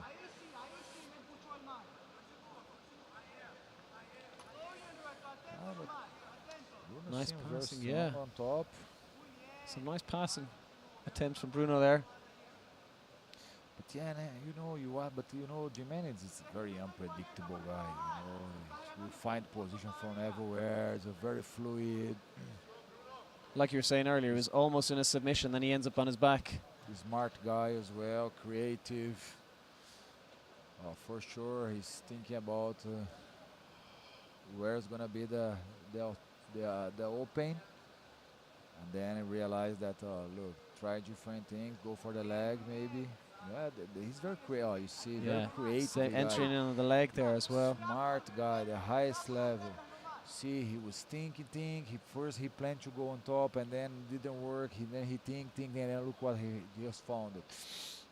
And he's got 3 minutes left to work. Double treble position. He really can find something here, man, for sure. And especially that he's doing a lot of no-gi, for sure. This is familiar for him. He can get something from there. Let's see how Bruno will get out of this situation. Yeah. As Bruno is more gi guy, and he's inside of like the double treble, which is more than no gi techniques. And with the gi, it can hold a lot more.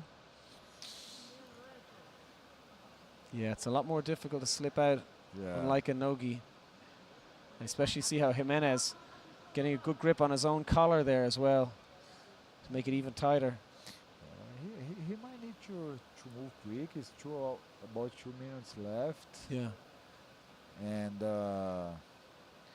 he has the back dominance, but Bruno did that 2 attacks. Yep, that early submission attempt at the start. Oh yeah, no, but yeah. But that escape from the mat, I think, will come back against Lima, right? My bad. 2 minutes, under 2 minutes now remaining. Gotta feel like Jimenez is gonna hit him with a storm attack now. Like he always does. There we go. Nice. And straight onto the back. Oh, onto the arm. Oh man, this guy, he was ready for him. Yeah. It's always good to watch Roberto's fighting.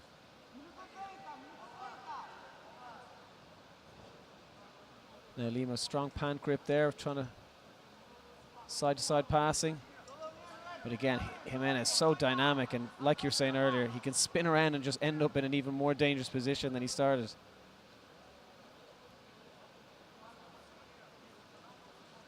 Bruno, man, such a strong athlete as well. I think now he's in the Abu Dhabi from Portugal. It's nice to see how much the sport is growing. Yeah. Different nationalities.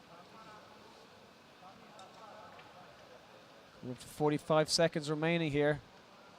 Action slowing a little since the earlier portion of the match. But again, this is a title match. This is the main event. We're going to need to start seeing some more action if either athlete's going to take this match.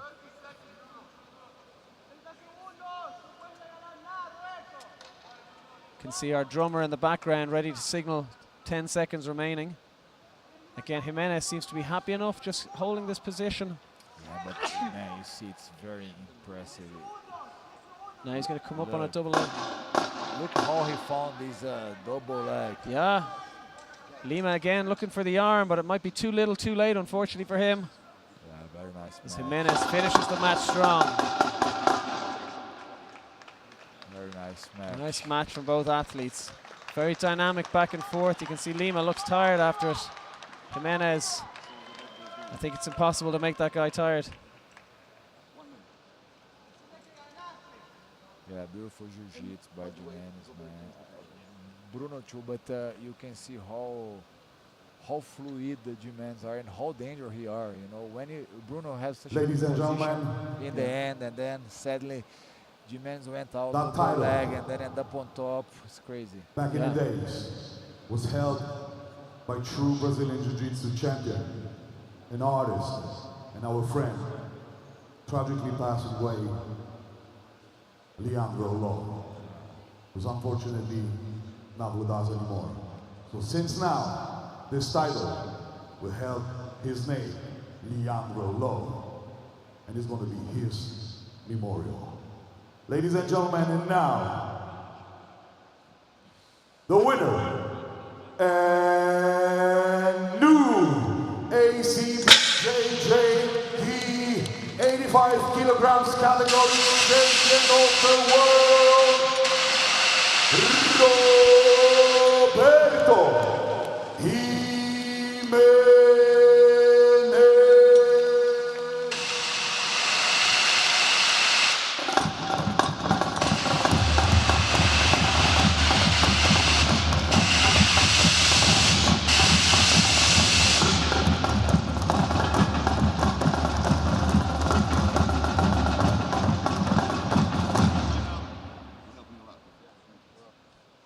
Amazing performance, Roberto. It was a pleasure to look at you both compete. You know, this clash up of two titans probably was.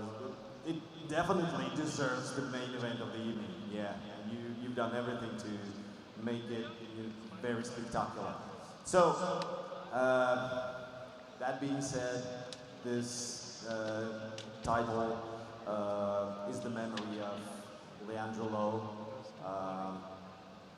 So what does it mean for you to win it and to be a champ? Man, thank you for the opportunity.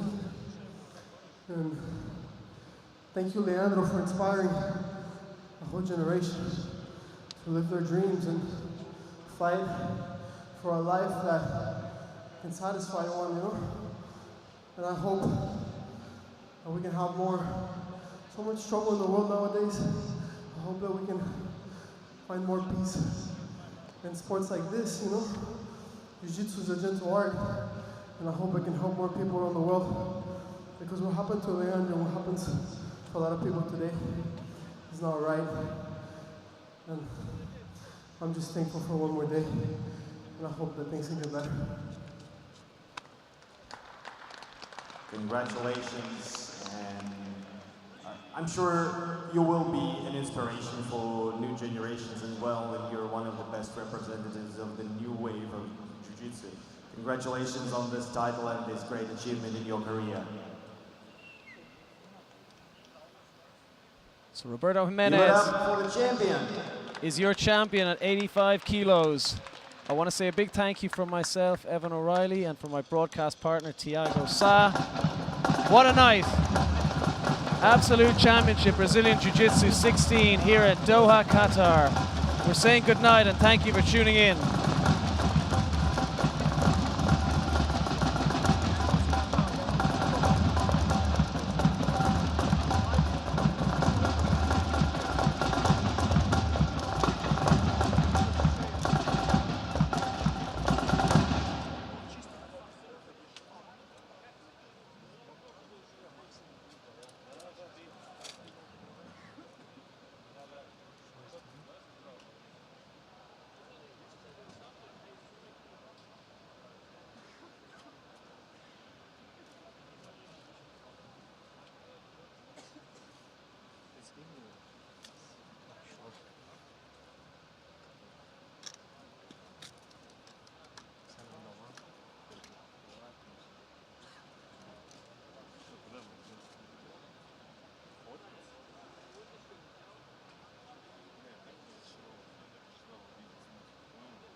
Если мне бабки заплатят, я подготовлюсь.